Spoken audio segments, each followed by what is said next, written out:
What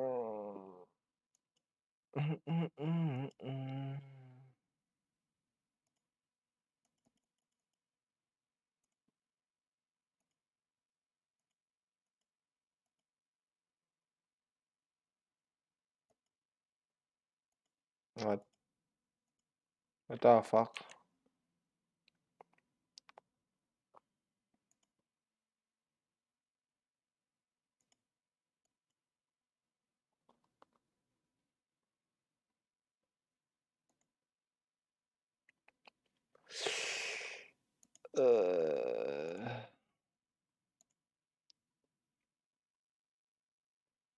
Hmm.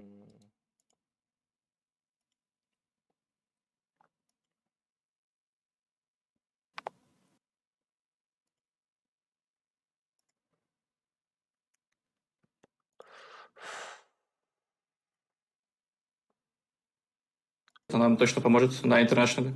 Now at TI-10, Save acknowledges they'll need to find that mental toughness they seem to lack in the majors if they hope to meet or surpass the expectations of a Virtus Pro squad. His motivation to do so has been building over years of TI memories, from well before he had the chance to take the stage himself. Помню, сидел ночью, смотрел на планшете пятый инт, там, когда ЕГЭ выигрывали, Сумбейл, все дела. И да, он меня очень сильно замотивировал. С того момента я начал следить вообще за всеми играми на просцене, как на примере ОГС 9 инта, что на самом деле у них есть огромная структура, которую они провели при подготовке к этому International. Что касается именно морали и так далее, да, у них именно в самой игре прослеживается огромная работа, которую они провели. Комбинация факторов, да? Да, я думаю, решает именно и то, и то. И, очевидно, это то, к чему будем стремиться в нашей подготовке перед International. Прямо сейчас у меня нет никаких ожиданий, как бы... Это первый International для нас всех, и никто не знает, что вообще будет на этом турнире из нас. И, очевидно, постараемся бороться с давлением, как мы можем, и показать нашу лучшую игру.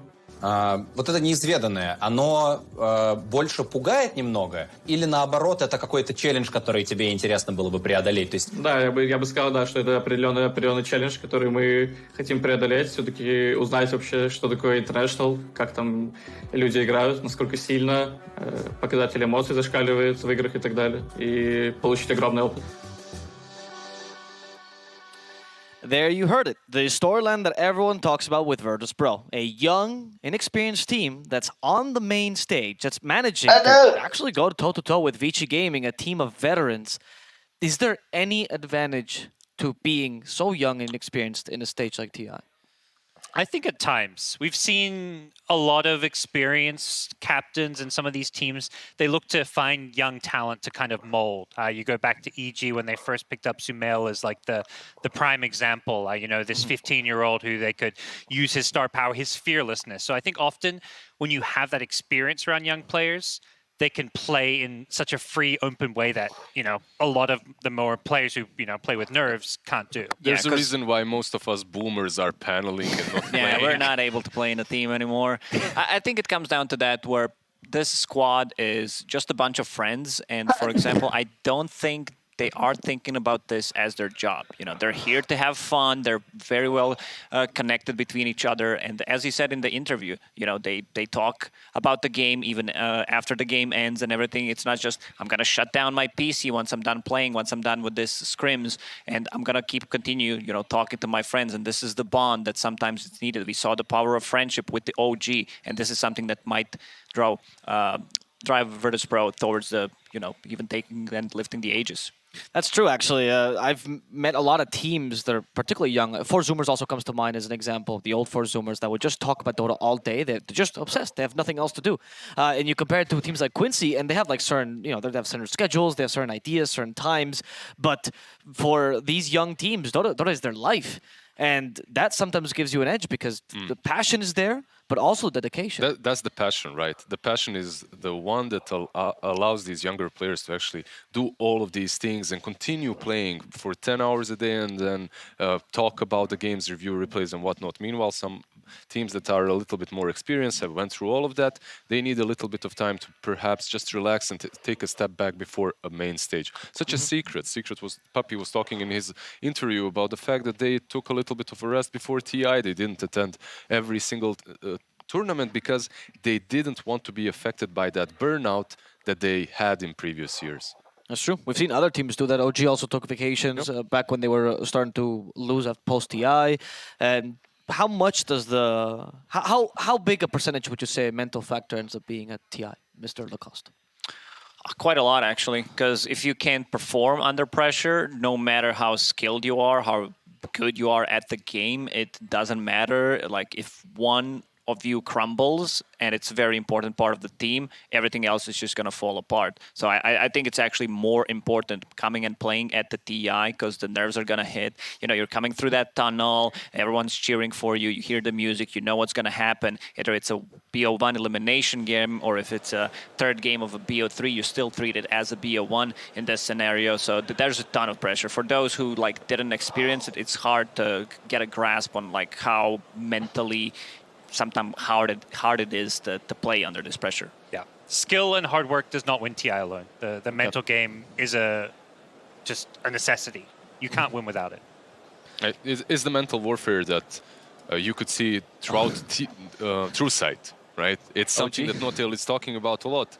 He says, I was in a dark place. What Lacoste was just mentioning is if one of you crumbles, you mustn't let that crumble the whole team. Yeah, you need to be able to pick that one guy up. If he's struggling, like you just need to be around him. Like even if it's just the game one, he needs to be able to reset.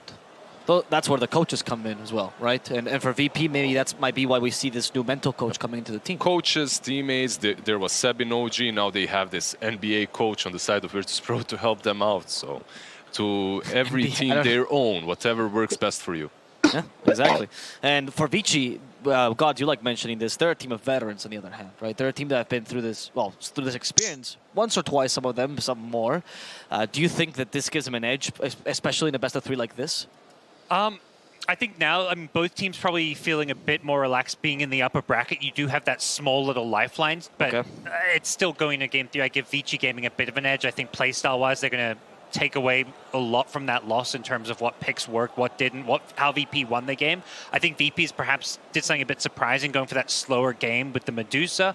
And I think that experience that you mentioned with Vici Gaming really will carry them a long way when it comes to a game three decider here on the main stage.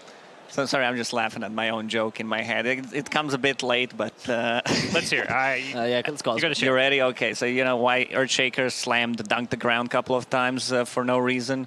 Because they had a basketball coach. You know, he's there saying, you know, gotta dunk now. And he's like, all right, going in. Yeah. Even though they don't see anyone. So, yeah, never mind. I just had to say Ben Simmons in the NBA not dunking. He's like, you got to dunk. He was too hyped. Yeah. He was too hyped. That makes, I mean, they won the game, right? So he must be doing something Probably right watched The Last Dance or something like that. Yeah, he'd get excited. Well, for Vici, I do want to continue this narrative ever so slightly because right now we're facing a game three.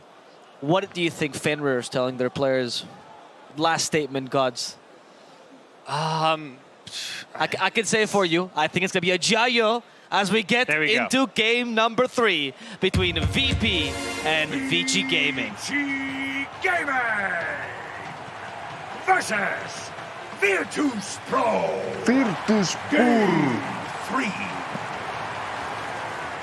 Welcome back to the draft panel. I'm Frankie Ward. I am joined by Dota 2 obsessive Effie, who somehow manages to fit 14 games of Dota in a day, even when she's working on TI, and pro on hiatus, Insania.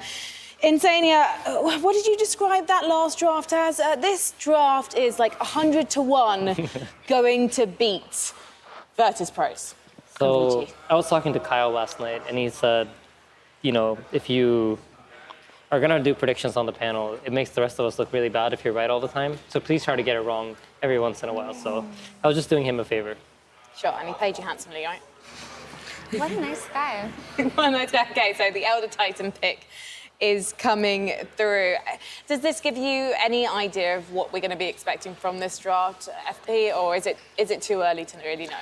It's a bit too early to know, but this hero has been the most successful support from the group stages, really. And he's just overall strong in a lot of ways. He has vision control, area control, strong in lane, and provides team fight. So if you can pick it up in your first phase, it's worthwhile. Yeah, I think last game I saw First some things that I NK. thought were a little bit worrying if we're gonna take it into the serious stuff. I think Vici Gaming's execution did not look on point. So I would prefer to see them stay away from the Drow Ranger. I think that's a hero that you kind of have to know how to play around as a team and you need to know how to make it work. Strong push. And I didn't really feel like they did.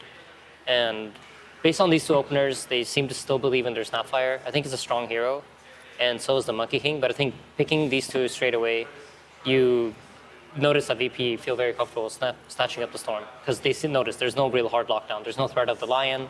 There's none of these like Rastas or anything coming out. So I think GPK is quite happy with this matchup. GPK was absolutely instrumental on puck in the last game, and now he's got Storm Spirit. That slipped through the net, and this is a hero that he played 6 times in the group stage. So GPK Storm is quite famous actually because he's excellent on the hero, but sometimes you don't know what you're in for because it can be really 50-50 for him. But no, this is a really good Storm game for a couple of reasons, which is there aren't really any instant stuns. Yes, there is the Monkey King stun, but it's not the best one, and the Snapfire cookie is dodgeable. And if you have your Monkey King in the first phase, you already see the support. You see that this is a support duo. If this is going to transition to a core Monkey King, they can easily counterpick it, right? So this Storm coming out at that point just makes it so simple. This backline is very easy to jump, and Storm is one of the better heroes at killing Monkey King, I would say. Yeah, plus you have this natural synergy with the Elder Titan Spirit where he's going to scout heroes out, and then Natural Order is going to provide magic damage amplification by reducing all the heroes' magic armor to 0. So you have Storm Spirit that's going to have bonus damage, and he's going to have vision of the hero he wants to jump. And we talked about this on a different panel, but the strength of Storm Spectre, because you see all the targets that you want to go on. And you're going to have a pretty similar thing going on with the ET Storm.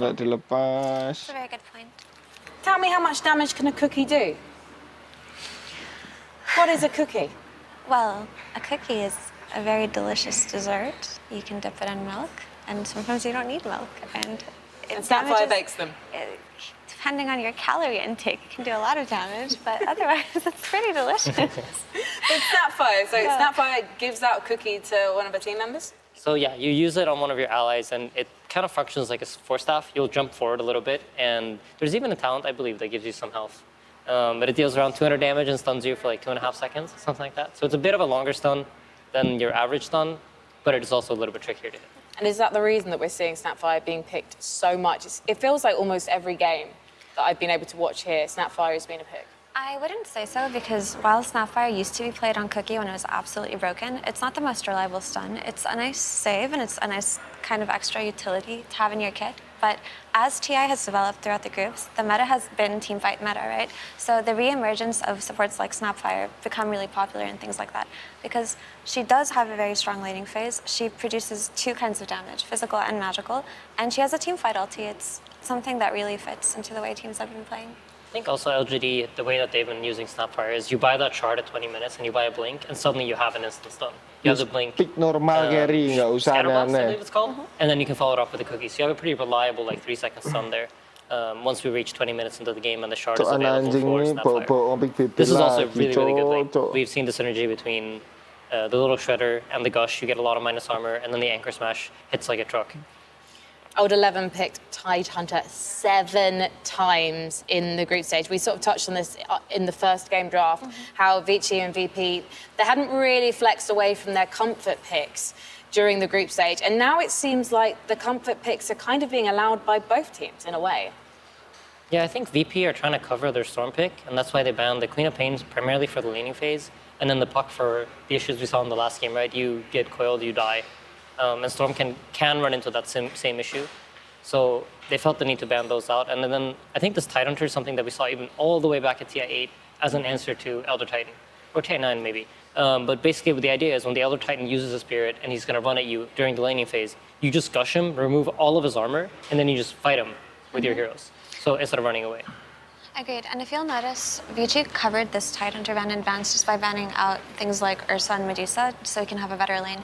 Because the way that Tidehunter functions as a hero is while he is defensive, he kind of does lead these pushes. He functions as sort of a shield for his team to play behind. And Ravage is a teamfight spell. If you add it with Mortimer's Kisses, you can instantly burst one of these targets. The only issue is, my problem with high cooldown drafts is that it just feels very dependent on having a decent start. If you fall behind in the beginning and you're playing on high cooldowns, you put yourself in a bad position on the map. Especially, I guess, as VP do like to play fast and furious. So Vici potentially early game, they might struggle. I wouldn't say so because their lanes are not weak. Yeah, I think, I mean, VP are looking to put the pressure on in the laning phase. If you look at the heroes they picked, like you have both Elder Titan and Bane, both considered to be rather strong laners.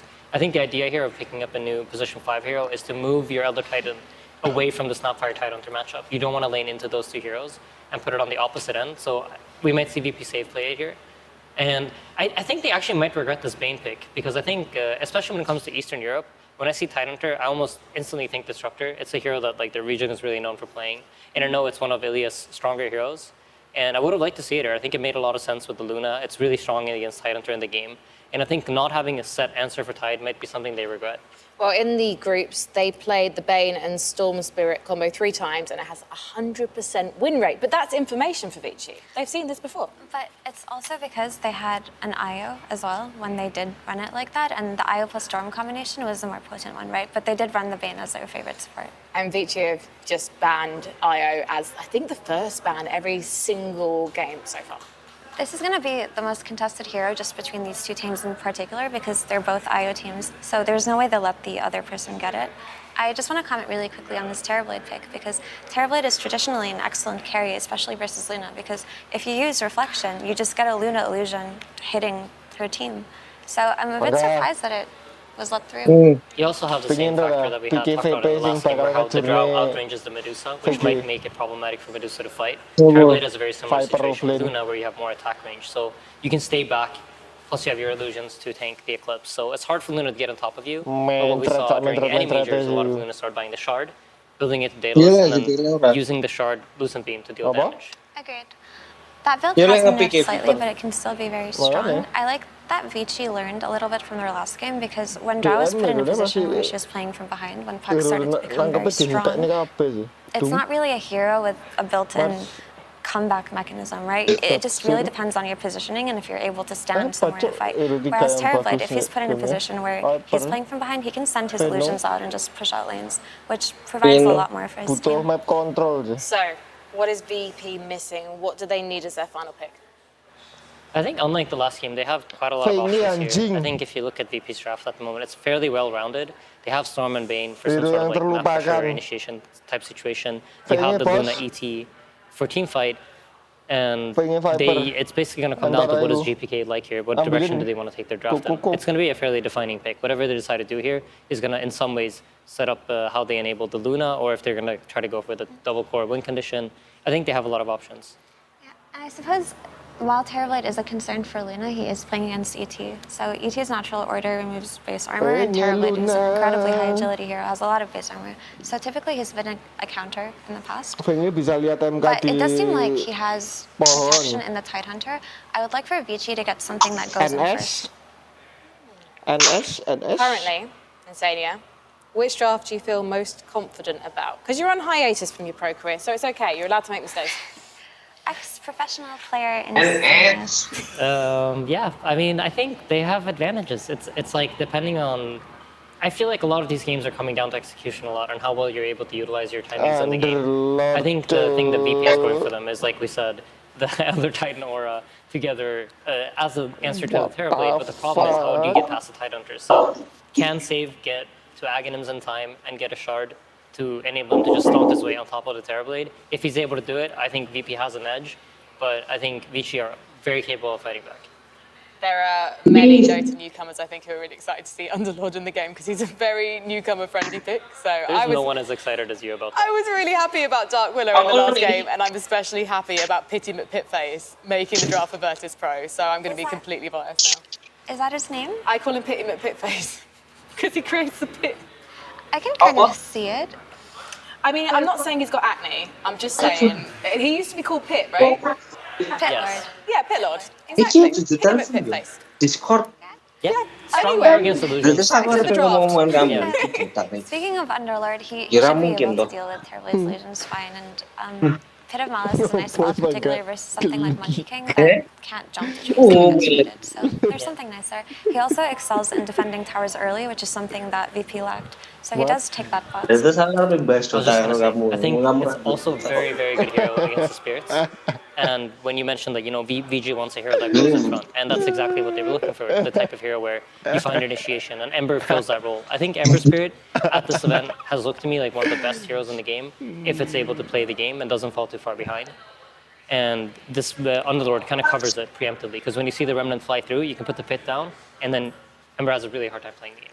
All right then, let's see what BSJ has to say in his last word before we get into the final game of this series. Thank you, Frankie. As both these teams have a similar recipe going into Game 3. They have a mobile spirit mid-hero, they have a hard carry that consumes the map, and they have off-laners that stand in front and set their team up for successful fights. Now, the key here is since Terrorblade and Luna can farm so many creeps, it comes down to the early game towers, which will open up the map for either side. Until that Underlord pick, VP had absolutely no way to defend their towers, so it's going to rest heavily on DM to be that wall to defend his towers, because the Luna as well as the Storm are not going to be able to do so in the super early game. So which carry is going to have more space to farm?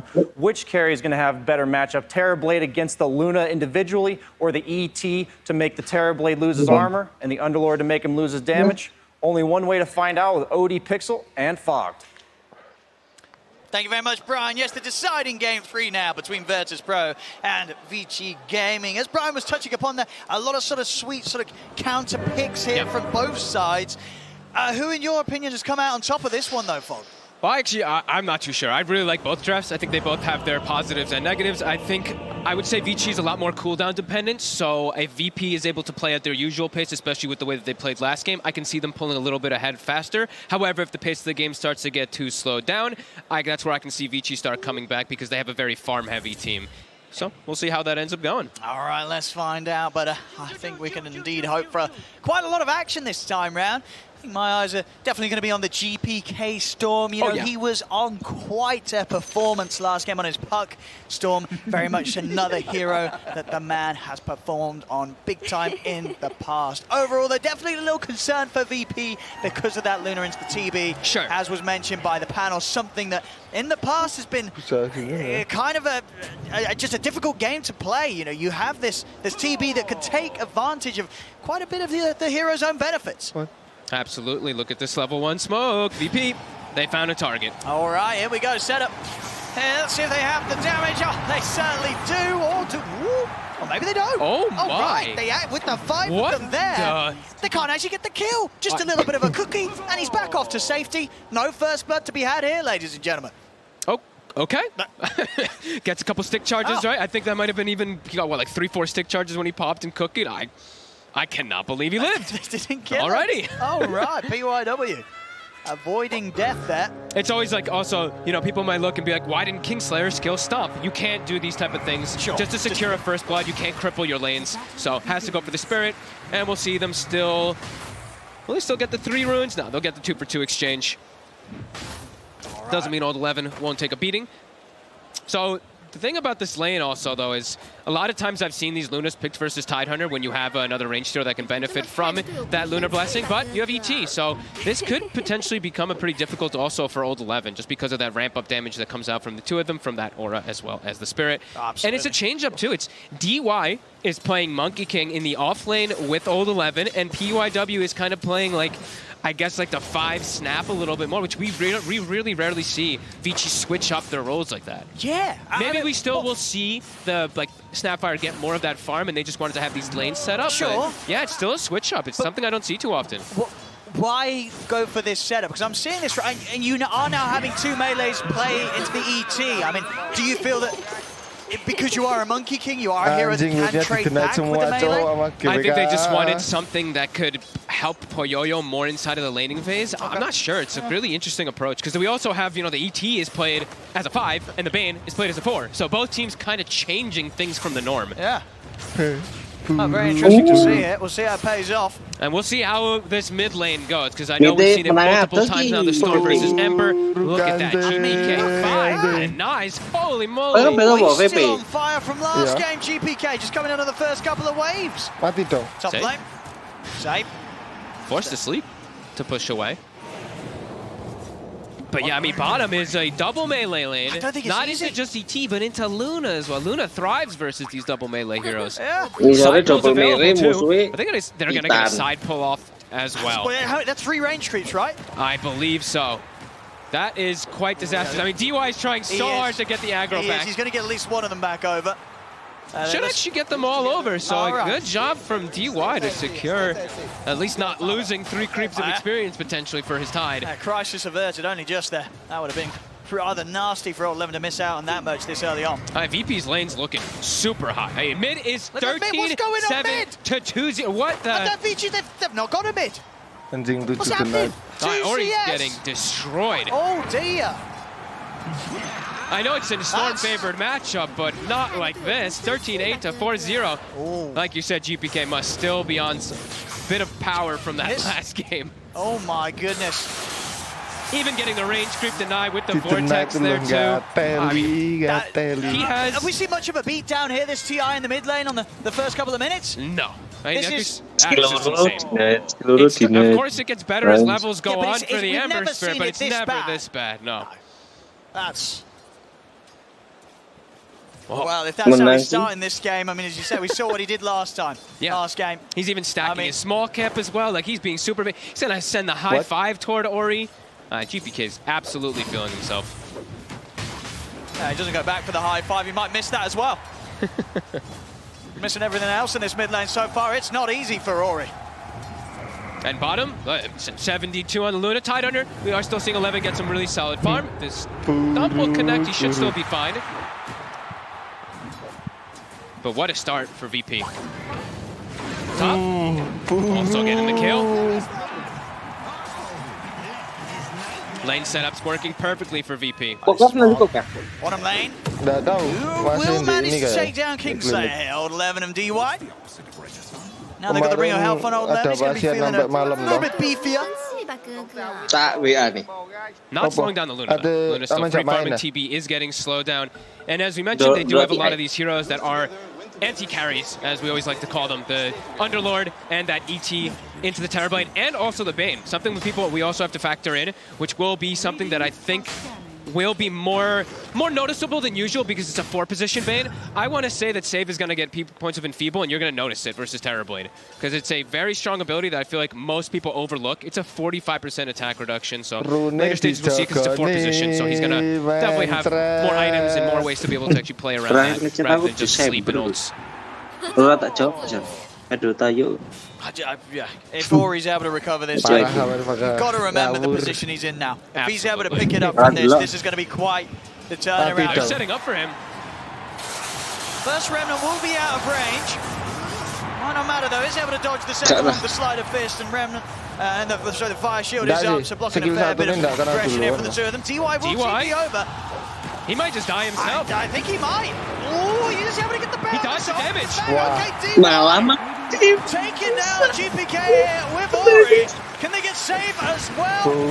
He'll die to a neutral, but still big move from DY. Ori needed that so badly in the mid lane. DY coming in clutch to help pick Ori's game back up. He dodged the Remnant damage too. It was very close to him perhaps going down, but gets that Jingu built up, dodges the damage, gets the boundless perfectly. Does leave Old 11 alone bottom to get chased up from the Luminant ET, but had to come in. Absolutely. Has to help Ori just because of how disastrous mid is going, but he might have to help everything because if you look at top, also Poyoyo is 21-4. It's 29-11 on the Underlord too. These lane setups, as we mentioned, top tier from VP already. I see mid. Let's have a look how many heroes they have coming mid. Double rotation. They are done with GPK. They want him out of this lane. The boys coming in big time here to back up Ori. DY and PYW making sure they pick up their mid game. But since 11's left bottom again, instant move by VP to capitalize on top of that.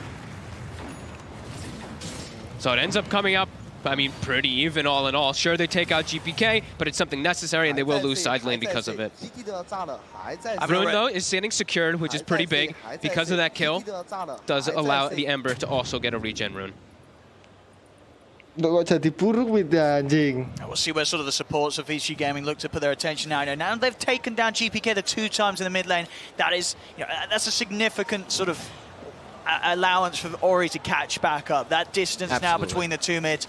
it's pretty much non-existent. You see on the net worth, pretty much even. Yeah. So mid, it's been recovered. Vici Gaming, they've sorted that area out. Now they've got to see how they can go back and compensate for sort of the time they were left away from these off lanes and leaving their cores on their own. Absolutely. DY back down here now to make sure that Old Levin is not under threat from the two of them again. Yeah, it's cool that he's gone for the 2-0-2 build. We were in the beginning seeing everybody getting Tree Dance level 1, so you can secure range creep and all that, but because, like you mentioned, he was versus like that short-range Luna and also versus the ET, he just wanted to be able to trade these hits. So obviously you can understand his skill build there. Holding the creep wave for Old 11, and I mean, Old 11 really needs it. He's level 4 tied, so I think DY has to keep his attention down here for some time.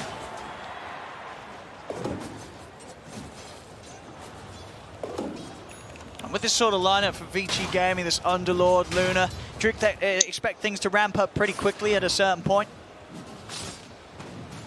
Just because the Underlord's having a good game, such a good game, yeah, I can see them just looking to play around him to get those early towers out. But I don't think that Vici's going to stray too far away from the fights. They're going to look to fight us for a lot this game. Terrorblade's going to be farming on the sides, and this Emperor's going to have to be super active since, you know, Ori is fully recovered completely. And that's why they picked the Emperor in this game, is so that he can be that super active hero, because he has to be versus both the Luna as well as the Storm once he starts getting points and chains. Because he is the catch. Fucked up sekali, langsung di press matanya sekali, dah kelar. Should be a pretty action-packed. This game's going to blow wide open, you know it. Once the sixes start to come online. Nightfall is camping the Remnant bottom. Trying to make sure that he gets a rune, but Haste Rune will spawn top. Ori gets the secondary power rune of the game. Have to be a little bit careful with that Haste Rune. Definitely the potential to make some big hits on the side lanes if VP start to get aggressive close to the towers of Vici. And he's got the max slight build with phase boots with the Blightstone, so he's gonna hurt. It really does. No chains though, but the constant poke could still catch heroes out. Nice sleep, but gets woken up. He's going to try and chase on a little bit, but as you say, without the control on himself, won't be able to set up onto GPK. GPK, a little short on the initial zip. Still going to play on the high ground here with the haste rune. Ori, he's looking to chase down the support. Looking for save, but DM lays down the pit. Ori, he'll stop to dig up a south. GPK's going to look to jump in back over to PYW. He's still got a fair bit of mana to play with GPK. He wants to try and chase down the Snapfire. Has he got enough in the tank to take down PYW? He does. He does. GPK gets the kill. Back over to the side. Save. Momentarily holding Ori in position with the Nightmare. And they won't have anything back up to root him in position, so Ori breaks away. Great play from Save there. Just a Nightmare coming into play. Maxing it first, of course, as we see. And they will fill up the bottle. So mid, GPK gets his bottle filled. Did not fill up Ori's, he will have a bounty rune to work with, but space filled for both of these carries. We see Luna all the way up to the top. Poyoyo even popping meta just to farm jungle camp. Not even for an ancient, it's just a single stacked hard camp, and he pops meta. Just has to try to catch up somehow. Lovely stacks here for Ori. Get himself back on track for a good amount of time in this game. They've got him in the river. Poyoyo stepping up with the meta, will be held back by the stop. So Kickstarter looking at his way out of this at all. GPK has managed to jump over the back. Let's get on top of Poyoyo. A cookie to the side, but there's no further help. Poyoyo to fall. Not worth it for Poyoyo at all. Just wants to get a kill and get out, but GPK again just being this ruthless killer as we saw him in the last game too. Constantly making moves around the map. Absolutely, he made Poyoyo's game last game too pretty miserable. Yep. He's going to be looking to do the exact same this time round, and already the signs of that beginning. Don't think we'll see Poyoyo's face for quite some time anymore. I think he's just going to look to just hit the jungle for the next few moments, and he has to. He's already 900 behind the Luna. Luna, once you get it, if Luna gets an advantage at the beginning, then she's going to out-farm that Terrorblade. With the Mask of Madness already finished up, level 9, max Glaives. It's only level 7 on Poyoyo. He doesn't have the mobility, he doesn't have the same levels at all to be able to get that farm going. Trying to dive in and find DY here behind the tower. TP not going to be coming in. He is being so aggressive on this Storm Spirit. DY has to be very cautious if he shows, but sticking to the trees, he won't be jumping down anytime soon. This tower will have to be let slowly go on. On 11. Trying to see if we can find Save behind the tower here. Won't be the case. Save will not be receiving any backup here either by the looks of it. As Vici Gaming should be able to get the tier 1 tower trade.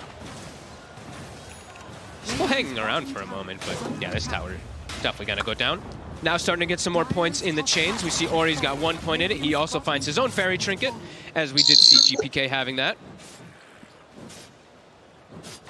VP getting more farm out of the map, though. We even see DM walking into enemy jungle, just starts firestorming. He's very tanky, has the GPK. Vanguard finished up already, and GPK is just hunting. And he's tempted to dive. He's still sort of eyeing up this area, knowing that if DY comes anywhere away from the tower, he could go for it. Just gonna cut the wave. Radiant's bottom tower is under attack. DM he's tanking up big time, getting the rod next after the Vanguard to have that further setup against the Ember. It's such a good game for it. He needs to be that answer. That's why they went for that last pick Underlord. He needs to be the answer versus that Ember Spirit. So I really like if he does commit for that build. Lemon looks Jumping for for the DM. side. He has got the Ravage in the ready if he wants to pop it. DM, he's going to look to try and rift out of there. The damage from the kisses is not going to be enough. He is out and away. That is fun, too. The Dark Rift into Pig Pole, so you run a little bit faster away from them so they can't connect with all those kisses. Great play. Immediately back to the mid lane, and he's just going to stall this mid tower as long as possible so Vici can't push it. Lagi cuma dia gak gelem ngerasa gara-gara ono Just allows Nightfall to have absolute free farm in the triangle. Yeah, straight for that BKB next after the Mask and the Dragon Lance, showing his willingness to get involved in fights as soon as possible. I actually really do like that. Versus these, it's just become more and more valuable because all these Dragonlance heroes, you can just disassemble into the BKB and you're playing versus Tidehunter. Quick catch on King. He's a little too fast. They're going to have to commit a Remnant. There's no running here from Ori at this stage.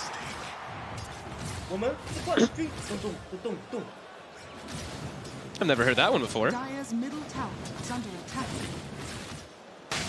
Level 12 on the Luna. Level 9 on Poyoyo. Struggling to catch back up. Does have his Yasha, so will have that increased farm pace, but just the levels from the Luna, as we said, he's going to accelerate that much further. And the pressure that VP is putting on the map is just a little bit more than Vici is. And they just can't push mid. I mean, DM is just tanky enough to just sit in mid, continuously firestorm. But on the other side, too, VP's not pushing mid either. Still looking to set up for kills around the map. Save. I mean, Nightfall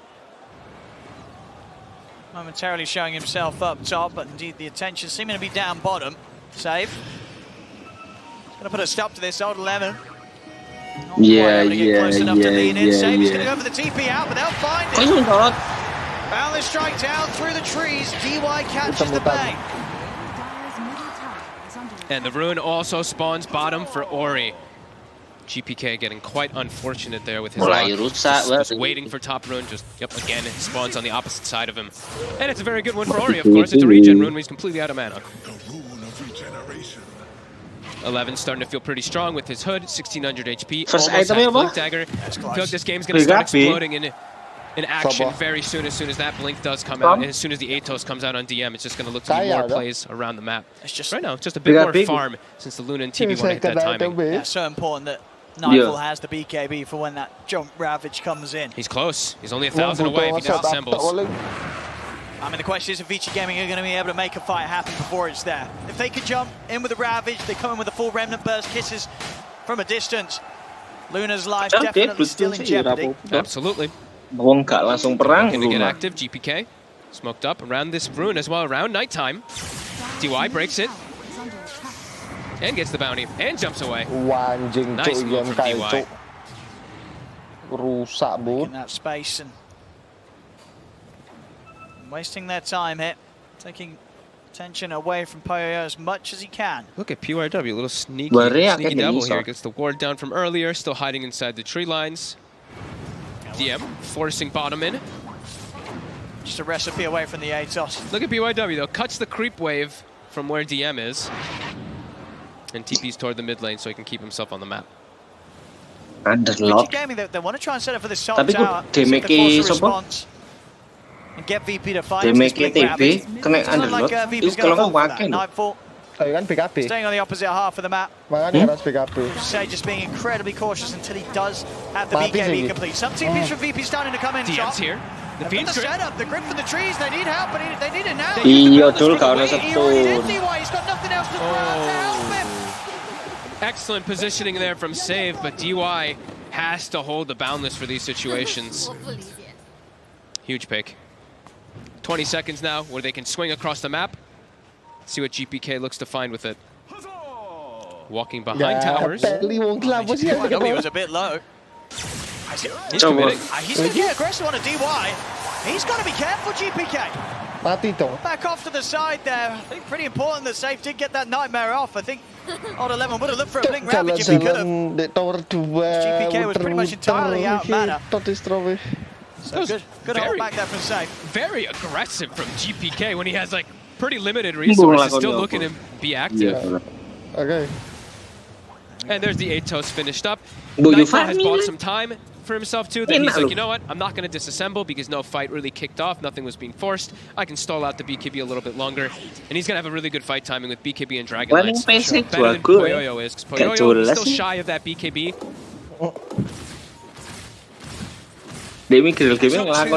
Not too far. I'll be able to push it until he can get that. But Ori's game is going to be difficult. His Atos is finished, and he only has a Maelstrom. So if they just get the initiation onto this Ember Spirit in almost every fight, he's just going to die from the Chase Stun. They're looking at DM top. I don't think they're killing this man. There's a simple rift out underneath them, and he's away. They cannot burst through the HP of this Underlord right now. He has 2,200 HP. And now Kisses are down. She's a pretty big tool right now for Vici to take these team fights around the Ravage. That's one of their biggest damaging tools at the moment. So VP should be able to fight back. They don't have to wait for any of these big cooldowns is the thing for their lineup too. It's just Atos of Root. If they see Ember Spirit, it's a kill.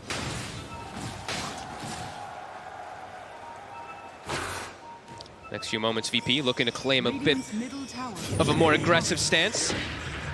Walking into the enemy triangle. Mati dong. DM. Doesn't have backup. But you can see, of course, the pit into the Atos, how strong it can be versus the Ember. And behind. They make the dive. GPK goes in straight away on a PYW. The Nightmare comes out, but the Ravage will come after catching GPK. This time, Odd 11 able to punish him with the dive. Ori into the Ember Spirit. Ori, he needs help, but he's not going to get it. Nightfall pushing back the rest of VG Gaming here as the Eclipse comes out. VG Gaming have to step to the side. Poyoyo and DY now looking to turn up. The Battle Strike goes crashing down to the kick set, looking to turn up the stop. Holds back both of them, but he won't be able to stop Odd 11, or maybe with the help of the other can. The pit is enough. Odd 11 can't continue to chase. Yang kanan buang meta. Lose the two of the VP, they'll get the rest of them out of there. No meta, no Rafa. Whose neutral item was that? Did they steal it? I think they did, right? There was a Pupil's gift that dropped on the ground. I believe that VP stole it from Vici during that go. I see an Underlord with a Pupil's gift that was nobody's. So I think they actually did steal the neutral item from them. See again at the start of this fight, GPK really wanting to get a kill before everything happened. Very close to sort of making a cool dodge with the Nightmare, but the Ravage coming in after. No escape for GPK. I mean, with the way that the fight started, it did look a bit rough for VP, but able to redeem it a little bit by getting that trade on Ori. As we mentioned though, Vici, a lot more cooldown reliant. Ravage is down, Med is down, VP have to look to take advantage of that. Fiend Script was used, but they don't need that to be able to set up for any of these kills, so definitely want to look to see them hit hard right now with those being on cooldown. Here we go, smoke time from VP. Definitely want to still try to claim that mid tower. 200 HP, gonna open up the map for them. So they're gonna walk right into PYW. GPK, he's been in before, he'll go in again. Behind the tier 1, spots PYW, Snapfire. No hesitancy at all. I kind of want to see VP keep going. Ravage is on cooldown, Meta is on cooldown. You know how weak this Ember Spirit is at the moment. Keep looking for kills. Yeah, you got a big window right now. You catch Ori in a pit and a rod, he will die. The Eclipse is back up in less than 20 seconds. Poyoyo, very likely that you won't get the kill on him because he has the BKB done now, but they have time to be able to go in the Roche with a beautiful DD outside the pit. Very ideal timing. Gets scanned, but it's with the fresh picked up Crystallis, it's dying fast. And BKB's ready to go ahead for Nightfall. So it's, maybe they can look for a steal, but if they do so, they're going to lose lives for it. 10 on Ravage. It's going to die before Ravage is up. They're a little careful. VP, they're backing off a little bit.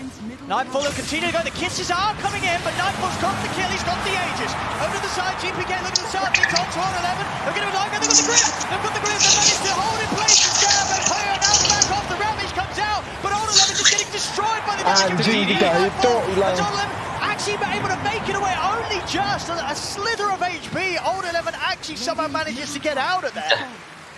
But DY goes down, and VP, they got what they were going for. Roshan killed, Aegis on Nightfall. It's a huge fight. Ravage was used as well, so now they have a 2-minute window where, again, they can look to continue to make plays with this Aegis. Sure, meta's up, so they just have to watch out for when Poyoyo shows up in the fight, but this is a big window right now for VP to get a lot of space on the map, a lot done, and Nightfall's already got the pretty much two of the bigger items that you ideally want versus this Terrorblade. He's got his shard done, and he's got the small crit. So now he can start using the beams from a distance, spamming them to hit that Terrorblade in the back lines, and then he's going to go for that next big item, which is the biggest one, of course, for his TB, which is that Eye of Scotty on Luna. It says less than 1k, but it's starting to feel like a pretty comfortable position for VP. They will lose save, though. Not standard chance there. Immediately Poyoyo popping the meta. Maybe expecting a little bit more than just the Bane to turn up, but it was just save. The rest of Vici game, they've got a couple of them smoked to see if they can take advantage of VP whilst they're a little separate from one another. DM, the only one down here right now. They want to try and dive in onto him. It could be a bit of a tricky kill. They're going to try it. See if they've got the damage here underneath the tier 2. Looking for DM. He's going to try for the rift down, but they have enough damage. They find out Nightfall. He's trying to turn up. Can he kill him here? He'll look for the Monkey King, but now with the Sun, the Nightfall's HP brought incredibly low. They'll burst him the once. And his BKB's down. Oh, he's going to need help. They got cookies. I don't know if he's going to be able to get a GPK since more. Trying to bail out. It's Luna here. Turns the roof down right there. Taking out by Hero. The ground back on a P1W, but they've lost Nightfall. GPK still with man in the play room as he goes over the water. He zips over the water. P1W cannot escape this as he gets brain sapped out of the game. On a little freaking back to kill off Kingslayer. He's taking enough GPK's not mana, but Chris is back up. The Bane brain sap. Bisa ngono, Dul. Still got 1k HP here. Still should be able to do it. I mean, they have a Fiend's Grip. They don't want to use it. They have a Brain Sap. They should be able to get it. He's got hook back up in 10 seconds. What's I mean, Oliver's tanky. They're going to use it. I was going to say, he's just going to go for it. And they got him. Made them work for it a bit there, but... Sure, but all in all, I mean, that's quite a lot of... They do manage to dive in, they get Nightfall. They're able to get DM, of course, as well before he rifts out, but there's a fair few heroes off the back of that dive. I think DM also played it, like, I think he should, like, if he had rifted earlier, he also didn't use Essence Ring, is another thing pointing out. He used his spells first instead of using the rift first. Perhaps he rifts, then drops the pit, then drops everything else. Maybe he has a little bit more of a window because of that Crimson block, but either way, I don't think VP's too fussed about that one. Sure, they lose the Luna, but GPK starts to get some big cleanup kills for himself. And we see here, GPK, just a fantastic fight. The BKB was only just picked up right before that fight, so not turning up at a perfect time. And that decision as well, Poyoyo, he was able to potentially have TP'd out the side to stick around with the team, cost him his life, and some of the others around him there, they did have the opportunity to back out of that after that initial dive, but they decided to stick around, and it did hurt them, Vici. Every single one of those deaths will add up to at least 2,500 gold behind the Luna. So the timing of the Eye of Scotty is going to be there a little bit faster there for Nightfall. Ori does have a BKB of his own now, so doesn't have to worry so much about that pit. Most of the disable actually is going to be handled because of that, besides the Fiend's Grip. Still very close game, but definitely feeling that power for Nightfall. Just being that much more farmed than the TV. Almost level 20 as well on him. And yeah, Scotty timing on both of these cores is going to be massive.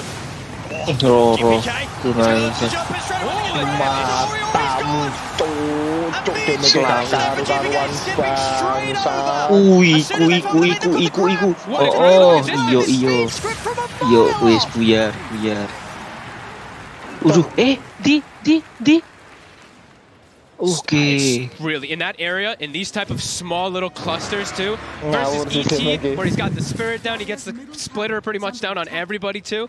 They're able to just fully clean up as well with the clips. That is a big fight for VP. Right after the Luna's already ahead by 2.5k, getting cleanup kills. Now he's going to be he's going to be a full item now, actually. He's going to go for Butterfly instead of going for that Scotty. So he's just going to be more survivable versus just the Terrorblade, which I think he's starting to notice. I think only TB is going to be my issue in this game. Dire's top tower is under attack. And what can Poyoyo do? Things falling apart a little bit around him. Sure is. Ori just keeps getting destroyed. He's had a tough game. It's not been a fun one for Ori. Straight from the laning stage, fully fully focusing him. GPK. He didn't even get his BKB off in the last fight. He just got incinerated from all the damage. Save. It's a bit tanky on this Bane. Got a bit of backup. I'm going to get him away from the slight combo from Ori. He's fine. He'll live for now, and there it is. Butterfly done on Nightfall. That's a timing. Straight up with the smoke. They're ready to go with the move straight into the high. GPK just leads in. He's ready to go. Straight on the PYW. Silvermoon is caught the other. Ori has to put the BKB in back off. Great play from DM there from the low ground. They're going to look towards DM now again. GPK puts the BKB. He's on the DY. They're on Ori. Grab back into the ground. Ori just got DY as well. Poyoyo, he's only got Itu finish mari bro. Di cancel dulu Rafa itu. Paga mati bos TP. Mati. Anjir. Mati atau nih? Disetrum dude. Sangar. DY hiding in the trees. Everybody dead on VG Gaming. A beautiful picture perfect right really fight from VP. My goodness, from the start of it to the end, catching Ori in the beginning, forcing his BKB, then he can't really do much inside the fight, and then the patience from the Bane, holding that Fiend's grip, waiting for the BKB from Poyoyo as soon as he turns up. This Luna is a menace now too. Look at this farm. Look at GPK. I mean, he's doing it again. He's doing it again this game. We saw it last game in sort of his play style. This one, once again, just absolutely fearless, diving in, starting the action off. And in these little moments where it looks like maybe some of VG Gamers' cores are going to get to play the game, they just don't. They grab on the Ember without the BKB. There's no chance for Ori. And at this point, it's just too late for any sort of turnaround. Old 11 is able to hit the majority of them with the Ravage, but it doesn't matter at this stage. It's just so good for VP when they're able to start the fights like that, because then they just preemptively pop the BKBs, they focus fire targets, and Old 11's just watching from the sidelines. Like, I have no option, guys. I cannot go to try to go for a Ravage here. VP coming out way ahead now, picking up a Bloodstone right before the fight too for the Storm, up to 19 charges, to level 21, level 23 on the Luna. And like we said, he was 2,500 gold ahead just a few moments ago. Now he's 7,000 gold ahead of the Terrorblade. Things have spiraled completely out of control for Vici.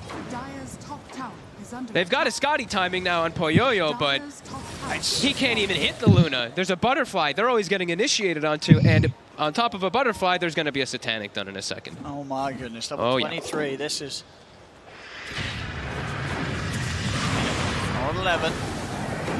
And the Satanic timing also with these Lunas, when you have this shard build, it's so hard to kill them. Because then they're attacking, they pop a beam, it's like all this healing that comes in from the beam as well as their... Levy's just dead outside the back every time. I mean, yeah, GPK's going for that, he's not letting him step back up from this godlike on the Storm here. You can tell he's pretty mad about that first game with his Razor. Having a very clean series. I mean, it's quite a difference in the hero. I feel sometimes you see these sort of players like GPK, you put them on something like a Razor, it feels like you're limiting their potential. You get them on these mobile heroes, the Pucks, the Storm Spirits, and they are just completely owning the game. He's just super confident, right? The way he's starting the fights over and over and over again. I feel like Vici hasn't had a situation where they've started the fight ever in this game. Into Roche they go. Yep. This will be a freebie for them. VG Gaming not making it out of the base, especially whilst Old 11's down. And they've already got the covers as well, as we always talk about. The panel was saying the TB versus the Luna. DM, I love his item build. Crimson Guard into Atos, into Lotus Orb, so he can Lotus Orb at Nightfall to protect him from Reflection and versus any type of Sunder plays. Vici, this feels like it might be like the last ditch effort for them. The jump? Oh, he's got a shot. He gets a shard. Okay. Alright, he got something. There's a shot. Lumayan lah. Better than nothing. Did he get the last hit too? Nah, it was close though.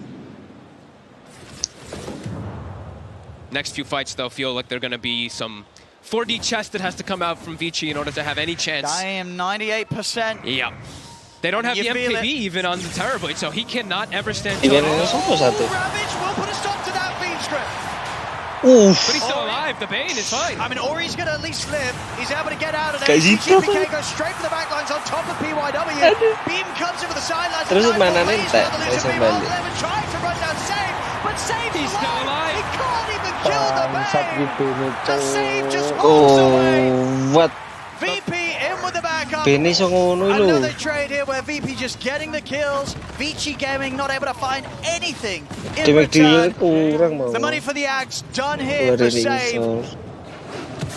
Tapi dia greedy pisan sih pemilikannya. Nice ball. Gonna try to start the defense, but DY, it's too much heals, it's too much damage. DY's Wukong gone. man. GPK Poyo wants over the BKB and the better trying to hold. They're looking to beat into GPK. Aduh, GPK aduh. is not the man of silent stuff. See if they can get any of the kills here. Nightfall Mana looking nih? on 11. Sunder gets it back up to full HP. Poyo, a slight cut. Aduh. Still alive. He's looking Kucai, kucai, kucai. NRI ku pokoknya. NRI ku kudap. 3 dead on VG Gaming. No buybacks to be had. The big one there being Tintarnya Poyo, sini short of the money. As this reacts, it's all VPs. Tier 2s on all the other lanes already dealt with. They could very easily look for more here, VP. They have so much time. Ravage was used earlier before that fight even kicked off. TV Yeah, Meta bro. was used. Bot. This game is in the books, Tiro. it feels like now GG. for VP. Fiend's Grip back up. We get to maybe witness an Axe Fiend's Grip for the first time on TI. Game telune gak ada Game telune ya. Fantastic control so far. Game telune menang. So many of these fights where they've tried to go in, but nightmares, brain stabs, Fiend's grips, it just doesn't do anything rapid. He's gone in deep. He has put himself back with the Lotus into the change. PYW, he'll still die though. The grip Ulti, is there ulti. on Tor. He's saved, having the Ulti, reach to nah, iku, ada iku. So buyback comes out from PYW, starts to rain down the kisses to back VP off, but VP they'll more than happily swing up to the top lane. Look to finish up that final set of racks. Get these mega creeps out. 50 seconds no more. Arkichi has to just watch. They don't even have meta. So there's literally nothing they can do to defend this. It's just gonna have to be them. I mean, fighting versus mega creeps. And they're gonna try. They most definitely cannot do so, but they're gonna try to make a play. They've got the Ravage. They're the best Ravage. Well, they're in jump forward. They get the Ravage. They're gonna look to try and blow up. Main strong-strongan yang ngarep. BKB, betul. Oke. GG is called. Virtus Pro will take this game 3. The series ends there as they'll knock down VG Gaming. What a performance by the cores on VP in these last 2 games. The itemization on point. I love DM in this game. Going for his Crimson Guard, going for his Atos, going for Lotus Orb. Picture perfect stuff. GPK initiating every single fight. I actually do not remember. I think I remember one fight where Vici was the ones initiating a fight. VP, a masterclass this time around of how to counteract the Tidehunter with those BKB timings. Absolutely, and it's this sort of performance that we know that Virtus Pro, they can do time and time again online. You hear about, you see the power of this team in those online situations. Now, here on the main stage, TI, they've come out game 2, game 3, and they've shown us some pretty terrifying Dota 2, both times. I mean, this game very much more of a team effort, just across the board. For sure. Everybody popping off. Very hard to really point someone out again, but you maybe do just have to say GPK once more. These playmaking heroes, he just single-handedly destroyed VG Gaming. It felt at the start of every fight. GPK's target prioritization, it was just perfect. He couldn't have played any of these fights any better than he did here. 100% agreed. Top-tier performance from him and his team. Well, there we go, ladies and gentlemen. Virtus Pro with a very, very impressive couple of games to close that series up. They'll take this one 2-1 against Vici Gaming.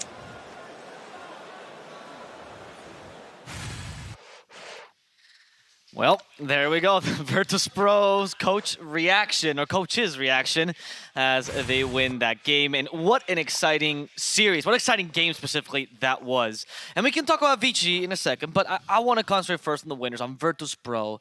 Lizard, I saw you were a bit excited. What did they do right? Nah, I'm just so happy for them. Like, this is such a big victory for such a young team. The youngest team at TI. The youngest team at TI means so much for them. I'm not going to talk about the prize that they've just got for themselves if they don't manage to go further. But man, this is... Whew, What a game. GPK proving why he is rank 1, proving why every single team in the Eastern Europe was fighting for this boy just a couple of years ago. And on that mid lane, PYW and DY, they had a lot of work to do. It wasn't a one-on-one. They had to fix it. They really had to fix the lane. I mean, from the start, GPK just completely dominated Ori. He was sitting at almost like a full 1,000 net worth ahead of him, and then the supports needed to come. They killed him 2 times. It only made GPK more angry in this one because he completely popped off. Managed to die after those 2 deaths, died only once, ended up with the 15 kills, which is pretty impressive. I think we also got to give credit to DM on his Underlord performance, going for the right items, dying only once against this type of a lineup, which means that you need to get close, going for the Crimson Guard to mitigate the damage coming out from the TB, the Rod of Aethas to keep the Ember Spirit in the pit for a longer duration, and also Lotus Orb. This is something that just completely shuts down. Like, his itemization was mostly, I do not want TB to have a good game. Gods, you want to jump in? Well, you can to this VP bandwagon. I mean, it's just crazy. The youngest team at TI getting top 6 at their first ever international.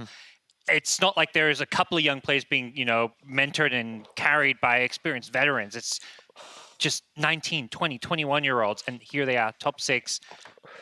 And they bounce back from that 1-game deficit. I think that was the questions with VP is like, can they bounce back? Do they have the mental game? Both majors, they did kind of poorly. And here, they kind of, shrugged off those demons. And it's 100% them that showed mental fortitude in this best of 3. Vici Gaming, they faltered a little bit. Those last couple of 5 minutes, maybe 10 minutes, looked very rough. They had a couple of questionable team fights. Okay. One hero after another running in. What, can you elaborate a bit? What team fight really stood out to you for Vici Gaming? It was the bottom one that started everything off, wasn't it? When he canceled the TP out? Yeah, when he cancels the TP, and at first it looks good, and I could see the idea behind it because Snap, he was priming up the stun on the Ember Spirit, but he misses it. It's a split second. It's literally nothing. You miss that stun, the whole team fight goes wrong. And after that, Tidehunter, I thought that they would be relaxed because Tidehunter was just playing with them in the jungle for a couple of minutes. You could feel like, and then they just kept on dying one by one. Every single fight that happened afterwards. Yeah, they felt like they kept forcing it too much. Like, they're like, okay, we're kind of behind. We have to go fight and do something. But that's not how Vici Gaming win games. That's not their strength. So it wasn't composed, right? After what happened at that bottom lane that Lizard just mentioned, I feel like they were tilted. This is not the Vici Gaming. Usually they are the ones who make the right decisions when it comes to the mid and late game, especially the late game, and they just crumbled. Do you feel like it might be actually due to their experience that actually helped them crumble this time? Like, they're so used to being that team that never gives up, that team that always has the consistency, and all of a sudden we see uncharacteristic mistakes and nerves just get the better of them? I mean, it's TI, so sometimes you just say go, your carry cancels a TP and probably screams go, and you're like, all right, we're staying, which results in pretty much the whole team getting wiped. And while they are the more the experienced team, they're not like huge TI veterans. Like, Vici Gaming are still a relatively newer team for some of most of their players when it comes to playing at TI. So, you look at Ori, who's been on this Vici team a while. He's had a top 6, he did a top 8, but, he's never We can say that far. that internationally they can be considered veterans, but not at the international, right? Right, yeah. What do you think their coach is going to be telling them right now as they're preparing themselves for the lower brackets? I feel there has to be something said about their draft as well. I think the Tidehunter in the game, in the last game, was really answered well by Virtus.pro, and that overall Virtus.pro's draft had a little bit of an edge. It wasn't only the gameplay, so maybe that's something that they can fix coming into the next series. But overall, just forget about it. Refresh. It's just another game. Just forget about it. It's easier said than done. Easier said, but you have to keep that PMA. You have to have good vibes.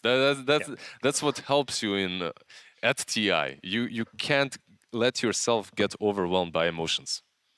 Well, we're going to be looking at the other side because I'm actually curious what Virtus.pro has to say. And we have Siraction Slacks here with their offlaner DM to give us some inside information about this young and successful team. Absolutely. Thank you so much, DM. A pleasure to have you. First game at TI main stage, first time on that. What was it like? Did it live up to your expectations? To be honest, in this series, we expected to play well. We did some we changed a bit the draft, and, the understanding of the draft, because some things went a bit rough for us in the first game. But then we even changed it for further game, because like every single game you play, you're trying to improve, and they're getting mistakes fixed by every game. So I think third game we played the most signature draft of our team. Yeah. So it was just a pleasure to play it. Absolutely. I mean, it felt like you guys were really comfortable, and that kind of seems like the air of your team in general, right? To be honest, with this kind of draft, especially in third, we had like full chill zone. Nice. Like, well, obviously, you're glad when you're winning a good team and getting into top 5 TI, but the thing is, you're playing was really chilled. And it seems like you guys, when you play, it's like friends, right? Is that a way that you guys recovered from that game one? Because game one was pretty rough. What was that like? I think in game one, we had some kind of misplays, which led us into ways of playing map we don't want to, like unfortunately. It's just, I can call it a bit maybe some pressure. Yeah. And then game 2 we recovered, and also we did more pleasurable draft for us. But game 3 we did the best draft that is possible, I think. Like, couldn't imagine even best. Yeah. So it's a shout out to our coach. He did an amazing job. Absolutely. All right, so you guys are inexperienced, but I don't mean that in a negative way. I feel like you look at the game a lot differently than everyone else. Do you think that that's an advantage against very established teams, or is it kind of hard to, keep up with all these different strats? To be honest, for me, our current play style is really good, because what I see from many games on TI, it's like one guy is farming their part of the map, getting some random pickoffs, and then second team is doing the same, and then one team has tied, and the other team has doom, and they're like, let's play the game at minute 45 in one single team fight, and then it will decide who will get rush and who will victory in the game. But I think playing game for Spirit fanatic, getting a team fight at minute 45, where you can always fuck up with buttons, it's kinda not the way you want to play it. So I'm glad the way we play it. Yeah. Well, I'm glad that we got to witness it. It's always good to see some new kids on the block, some Zoomers owning some Boomers. That's what we're all about here in video games, and that's what this team is. So thank you so much, my friend. It was a pleasure to watch, and we'll throw it right back to you. Yeah, fanatic kali 4. That was great. And we're back with the bracket, so we can talk about the future matchups now that we know what they're going to be. VP's next opponent's going to be LGD. I mean, they got VG. Can they beat LGD? Is this possible for them? Possible. You gotta imagine LGD was, watching that interview and thinking, "Oh, that's your favorite draft." I see. No. DM, he has the Zoomer tactics. He's just saying that it's not necessary. This is not their tactics at all. Like they just pulled it off out of nowhere. No, maybe he got a bit too hyped up after the series. You could hear it in his own voice, a bit shaky, and maybe he revealed a bit too much. We will have to see, if that's true or not. But as against the PSG LGD, I think their chances are high, and LGD showed that they can bleed today. Well, you know who has also really high spirits right now? It's our action Slack as NFE, as they will continue to reveal some of the short film contest participants. Welcome back. We have more short film finalists to show you guys. Effie, are you ready for some magical movies? Absolutely. Fantastic. All right, we have Hall of the Hoof. You can follow a poor little courier on a terrifying mission as he tries to survive. And then you can see the touching story of how Snap met Mortimer in Beatty and Mortimer. Beautiful. And looks like we have the waiting game. You ever wonder what it's like to get chronoed by Facebook Void? All the time. And last but not least, you can follow Spirit Breaker through Stark mission in $40, sekarang udah 80. All right, well, the time has come for movies. Take a look. Yang 70 jadi insert, yang 10 buat fun. Oke. Hari ini sisa jajan hari ini 10 aja.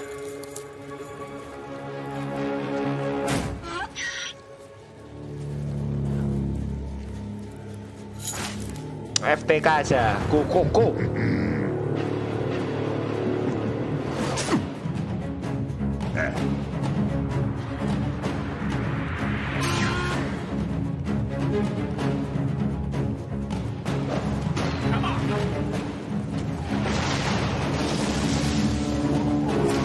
$4 aja, gas. $4 RPK, pan. Buat rame-ramean.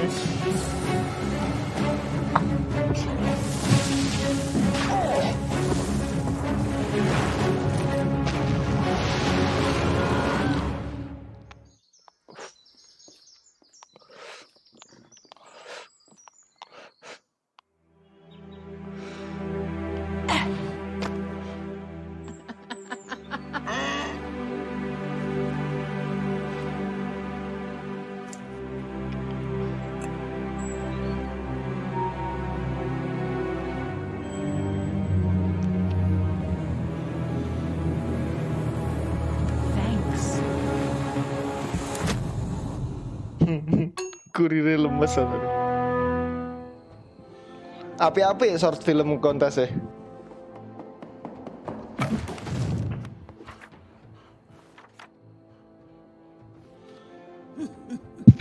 Smells like a battle cooking.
I'll keep you safe.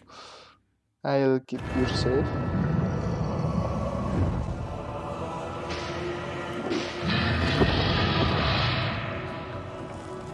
Immortality.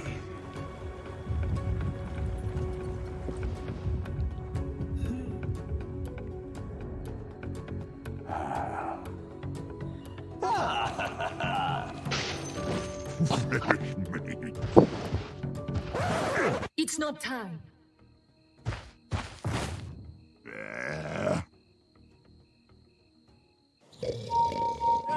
Hi.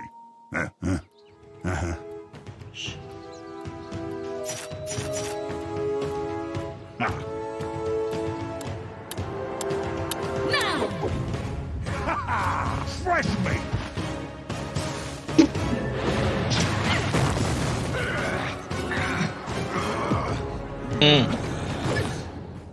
Did this sun catch your eyes, faceless one?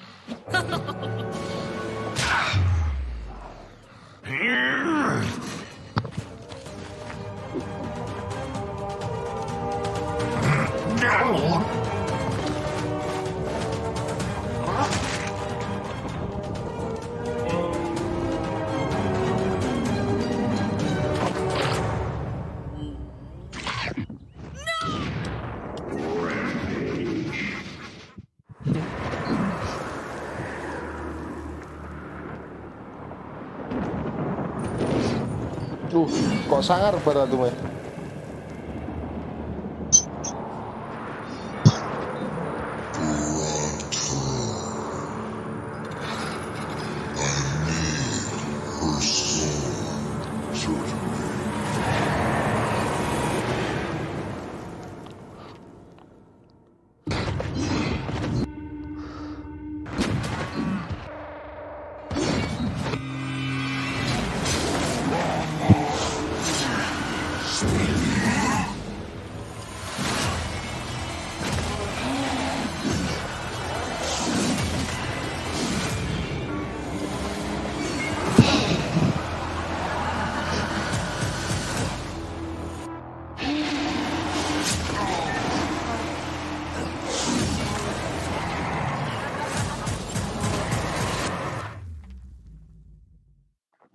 Mantap juga short filmnya. Nanti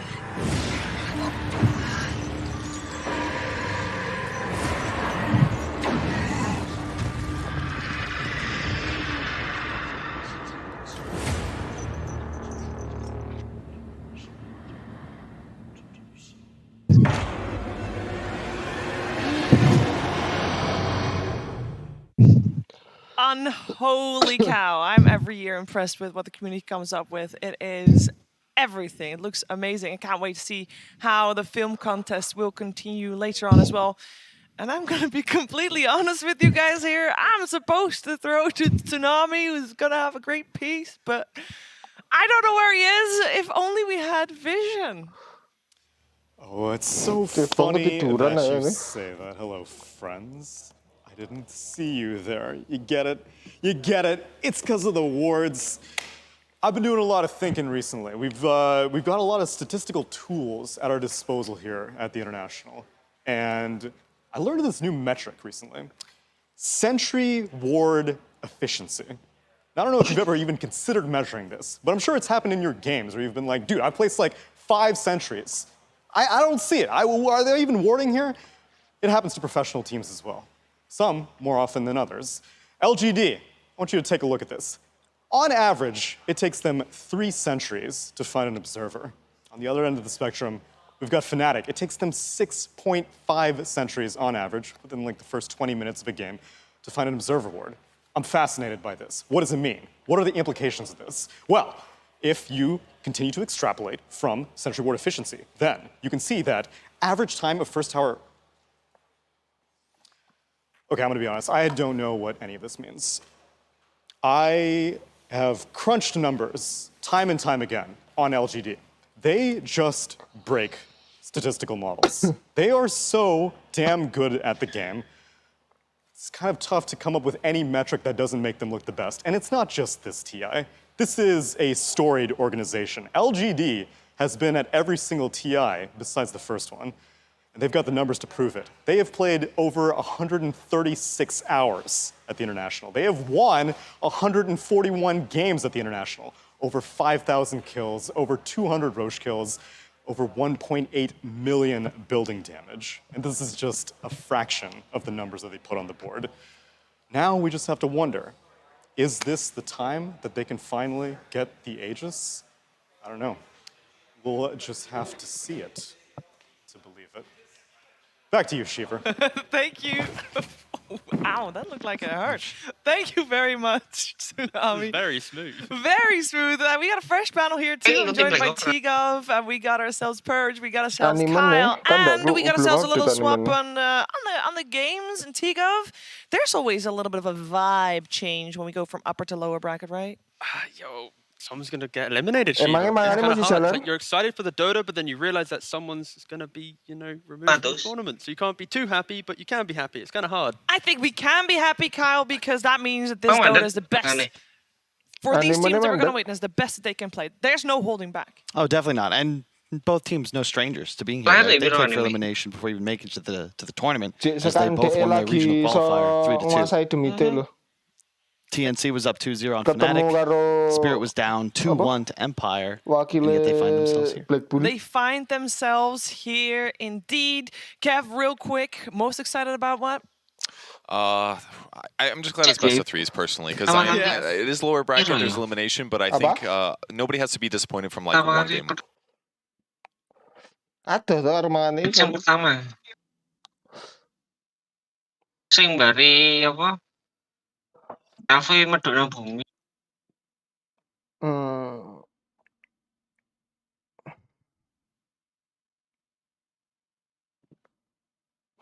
Iya. Sing kocok-kocok itu. Durung kok kono bakal di mana? Itu pertama kali apa ketuane anu sing kembar. Dulu kembar sih pribadi ganda ya. Oh, ketuane iki sapa jenenge? Si Yuno iku ah. Sing nggih topeng to? Ya sing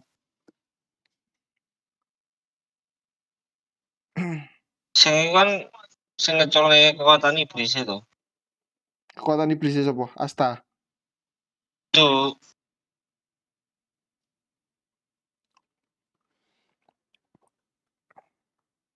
Hero ya lari ya.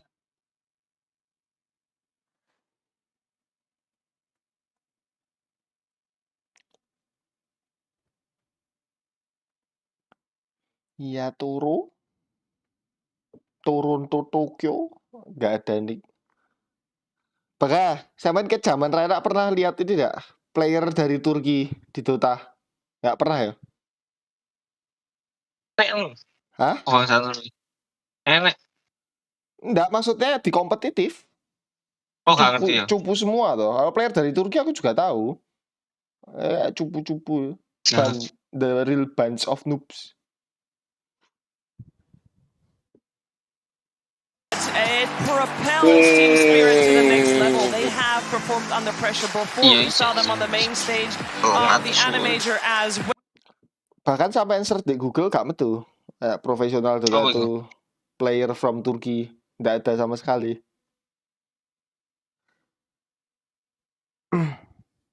Hampir di tiap negara ada loh. Indo, Pinoy, Korea, but not Turkey, dude. Sampai Pakistan, India aja ada pro player ya. Players in right before the qualifiers to create this specific 5-man, and we're going to get to know them a little bit better. Welcome to another exciting round of rapid fire questions. I'm Dakota. I'm joined by Jabs of Team Fnatic. Hi, Jabs. Hello. Raven, are you ready for some fast trivia? Let's do it. Never ready.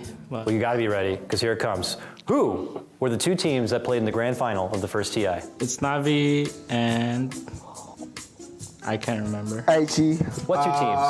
IG and Navi. Not IG. Oh. TI1 is eHome and Navi. That's right. Nailed it. eHome versus Navi. Very good. What cities did TI take place in? Canada is country, right? Canada's country. Where in Canada, do you even remember? California. Begin with a V. Vancouver. You got it. Who's the funniest player on your team? Who's Raven. Raven. You're the funniest. Yeah, I make myself laugh. What was the last movie you watched? Shang-Chi. Shang-Chi. Oh, how would you like it? It's just okay for me right now because we watch it here on Romania. So they speaking Chinese and they have the subtitle on Romania. So I didn't understand. You watched the movie, you didn't understand anything. Yeah. Yeah, we couldn't understand the Chinese part. Our manager had to translate it to me. Oh, okay. Who's the best player on your team? Me. Who's the best player on your team? Translate. Me. Who's the best player on your team? Me. Who's the best player on your team? DJ. DJ. You know everyone else said themselves, right? I love that. It says so much about this squad. Who's the best player on your team? See, most of them is like me. I mean, you kind of want your players to say that, right? Like, the support players might want to look towards their cause, right? But I think if you're trying to win TI, you want every single player to be confident in their own performance. So honestly, I don't mind that answer, especially at TI. All right, well, let's break this matchup down. Purge, I want to know what if you're a new viewer and you might not be that familiar with Team Spirit or Team Fnatic. What's the main thing you want people to know about this matchup? I personally think they're going to run at each other the entire game constantly. Oh, nice. They're both super aggressive teams. We saw it in the upper bracket for Team Spirit. I expect to see Fnatic do the same thing. Lots of confidence. Aku sering ketemu Aidine di partian. Sing main siapa ya? Iku sing lawas iku. Aidine lawas dimaini bocil. Dimainnya bocil in your dream. Iya. Iya. Tapi kadang jago, kadang roco iki. Apa nih? Lagi roco itu dewe. Tapi jaluknya apa enggak kor? Ya ancen. What the fuck? Okay. And they're both probably in your underdog category, right? And one of these squads gets top 8 right off this BO3. So it'll really come down, I think, who's going to play with more confidence. I'm looking specifically at the mid lane. I think Toronto Tokyo was a bit off what I expected and what I witnessed from him in the DPC. Mbak Indri seiling aku gak ya? Rally, Del. Ketemu di Surabaya ada ya? Pas nginep di gone iki. Hah? Kos-kosane hariane DE. Di tempatnya DE. Itu udah harian dulu. Tapi kos harian toh iku? 2 bulanan. Lah kene kan nyewa per hari. Sing kene turu kono. Iya, iso disewa harian. Lek kosong bisa harian toh? Iso. Masuk murah tadi Bang. AC, kasur, lemari 50 toh? Pas iku. Gak ngerti ya, 50. Bangga. Tak takon nih. Ngopo HC mbiyen ajur? Sistemnya? Hah? Ndak. Pas zamannya ADW. Ngopo iso ajur? Apa iku? Pas zamannya sapa? Sampean enggak tuh? Sekarang perspektifnya sampean. Ngopo mbiyen pecah? Pas zamannya sapa? Si sampean barang, sampean aku cabul Rijal Black. Iya tekan aku nih. Enggak. Ono mana sih? Enggak, faktornya yang paling gede. Bukan Barijal. Maksudnya? Ya faktornya yang marai tim iki kok sing tadinya stabil tiba-tiba jadi hancur. Kombo, kan ngerti. Aku wis nemu. Apa? Powerku munggah ndek kono, aku gak jadi blem-bleman lagi, terus dia malah lari ke 3 player lainnya. Iya, dan dia baru sadar kayak ini apa namanya? Dan 3 player ini ngefek loh. Gara-gara itu. Kayak misalnya aku tok kan laneku nggak ada kaitannya sama dia. Terus kayak di game juga nggak ada kaitannya sama dia. Aku mau greedy, aku mau apa kan nggak masalah toh. Soalnya aku carry. Nah, paling lah aku mati, gak jelas paling paling dia ngeluh gitu toh. Tapi aku kan bodo amat. Tapi kan kalau yang lain ke-pressure. Walaupun Black bilang cuek, ya itu faktor yang paling gede. Black biasa sih. Black bilang cuek. Tapi mainnya tambah hancur. Soalnya apa? Black ya malah males. Iya, ya iku aku sih tak sadar iku. Oh, goro-goro aku salah sih, aku ngunggah no power. Iya, biasanya kan sing jadi bahan omongan kan aku. Ya toh? Gak iso ngomong ngono pisan. Enggak, sebelumnya kan emang aku tuh tapi. Kayak ya tapi aku gak iso bener nih. Kok di underestimate, bener-bener di underestimate deh. Godo tim itu kan sebenarnya aku. Gara-gara emang gak ada power. Tapi pas powerku naik akhir-akhir itu aku nyentuh 2 digit toh sebelum bubar. Kayaknya bener. Aku 2 digit, ya wes bos. Masa ya katanya lagi 2 digit, ya ora mungkin. Cari pelari yang 3-3 aja anjing ya ditendang. Nah iya kayak iso bener nih, iya apa. Ya tapi harusnya ada faktor itu. Gara-gara powerku up. Bisa aja.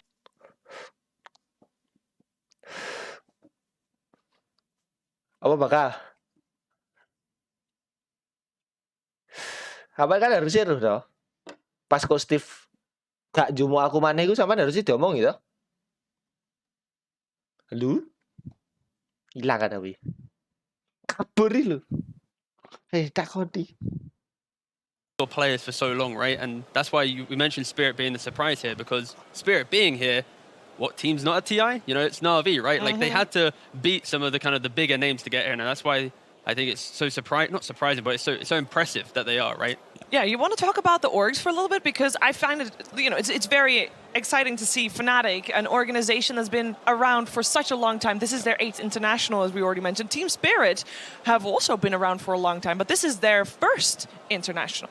Yeah, well, I did a little bit of homework. I want to find out a bit more about Spirit. They formed in 2015 with Ramses. That was his, after he played with Scary Faces, right? And that team, they got to a major, but they actually came last, losing to OG back when they had Miracle and Fly and No-Tail. 2016 kept the same team, but they lost to Alliance at another major. And that was when Bulldog and Loader played on it. 2017, pushed in, tried getting F&G into the mix. You know, these are big names they're picking up every time. Didn't do so well. 2018, Beaver came in as well. Oliver, 9, Tundra players, didn't work out. You then push over to 2019, RTW, Immersion, Misha. Misha's now the coach of OG, Immersion, Monaco Gambit, Nigma. RTW is on Nigma. Like every year, this team Spirit has tried to pick up like bigger names within the region, and it was only in 2020 after Yellow Submarine had started qualifying for the events that all their previous teams had failed to qualify with big names. They just swooped them up and went, no, please become Spirit and we'll try and form you in what you want to become. And it has been an incredible year for these young guys who have gone from just winning qualifiers to now at TI. Yeah, probably a success story from the current iteration of the DPC, right? There's a big issue in Eastern Europe is the roster volatility, right? I think Solo played for 3 different teams through 2 seasons, 4 if you count that he's now here as an analyst. And these guys would have been prime poaching material in earlier styles. But, you keep your points. As a team, they were close. Had they, I think, been top 3 at the Any Major, they would have gone through directly on an invitation. Yeah, let's talk a little bit more about Fnatic as well. We saw behind, standing in the booth, is Sunbi, also very experienced coach. I say also, but he is definitely one of the most experienced coaches, Purge. Yeah, he was coach of Team Secret for a very long time there, for many, many years. So somewhere around there, it feels like forever, basically, but very experienced player. So, yeah. Yeah, it's going to be exciting. Let's see what this series will bring us.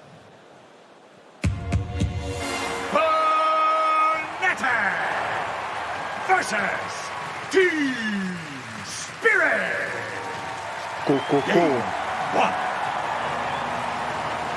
1. Welcome, everybody, to the draft between Fnatic and Team Spirit. Here with me today to talk about this draft are amazing people, AUI and Lizard. So, gentlemen, there are 2 different kind of styles of drafting here. We have Team Spirit that kind of swaps up the roles a little bit, but we also have Fnatic that's a little more stable and plays for the long game.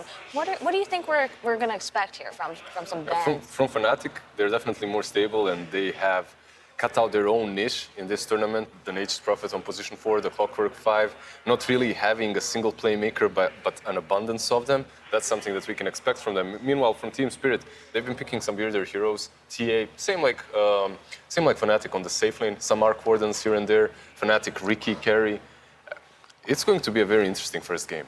Yeah, I think once you have a little bit of downtime from the group stage, it's when your team really solidifies what style you want to play over the main event. I think Fnatic, I was looking at their games, and usually what tells me a lot about how a team plays is their carry picks. If you look at Raven, he's playing hard carries, he's playing Weavers, he's playing Ursas, he's playing Razors, he's playing everything. Whatever. And while that flexibility can be really valuable as part of why Raven's such a good player, it also sort of tells me that they weren't able to really narrow down a style that they specifically wanted to play in the group stage. One hero that they did play, but they didn't really do well with, 0% win rate actually, is Tiny. So Fnatic, they just ban it out instantly. Elder Titan, me and now, we were talking about the most valuable first pick. I really think ET in the current meta is most likely first phase material. As it opens up your draft, it can go in any direction. Meanwhile, there is still IO left in the pool, which isn't, well, they're taking their time. It isn't really Team Spirit's playstyle. And it's sort of weird that you take your time when you've had so much time to prepare for a match. You've probably gone through a lot of scenarios. This means that Fnatic did something that they did not expect, or they want to someone thought of something a bit last minute. Okay, so it's IO. So as you were saying, I would say not the most comfortable support for them, but they can definitely play it, and they have played it. Definitely. I agree. I want to mention what you said about the ET. I think ET in this patch is sort of like a net worth deflator for the enemy carry, and the patch is very carry focused. So every time you have an ET in your draft early, it makes it so that it's harder for the enemy team to figure out which carry to pick for themselves. You just take away all the armor, right, and Morphling suddenly becomes not a hero for your team. Your carry will kill their carry in 2 seconds, no matter what the matchup Meanwhile, is. Doom is still left in the pool, Luna is still left in the pool. I value these heroes quite highly against the Tidehunter. Maybe Luna a little bit more because you have an IO already on your team. Right? Can you explain that matchup, the matchup with Luna and IO? So when it comes to the Luna, the lane is one of the best, I believe, for the carry to offlane matchup, depending obviously on position 4. But you have a Giga Chad collapse on your side. You're getting that Mars in the first phase. There's plenty of carries, but collapse on Mars looks like no one else. He's played this hero forever, and he's always looked good on it. Even this tournament where I think Mars had a fairly weak win rate, Collapse and Team Spirit, they went 3-2 with it, which was respectable. And even in the games he lost, he was getting these crucial double spears, and it looked like he's carrying team fights. You look at the fight recap, he's on 4k damage on Mars. You're like, what? When I look at Fnatic as well, collapse and praising him aside, as we're doing it, I feel every single panel. If I wanted to pick for them Nature's Prophet, Clockwork, and any sort of a spirit for your mid laner, and you're happy, you're satisfied, right? That's how I see Fnatic. Then off of that, you can build into whatever, because as I always stated, Raven plays anything. He even played that Ricky on that position of 1 role. Yeah, merging with the crowd a bit. Yeah. I was actually a bit surprised that Spirit, they didn't go for the Storm Spirit. I feel like IOG Storm Spirit has been a fairly common opener, especially when you know that, I mean, Fnatic, they can play the Fury on other roles in 4, but most likely, it looks so good. Sort of like a Jab signature that it's going to be on him. I think Jabs in particular, I think he's ranked 4 on leaderboards right now.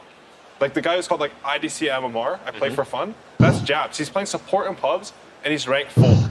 He's higher than any carry player in the world in MMR. And he was the only one at the interview that said that it wasn't him. Yeah. It was a team. No, he's crazy. As far as like support's individual skill goes, I think Jabs is up there. On top of that, on the other side of Team Spirit, I think you have Yatoro, who is the highest rated carry player in terms of MMR. Like the top 3, Quinn, GPK, nothing to say, dirty mid players, you know, abusing a little MMR. He's actually playing carry and still winning MMR. No, he's still keeping carry. He's one of the players I love playing with the most, actually. He'll pick some Faceless Void. He'll like, hey, you think you're about to TV mid? And he's nice, right? He's very nice. He's so pleasant to play with. It's unbelievable for a carry player in pubs. It's something different, definitely. But I can see Team Spirit, they're sort of vaunted as like big fan favorites in the Eastern European community because their team chemistry and even their personalities is just so pleasant. They're just friendly. Can I ask you a question? So there are some really standard bans here, like Monkey King Weaver, even Bane, who had a very good showing in the last series. But why Winter Wyvern? So Winter Wyvern right here, when I look at it, is kind of strong versus Io. It's one of those heroes that can deal with relocates. I don't value it as highly, so it is a question mark a little bit for me too. Specifically, I would question the Bane even higher because it's a hero that has been first banned at the Dota Pit tournament recently, in the first phase that is, but has fallen off for everyone else but Team Spirit. They value these heroes very highly, and I think perhaps their own biases came into this ban. I guess perhaps we'll see. Honestly, I don't have a good read on what they're going to pick next. Yeah. Like Winter Wyvern Bane bans, I guess that's some like single target physical core. That's like easy to isolate with grip or to counter with the Cold Embrace and the Curse. So that's why the Sven and Yrsa bans, right? On the other side. Yeah, exactly. So I guess Fnatic had a better read of that. They instantly saw like, oh, they're banning something. I think something that's interesting about the draft is oftentimes your bans are more dependent on the other team's bans than their picks. Especially when you pick sort of like an open lineup like a IO Mars. Yeah, and with the Lion ban, Storm Spirit was 100% coming. That was an instant pick. Knowing right after Fnatic, knowing how they want to be playing, if you see that Lion being banned out, you know Storm is coming. This is a hero that they're feeling very comfortable on. Pretty much any Spirit on that mid lane for them works, but Storm Spirit I think is slightly better than any other, and Chuan will have a lot of fun on. I think in the last couple of matches, we saw Storm go against his Spirit brother Ember, and Storm dominated the lane. I feel like getting that Storm is also sort of buffing up Jabs' Furion on position 4. Because I feel like Furion on position 4 should be less comfortable playing against these Spirits that can kill him. For sure. You don't want to be playing into any sort of hero that can jump you. We've seen Monkey King even struggle at the same way in the last series of VG versus VP. But there comes the Luna that we've talked about. Yep. Luna actually with the Disruptor. So it will be some IO. Do you think IO will lane with Luna? Do you think this will be Disruptor position 4? I think IO Mars just giving him some sustain most likely, but I don't particularly have a good read on it. Like I think it'll depend a little bit on what carry they see. Like maybe it'll be what hero they can pressure, because Fnatic, they're not really showing their 5 or carry right now. They do have like basically 2 counter picks now as they are second pick. I want to mention that Fnatic, they banned the Sven and Ursa, as you're saying, because they banned Winter Wyvern and Bane. I always feel like, especially this tournament, when it comes down to it, in the lower bracket, a lot of carries are favoring Luna right now. She just, especially since the anime, yeah, it's so simple. Everything you do, you're lane strong, you farm fast, you team fight well, you have night vision, your timings are simple and easy. Everything is like in your control, so you can focus on dealing with the pressure and like making good calls. I'm instantly reminded of the Naga versus the Luna matchup, that one game in which it's just so much harder to execute properly with the Naga. By the way, they banned out the TB on one side, and I'm wondering for Team Spirit, okay, you banned out the TB, but where is your reliable catch for the Storm Spirit? You have Mars, but he's not that reliable. The Glimpse as well, it works, but it's, what, are you going to be predicting every single time he zips in to it's like set up the you static have storm? to, it's pretty hard because you can Glimpse Storm, he can't OT out of it, right? But you have to see him when he's 4 seconds from when he jumped, or he just jumped you on Disruptor. Like on paper, it often looks like Disruptor is really good against a lot of these Spirit Heroes, but they actually just end up jumping and killing you. Yeah, it's not easy. And the same thing can happen for this IO. So both of these supports kind of suffer from the same things, and that's heroes that can get on top of them easily, which is something that Fnatic has already got. They have the Storm and the Prophet to TP behind the enemy lines. I like this Ogre Magi pick coming out, assumably for DJ on Fnatic. I think if you look at their heroes right now, Tidehunter, Storm, and Furion, they all take up a lot of farm. If you have heroes that soak up a lot of farm like that, I think the Ogre Magi is like his frontline tankiness and his Bloodlust are just good to enable those heroes. On top of that, I feel like Fnatic, they play like such a freestyle, sometimes Jabs becomes an additional core, right? If you're Bloodlusting 4 heroes instead of 3 heroes, it's just all the more effective. And it's something very simple, right? It is, it is. He's going stable. to come into that lane, he's stable, he will bully you out. And later on in the game, he doesn't require any farm at all because all of his teammates so far are looking fairly on the greedy side. Meanwhile, that Riki gets out by Team Spirit. This is something that we mentioned earlier. They played it on position 1, and sometimes when there's one of these niche picks picked by a certain team, if you're playing at the lower bracket, you need to ban that out. You can't test your luck. And I think they're also banning it because it is good versus heroes. A classic counter to Mars, backstab versus Bulwark. Also, you have double Blink range out support. of the arena as well. Yeah, right? it's a carry that you give vision, and then the Storm jumps, both your supports die.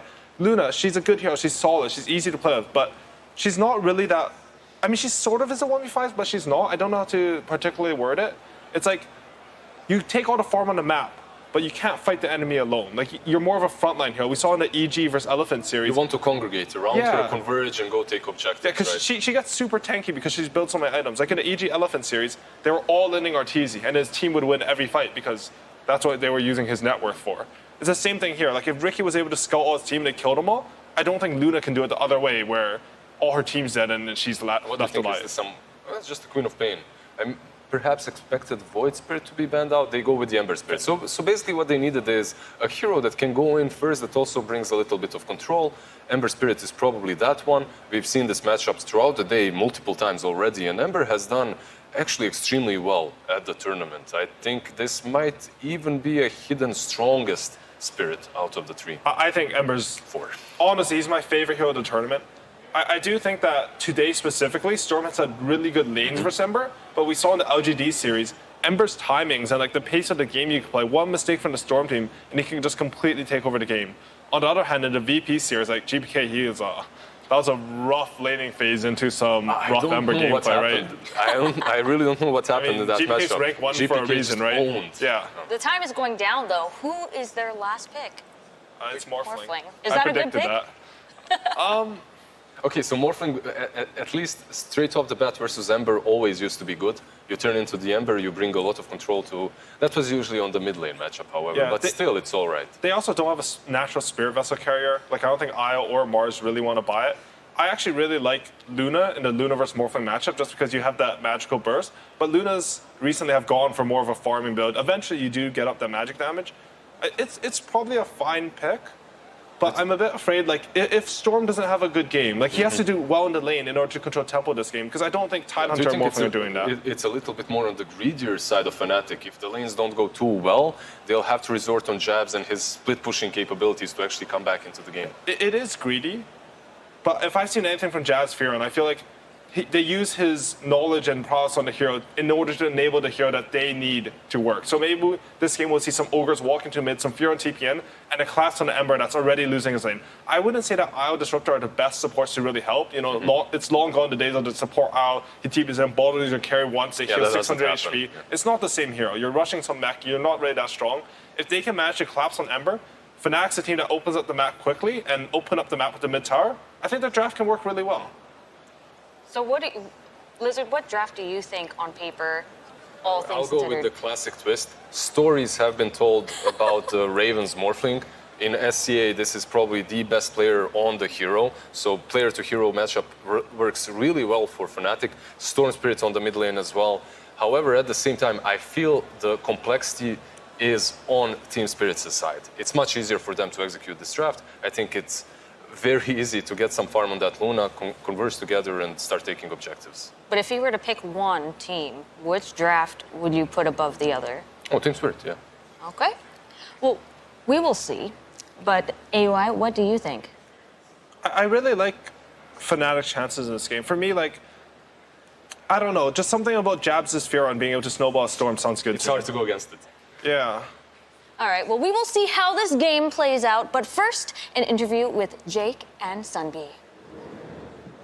Thank you very much. Hello, hello. I am here with Sunbi, coach of Fnatic. How are you doing, sir? Doing great, doing great. Fantastic. Let's talk a little bit about that draft. People have been saying that this Tide Hunter is a bit of a trap, that teams are letting other teams pick it and then falling into their spider web of lies. How are you feeling about Tide? You feeling confident? No trap, right? I mean, we like the hero. I think it's a good hero. If you don't win with it, is it the hero or the execution? I don't know. But we like it. All right. Glad to know that. What do you think? Any surprises in that draft? Were you guys going to pick Ricky? I saw they banned that last. Ricky is in our arsenal. Is there any surprises? No, not really.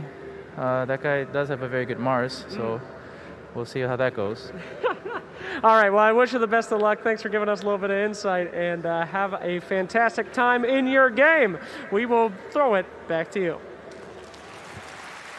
Thank you so much, Jake, and Sunbi throwing it out there. He's got a pretty good Mars trap. Yeah, wow. We've seen it. Shocking. Turns out coaches do their research, and they're well aware that he's perhaps, I mean, that's the second time now that he's actually been complimented by his opponent on his Mars play. So I hope they're showing Collapse these interviews after. I mean, they keep on giving it to him, though, so who knows? It's true. Not much of a compliment, is it? No. Yeah, he's really, really good. You know, they're just telling some lies to this guy.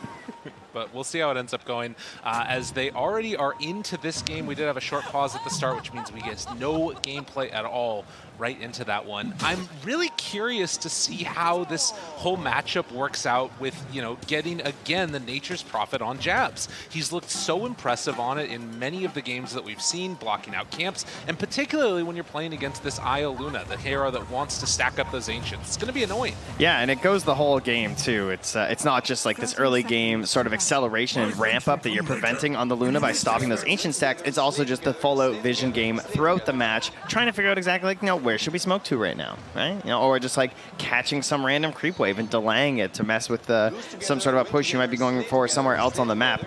Just very good at changing the game state from this hero, and truly a very unique hero movement-wise. And on top of that, they have the other hero with the most freedom of movement in the entire game in Storm Spirit. Not bad at all if that's the thing that you're trying to prioritize. Is we do see the movement out onto those bounty runes, and it looks like it's going to end up being 3 for Team Spirit, actually, as Collapse able to pick up both of those up on the top side of the map. Not bad at all, not bad at all. And heading out to the lanes, already they're going to have the Io dual lane together up there on the top side with the Mars. Oh, look at Jabs down here. Look at this damage with the Blyson. Oh, yeah. Getting in there. Unfortunately, Luna, she's a little bit fast, so she won't be punished quite as hard as others. Also didn't get a creep block off. That could have been pretty good, but still, that's free right there. Well, you can see now as we take a look at all 3 of these lanes, Chilll playing against Toronto Tokyo, and the panel talked about this already, the sort of woes that we saw in the laning stage the other day. Some of that felt like, you know, maybe potentially nerves out on the big stage or what have you. Don't expect to see a sort of outplay that significantly in this one unless things go pretty tragically in the early going for Toronto Tokyo. Yeah, we'll hope it's not like last series. That is for sure. If you're going for the Ember squad here. I believe the last time that we watched Fnatic here in their lower bracket match versus Undying, they also had the Nature's Prophet, and they're playing it versus this Disruptor too, I think. Or at least we've definitely seen this before, but Nature's Prophet into Disruptor, not a great time. There's not a whole lot you can do, obviously. You can throw out some Thunder Strikes, try to reduce the treants, but they're just so tanky as well. You know, if you don't have that Ench counter to steal away the treants, it can be a very hard time trying to deal with it. Right, and I think that what we saw before was that they were able to kind of go all in with, like, you know, a Thunder Strike and then also the Loosen Beam when there's a little bit of a step. Because it was the core. Of exactly. course. That was in our previous match, that was actually one of our other squads with an Nature's Prophet. But so far, so good. 10-1 on the Ember and 9-2 for the Storm Spirit. But everything looking fairly standard as far as the lanes are concerned. Toronto Tokyo here is going to get a stack on the small camp. No early movement, or actually, never mind. He's not. He's just going over to get the rune. Don't worry. It's okay. At least he has a small camp, right? You know, they've gone over, they've blocked off tunes, so very annoying to deal with. This is a great way to shut down a Storm early. Anything that you can to slow down that snowball that we've seen so often. And particularly, you know, a couple of these heroes at various points have looked really strong together. You get a little bit of a half pull there by DJ. Now, will he go for the high ground sentry? He's come back first. Let's be very tense here, because you can cover the whole camp from the high ground sentry, and if he goes for the pillar sentry from Chun, he's going to get that Obs ward for free, too. It's really nice. You can see Jabs, nice move over there to sneak away the water rune.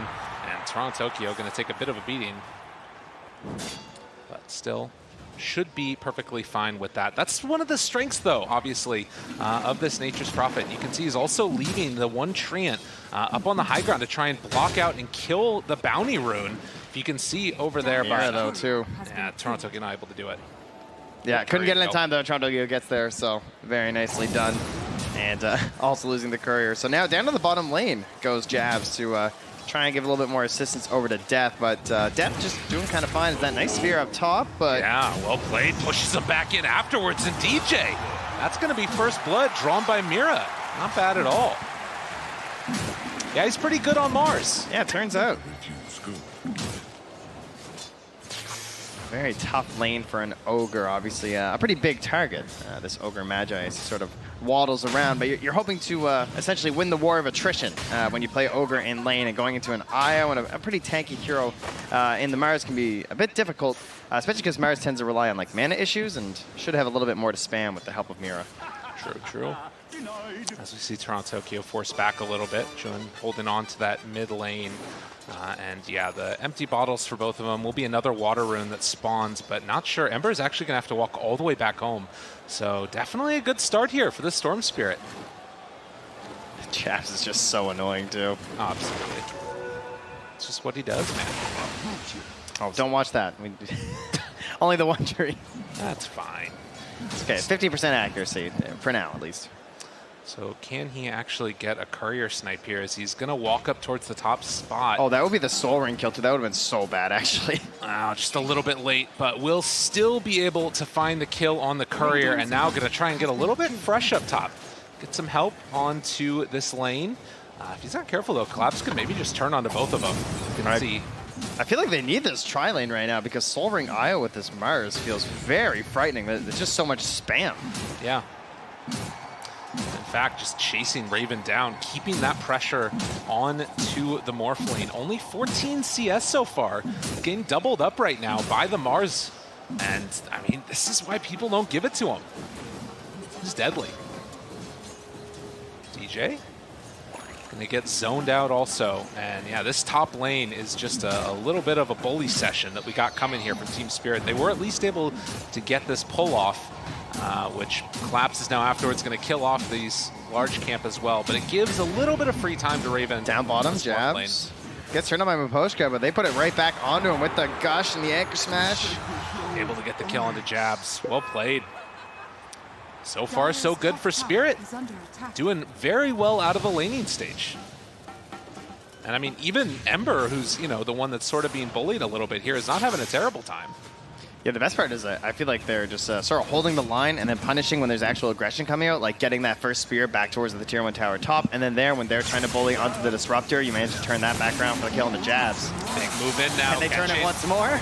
Level 6 is off the mark. They don't have it for Toronto Tokyo, and so he's going to get chased down, but Mira comes in at the last second, able to save his life. And the healing salve going means Toronto Tokyo will live through all that.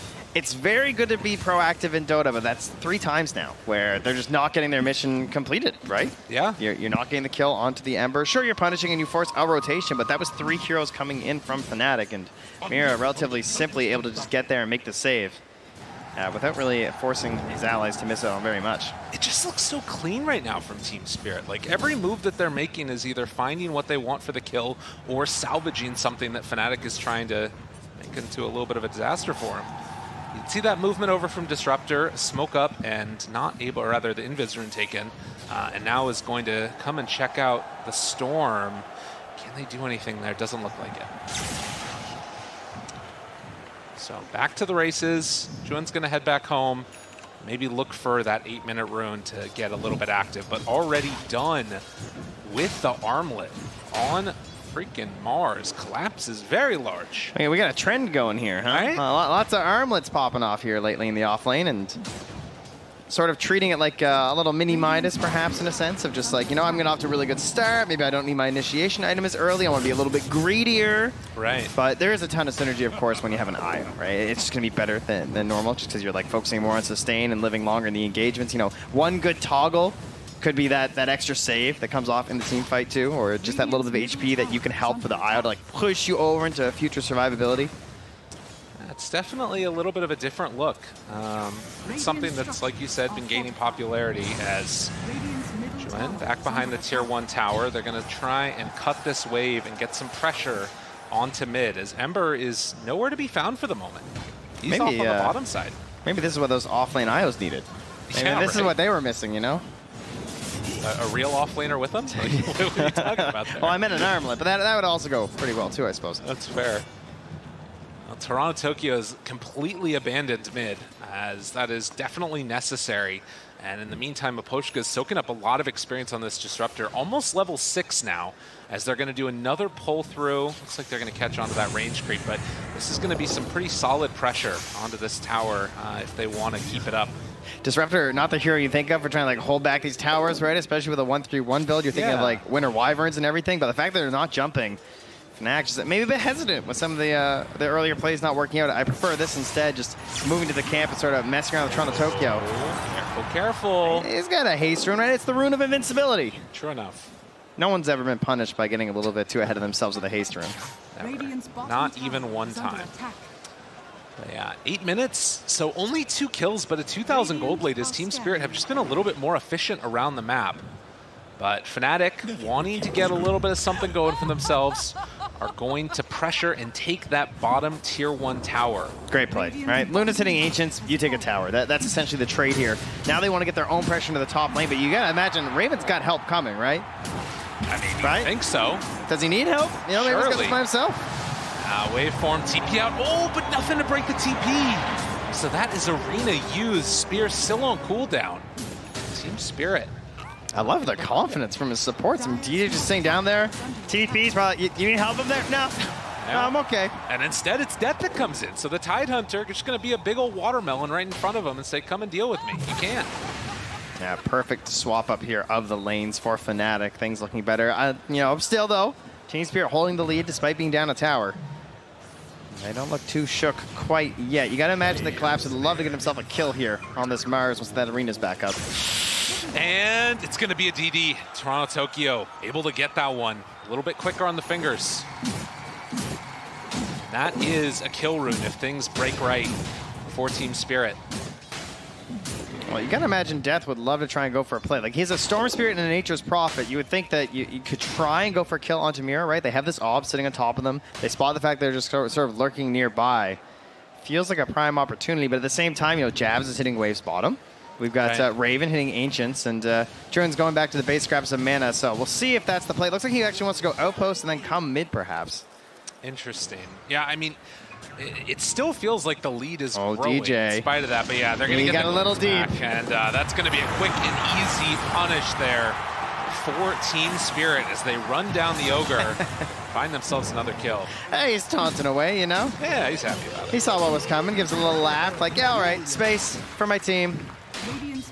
I like this play from Collapse, though. Can't go for kills, goes for your stacks. Heads in to farm up some of these neutrals that Chilll was looking for. A little bit of a battle going on for these ones here, and he's thinking about it, wants to jump. They're smoking now towards Namira with Death coming in also. Jabs there, the jump away, tries to live, and Collapse will get out, but they lose the IO. Oh, so I think Team Spirit were thinking about contesting that. They'd actually smoked up Yadoro as well as Maposhka, and we're sort of moving that way, but it looks like Collapse just made the call, like, no, not worth. Like, don't bother coming. Yeah. Now, Mira makes some space. He TPs out.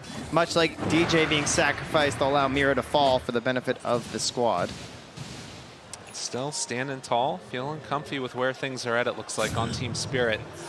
As it's just that slight lead that has not ballooned out yet. But the glimpse back in the Static Storm, able to pull and kill potentially this Storm Spirit. A nice jump, but no! He gets the zip away and able to dodge that last hit. The Thunderstrike, but there's the relocate coming in, trying to find Chilll. Can they get him though? Collapse the Spear, not quite gonna be on the mark.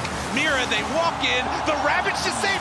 Surely no! He gets away! Are you kidding me? Unreal. Toronto Tokyo even lurking in the area, wants to find something in exchange for all this with the invis, but he can have a courier. It turns out that's what he wants. Wow. It's a very small prize after what looked like a mid-kill. Yeah, unbelievable stuff. Great saves coming in there from the team. And it just feels like Fnatic finally getting themselves their own stifling of some moves there as Team Spirit trying to go for the plays. Still a healthy lead here, 3 to 4K-ish net worth for Team Spirit.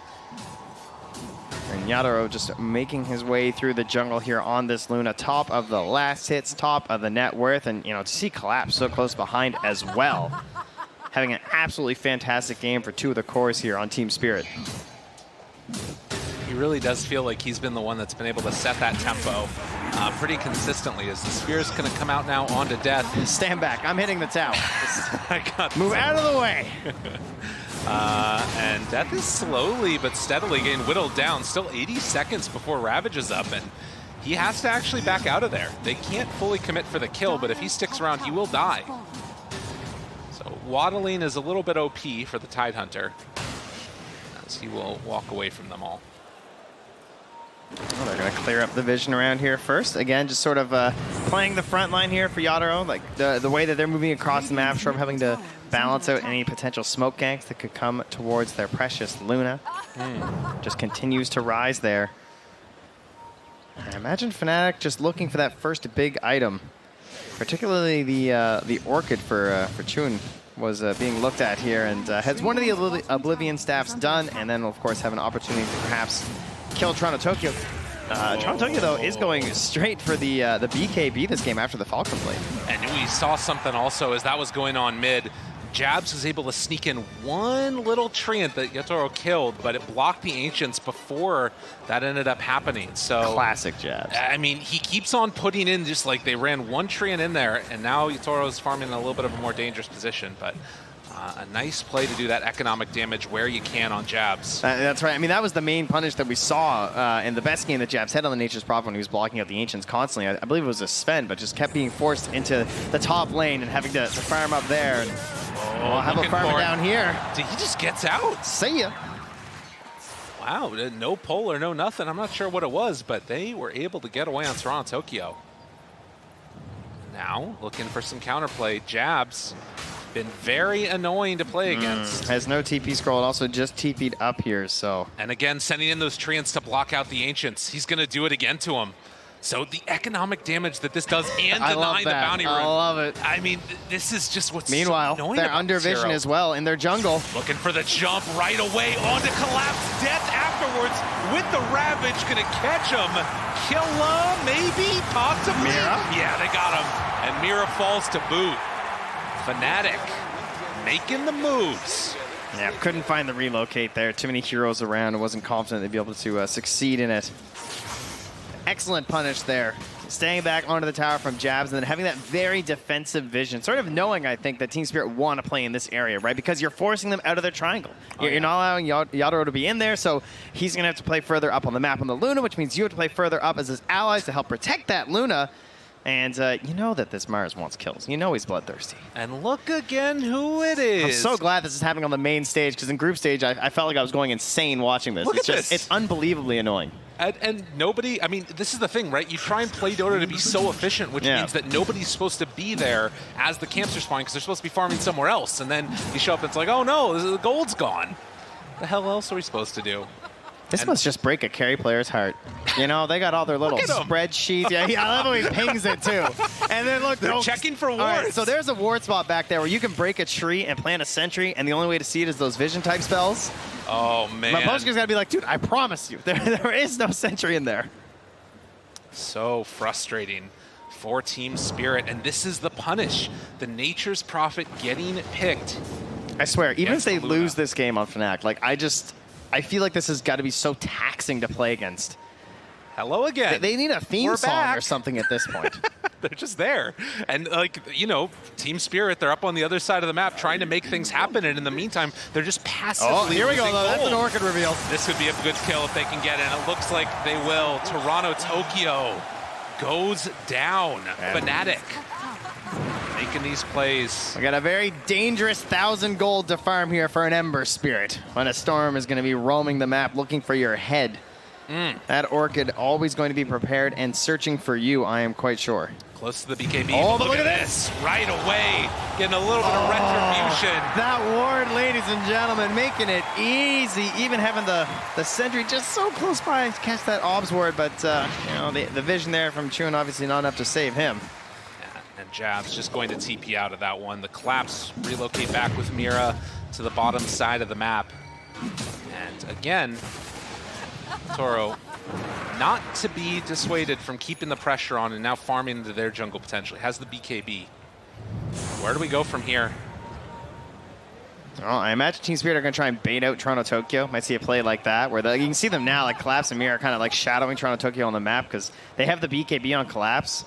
So perhaps hoping that a similar jump play will be attempted there from Fnatic, and they'll look for the punish once the Storm's back up. But very deep vision here from Fnatic, spotting out actually all the movements lately from Mira and Collapse. Over on the right-hand side of the mid lane, they had wards there. Now they just moved through the triangle. That was also just spotted again. So they should have a very good idea of the current game plan here from Team Spirit, and it involves the death of that top tier 2 tower and taking over your jungle. You can see that these Treants also in on that vision game. They're going to pull him back in now. Catch on the jabs, caught onto a tree, and killed off. So Team Spirit tired of the shenanigans and wanting to keep the pressure on, take down this tier 2 tower, turn to the outpost. Yeah, I doubt this glyph will end up stopping their assault here. So as you said, right on through. And big goals attained here for Team Spirit. Now instantly TPing down to that bottom lane as well.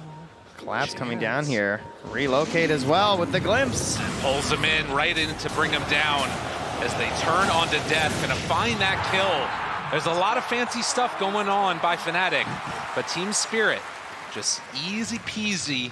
Take it down with the Luna IO. Well, we got a lot of BKBs being worked on this game. We're trying to get as many kills in as we can before they're out here. About 400 gold away there for the Tidehunter as well. So some early BKBs pretty much for everybody in this game. And that means that if we head into that mid and late game, we're going to be having to keep a careful eye on a lot of these timings.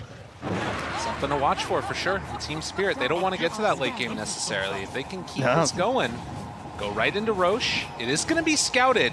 And obviously with the Storm Spirit, with the Tidehunter coming back up soon, can Team Spirit do this in time? I mean, they know it's happening. Fine. Yeah, okay. No, thank you, says Fnatic. It's Death. Don't bring him over. They're thinking about going. Tempted. They're thinking about going. They're going to be a little bit too late though, and now they walk right into this one. If he's not careful, might end up getting chased down and killed. Does have Ravage still. The glimpse back in, immediately caught. The Ravage used by BKB in response. Team Spirit, they're too strong. Mira, silence, chased down, but they can't find that finish.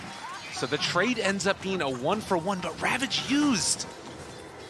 Yeah, Ravage used. And another one afterwards. DJ pulled back in by the glimpse, and Jabs also. Jabs. Oh, he's so slow. Throws out the Sprout, doesn't have anywhere left to go, and he too will fall. Team Spirit having none of the shenanigans. All that from a Roche Fnatic even knew was going on, but that temptation to contest. You have the Storm, you have the Ravage, you think, oh, but what if we could just, get in there and grab the Aegis? Chun's like, I've done this. We did a group stage. It was awesome. I zipped right through. I killed Roche. I took an Aegis. Not so much this time. Unfortunately, wasn't there in time to be able to go for that steal. And now Team Spirit, again, coming down from that upper bracket, looking to try and go up game number 1 in this best-of-3 elimination match. A 6,000 gold lead. And time and again, we're seeing this Luna pay dividends. Well, they want to keep the pressure up here with the Aegis smoking up. That's a Daedalus. That's a big item. That's a lot of damage. 15,000 net worth right now on this Luna. And that arena and the Ember, like the chase down potential as well as the setup for the relocate, there's just so much time, you know? It's going to be very hard to get away. The BKB's here for Tide, though. Oh, they're coming down bottom. They had a good idea of this, too. Now, he does have TP. He has the Essence Ring as well. This is one tough Storm to get. Jab's also using his ward to TP in here. And instead, trying to get aggro. Able to find a kill, but does it come at a cost to relocate in? Chilll going to fall. Jabs afterwards also in the dirt. I feel like Chill's just like, oh, there was a tree there, you know, right by that little signpost. Very unfortunate. Thinking about chasing this now with the relocate. They couldn't take the outpost in time. Has to turn into the IO to tether away. Oh, man. That was the skin of his teeth there. That's a pretty quick move. Yeah, not bad. I mean, to be fair, he knew the IO was coming for a while. True, yeah. true. Nonetheless, impressive stuff. Well, Fnatic this time trying to find little pickoffs during an Aegis timing, hoping that you can utilize that time to, you know, sort of delay your opponent from pushing as a single, like, 5-man blob. But they get punished, going for it, using their own wards. And now, of course, with the Storm being dead, and now this Aegis having been there for a while, your vision starts to decay in these situations. Like for Team Fnatic, because they just haven't been across the river in a while. They got one ward left. It's going to expire soon. So now the wards are going to get very defensive here. And with the range of initiation that you have on the side of Team Spirit, sometimes these defensive wards, they're not very helpful if there's any vision ahead of the path here for Team Spirit. I imagine they're going to look for some really nice deep wards. Poshka's got 3 sentries and 2 obs, so goes for one pretty deep in the triangle on a pillar, though, so may get dewarded. Would love to get one on the other side of the map, too. Yeah, this is the position where they're going to try and keep that pressure on, like you're talking about, and you can see at the same time, Jabs getting going on. Hello, hello. It was nice of you to give that one away, but the ward drop down won't be enough to keep him alive. And even on a defensive ward on the high ground there from Fnatic to try and help against these situations, just so quick from Spirit, just not worried about a turnaround play. Really, of course, you have the Aegis and everything, not worried that he's going to TP out before you get there. They just want to grab that free pick and try and get some revenge on everything he was up to with their Ancients. Too true. 8,000 gold lead now. Fnatic have done a good job of being able to dodge some of these fights, but again, Toronto Tokyo just recognizing danger, zips out of there the last second. So Fnatic still dropping down bit by bit net worth, but it is not necessarily the end of the world for them. They're finding very small trades across the map, and they are moving into these BKBs. And, you know, we've had several games now at TI where the BKBs really turn things around, but this one's not free. Looking for it, jump, and saved immediately. Collapse, now turns onto the Storm, takes them down, no buyback, 50 seconds, and just like this, the game is blown completely open. Fnatic, they've got to defend without their Storm. Another 40 seconds, Ithoro keeping himself alive as they take down another DJ to fall. Has to buy back on the Ogre, and as you look, just hero after hero keeps on dying from Fnatic. Jabs is going to drop. They keep on turning on to more. Toronto Tokyo, this is an absolute slaughter as they find a boat. Triple kill for Collapse. Somebody make it stop. GG, they're done. They just let it go. 25 minutes, Team Spirit. Right through this game, right through those BKBs. They spent the whole game building BKBs. They didn't even get to use them. Unbelievable. That was one of the most dominant handlings that we've seen so far. And in the lower bracket, Team Spirit looking like a team to watch out for. And Fnatic, on the other hand, I mean, I feel like you're just going to need to go back to the drawing board a little bit here and see where they go from this point forward. But first game going to Team Spirit. Well, that's a pretty tough loss here for Fnatic. I feel like there are a lot of good signs, right? We talk about like the nuisance of Jabs and the way he's able to just like move these trains around and everything. But at a certain point, you obviously need to succeed on some of your plays, and that was a pretty common theme where Team Spirit were like sort of turning around a lot of the earlier attempts there from Fnatic, and then into the mid game, very aggressive map movements there from Team Spirit as they just sort of swept on in there and captured all your resources. Yeah, and it felt like there was, these couple of moments where things were starting to go good, and then eventually the BKBs came online for the Luna. Toro was basically never touched throughout that game. 8-0 and 8 on a Luna is a really impressive feat. And I guess that, maybe thinking about trying to take Team Spirit out of their comfort zone might be what they need to go for here, and possibly think about removing that Collapse Mars. I think he's a very easy one to look at, too, with Collapse on the Mars, but I think Maposhka as well played fantastic on the Disruptor. Like, going for all that vision, how many of the pickoffs onto the Tide early before the BKBs, he's one of the reasons why they're forcing that item build to be rushed out so quickly. So it's not a single hero answer here, I don't think. We'll see if anybody else has some answers. We'll head on back to the panel, let them break that one down. Thank you very much, Lyrical and Trent. A lot to break down in that first game of the best of 3 elimination series between Team Spirit and Fnatic. Team Spirit taking game 1. I'm here with Kyle, Purge, and T-Gov, and we are going to try to break this game down. And I like what Trent says about Miposhka being one of the MVPs on this Disruptor, but I do want to start by talking about the Mars, because frankly, Kyle, that is the Collapse hero, his star hero. And we heard Sunby say it in the interview too. Yeah, it's not just the hero even, it's this armlet build. It is 75 damage when activated on strength heroes. 15 base, 25 strength, 35 damage for 2,500 gold. It's so value. You have to sustain from your Wisp, and you compare that to the enemy Tide who's got a hood. The offensive damage impact, it's just... It's a big difference, yeah. And it's not just that Collapse is playing; it's that he also has an IO. So if it was a normal laning stage against a Morphling, he'd do fine, but maybe not crush as hard. But you could really tell that he's experienced playing the combo. Miro plays IO in pubs very often, so his comfortableness, just going through clearing triple stack, going from camp to camp, he was ready for that. Yeah, and for me, it's the fact that Spirit, this is something that IG actually run at the tail end of the group stage. They beat OG with JT on the Mars, with the IO, exact same build with the Armlet.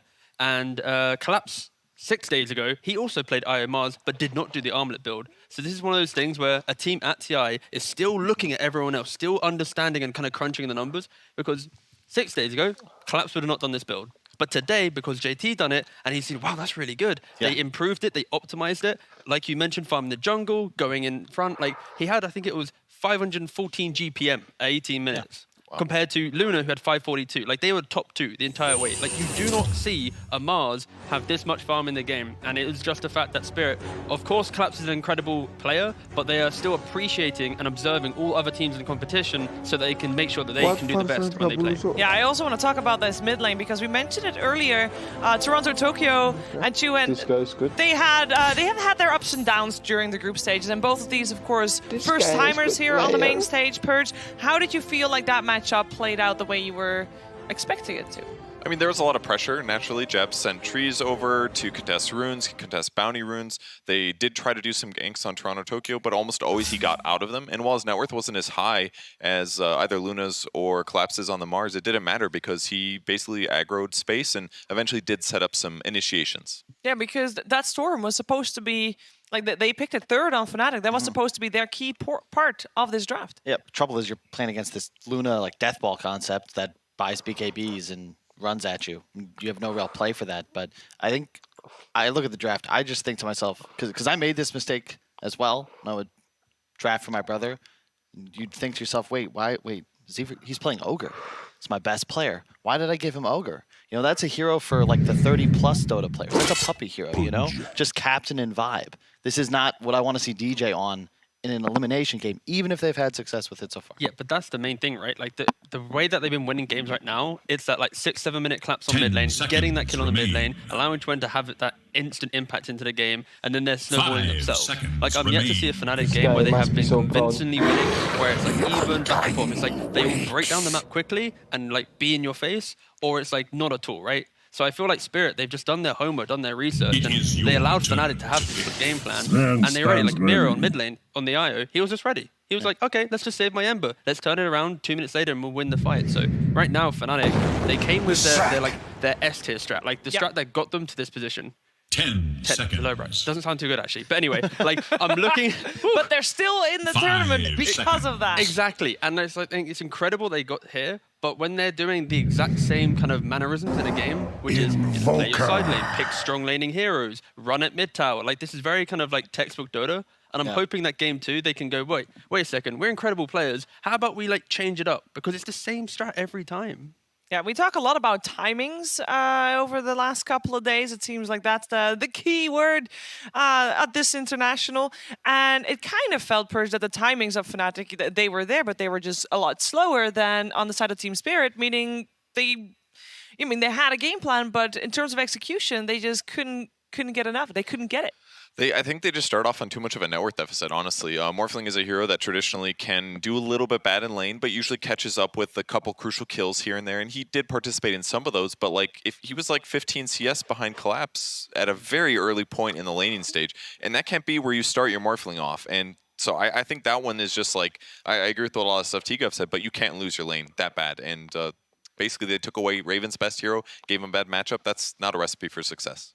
It is not, especially because Raven, his Morphling was mentioned as the one to be taking it all on his shoulders and to move over from that. We also thought before the game started, and Purge that said that, these two teams are going to run at each other. And I think Spirit heard that, and they're like, yeah, that's exactly what we're going to do. Fnatic, a little uncharacteristic there, T. Colorful. Again, it does kind of boil down to the fact that, Jab's normally, okay, when you have heroes like Morphling, right, and they have a bad lane, the way to get back into the game is early towers and to make people react to your plays so Morphling can kind of sweep behind and get that farm, right? But it does kind of lean into Spirit always being ready in the right place. Because whenever, Fearing comes to mid, they're not giving away these cheap towers, not giving away this cheap map control, and it does help that the Mars is just owning the enemy jungle, which is kind of like a rare occurrence. I see it twice, I think, at Diablo. This style of Mars, right? Most Mars players, they AFK in their lane, they kind of bonk, spear, they chill, like they're giving away the farm. They're not like taking that and more. So I think Fnatic, honestly, just are kind of caught off guard. Like when you play a snowballing S lineup, you want to win lanes like Purge said, but I just don't think they were prepared to lose lanes in this way. Like this is kind of not a new way of losing, but like it's 1 or 2 times it's truly been shown. Well, that's what you pick Prophet for this reason, right? The NP theoretically is going to give you an advantage, and then early towers, easy towers. Then you have a Tide Hunter who goes this hood first, and then you can just kind of relax, defend your own objectives. But when you're getting outpaced on like all lanes, and you don't really have a good place to play into, teleporting onto an armlet Mars, that's just not going to work. Emperor Spirit mid is always going to have a free escape, and Luna's just farming whatever he wishes. So it's really just, I think, a lower bracket thing where the easier draft often wins. You even heard them say it on the draft panel. The complexity was much easier in the case of Spirit's game plan because you just kind of chill. Like you farm. You saw them die in enemy jungle to that Ravage, like all the ultimates and the Iomars die, but it's like, okay, cool. Like that feels 2 minutes good, no Ravage, yeah, like that's fine. You're wearing your jungle. With that said, though, Spirit still got some really crucial pickoffs. They got that storm kill on the top lane with that ward vision. They had better night vision as well with Luna. There was the Tide relocate that they did near the large camp on their side of the map. Like it just felt like they were pressuring everywhere. They even took the tier 2 tower before they even attempted Roshan, and they got it fast. It was just like they were clearly ahead of Fnatic in this game at all stages. Well, that's like a textbook type of way of playing the game out from once you've won the laning stage, right? Then it comes to high ground defense, and I always thought high ground defense is where the comebacks happen. That's where we see, in this case, the Tide Hunter getting the big Ravage, the Storm getting the big jump. Why couldn't they set up this big high ground defense team? Why wasn't that a possibility for them? But will it follow Fnatic heroes are all about kind of pushing forward and poking, Like, they can only defend the high ground if Morphling has maybe Manta, BKB, Skadi +1. His damage output won't really be there. They've got a lot of, like, annoyance and kind of control to some degree, but they're not killing things. And it also does help that Luna, Ember, and Mars are like 24 minutes have BKB. So if they want to occupy, the dire high ground, they just have to go up there, go all golden, and they're going to pretty much win any fight. And the next time it's just like too many items deep. Yeah, exactly. It's just so greedy, and Spirit recognizing this. Like they also got way more value out of their first item. Armlet is just, I think, the most busted item right now because it also has the build-up component of Helm of Iron Will.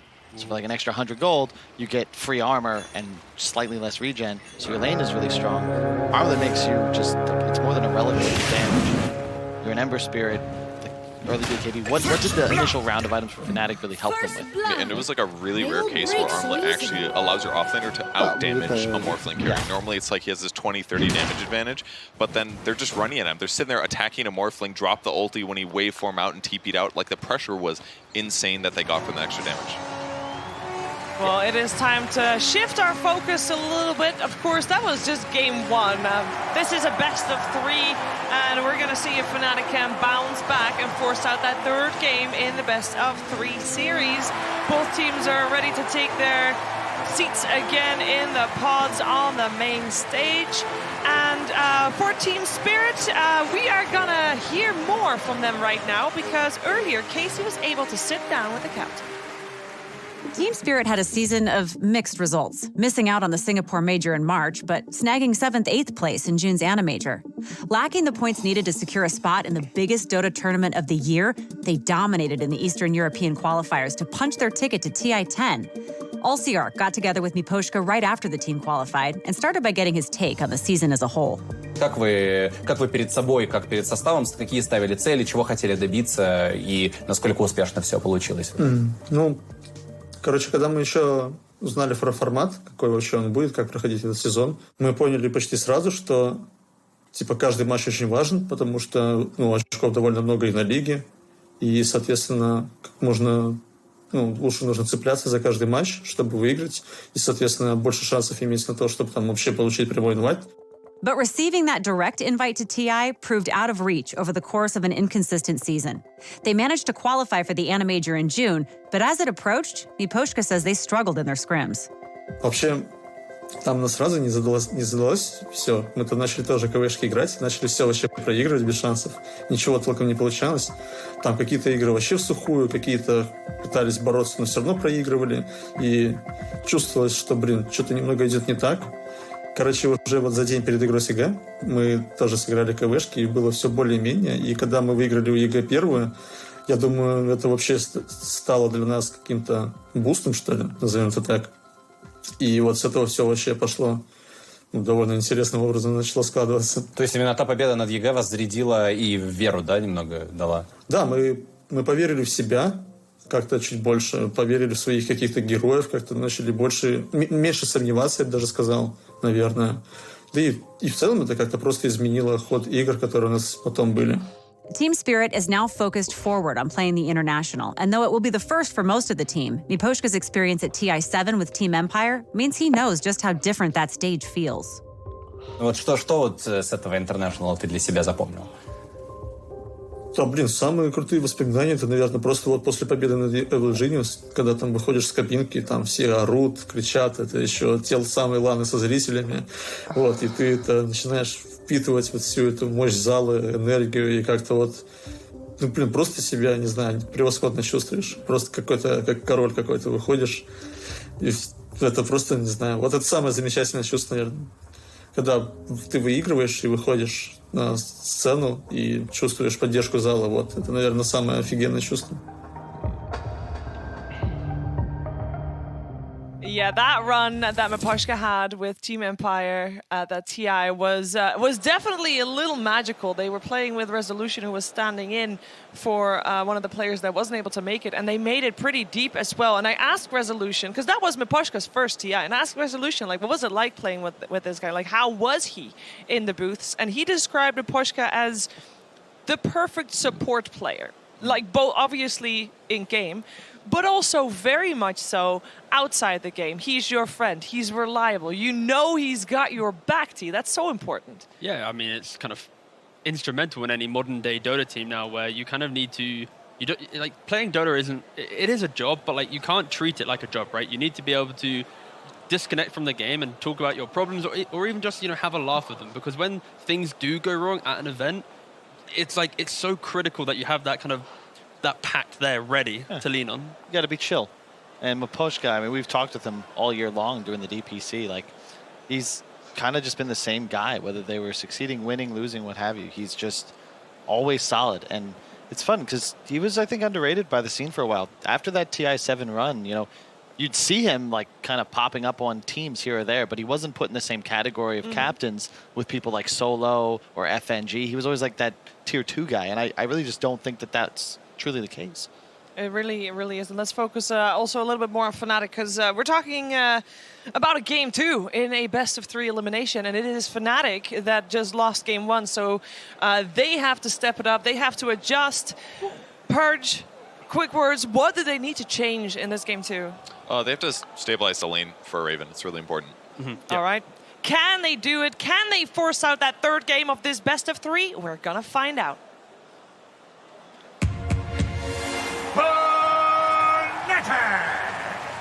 Versus Team Spirit. Game 2.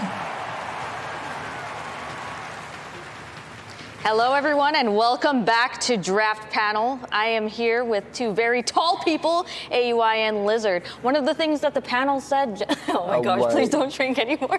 So one of the things that the panel said is that Fnatic will need to stabilize Raven's farm throughout this game. Do you think that that's a good strategy? Do you think that that's yeah, I completely agree with that idea. I think on top of stabilizing Raven's farm, making sure he has a good game, Collapse was just out of hand that game.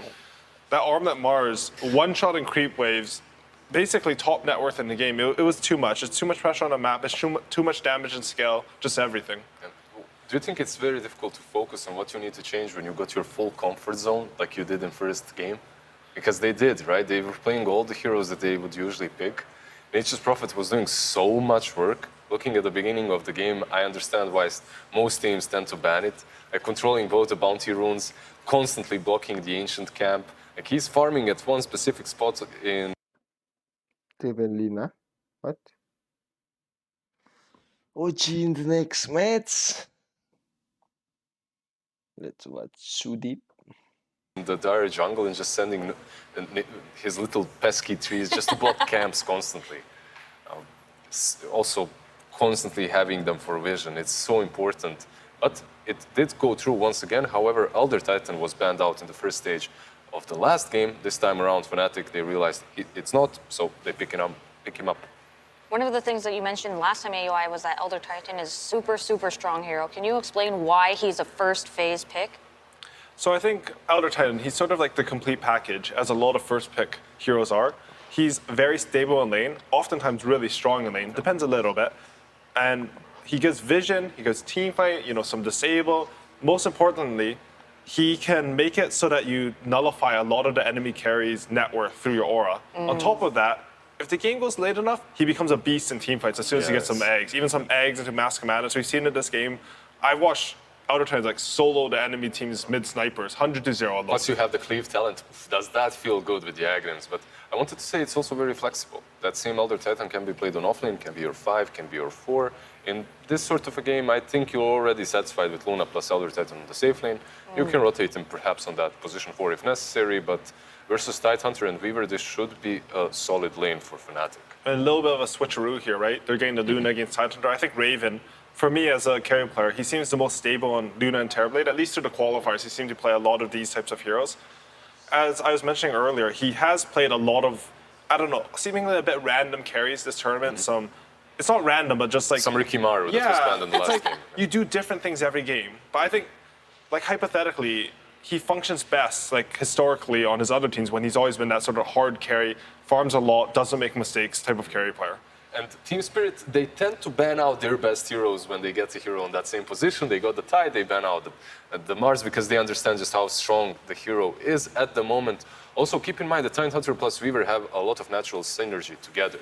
That Gush plus the bugs from Weaver, they bring out a lot of damage plus minus armor, making anything possible for that position 1. You can suddenly even pick, I was going to say PA, but I'm not going to say PA. That hero isn't picked once. Any single hero that actually benefits from the minus armor is solid. We've seen some Weaver plus Tidehunter plus SF on the mid lane actually do really well through the tournament. But yeah, this lane should be very strong for them. Quick question. So the picks and the bans went out for a first phase. So Weaver, Tidehunter instantly picked, and then the bans came out super fast. One of the things that another analyst said was that they will generally use up most of that time so that they can make sure that they're not making mistakes. But why did those picks come out so fast? Is it just a no-brainer? So just to continue on the minus armor thing, there is this OG mentality in which you're just finding one strat and either buffing up one hero to the maximum limit or getting this minus armor to the maximum limit. And that's what they did with the Snapfire ban. They're preventing Team Spirit from going for that route in which you would have not only Weaver, Tidehunter, but then again a little Shredder on top of that, and it would be extremely difficult to play into. In regards to your earlier question about why the picks came out so quickly. I think it's because Elder Titan is actually part of their prep. We saw in game 1 that they took a little bit of time with their first pick on Team Spirit. Maybe Fnatic's bans, but a little bit out of what they planned exactly. Or honestly, sometimes it's like they didn't ban something you thought they would and you like it. So you're like, ooh, 2 main good options. In this case, I think they knew exactly what they wanted for versus Elder Titan, so everything's expected. Do you think that in the second stage you still go for Nature's Prophet here? Because it's still in the pool. If you're Fnatic, like you're feeling extremely comfortable on the hero, but then again, you just came from a loss with the same hero. I mean, I'm going to be honest, I'm a little bit of a Nature's Prophet hater. When Quincy Crew picked it, I did not like it. When Fnatic picked it, I did not like it. But the thing about TI and the lower bracket is I think you value comfort and stability over a lot of other factors. Like you can have a little bit worse draft if you're going to play that draft better, and that difference will more to make up the difference and be like a main reason to propel yourself to victory. So if he's still believing in it, I mean, he's some rank 4 support. You give him his Nature's Prophet. Especially because of the way Nature's Prophet fits into any lineup. It stretches you out. It's very difficult to play against him. And it makes decision-making even harder. He has that TP. He can join mid-fights. Okay, Shadow Demon, actually. Let me stop that. They go for an SD. This is also a very popular support combo for Team Spirit, Shadow Demon and Weaver. They don't necessarily have a lot of proper stuns. Disruption can be called that, like you can catch someone, but it's not really a stun.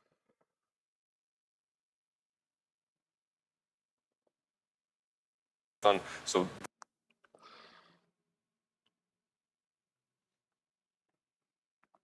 Spirits, Shadow Demon and Weaver, they don't necessarily have a lot of proper stuns. Disruption can be called that, like you can catch someone, but it's not really a stun. So what the fuck?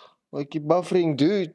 But you will be getting a ton of utility, either from the Weaver Aghanims later on, the Vessel into Aghanims build, and the damage that comes from Shadow Demon. We've seen some insane Team Spirit performance on heroes such as Bane and Shadow Demon when it comes to saving targets in the nick of time, like saving them just before that Finger of Death hits or take any the Void Spirit. And Shadow Demon, as always, a traditional counter versus Luna. It's a little bit less because I think the Lunas are itemizing slightly different. You're not going as many stats like before as like Manta, Butterfly, Skadi, and the illusions will just pump out so much damage. Now, you do get a crit, which the illusions benefit from the critical portion, but they don't get the plus damage. You know, you're getting Dragonlance, crit, BKB, Shard. They don't get anything from Shard. So it's still good versus Luna. You get the night vision off the illusions, you get the aura, but I actually don't know how countery it is to Luna. Like, I'd still be fine playing Luna. For the people at home, can you explain through Shadow Demon's eyes how they would counter Luna? So basically, you approach every single team fight with a disruption on the Luna first. That's what you're doing. You create illusions of the Luna herself, and those illusions, because of the glaives and everything, just dish out way too much damage for the enemy team to sustain in the team fight.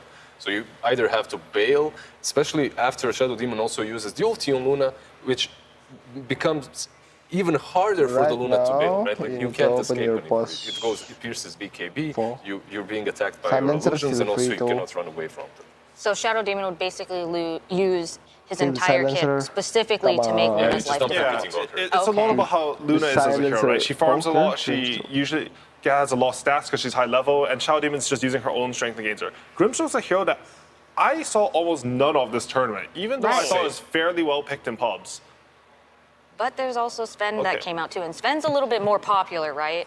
Yeah, no, Sven, I think coming into this tournament, a lot of people had him as like, I don't know, he was like sort of like a sleeper pick for the tournament, even though he's been so dominant for so long. Because he got nerfed a bit, and people are like, eh, Sven. And the stack nerfs, right? Honestly, yeah, and the stack nerfs and everything, but I still think this hero's really strong. The other thing about Shadow Demon that I really like is when I Demonic Purge on, I want a physical burst damage hero in order to deal with that, because they'll BKB, but they'll still be slowed.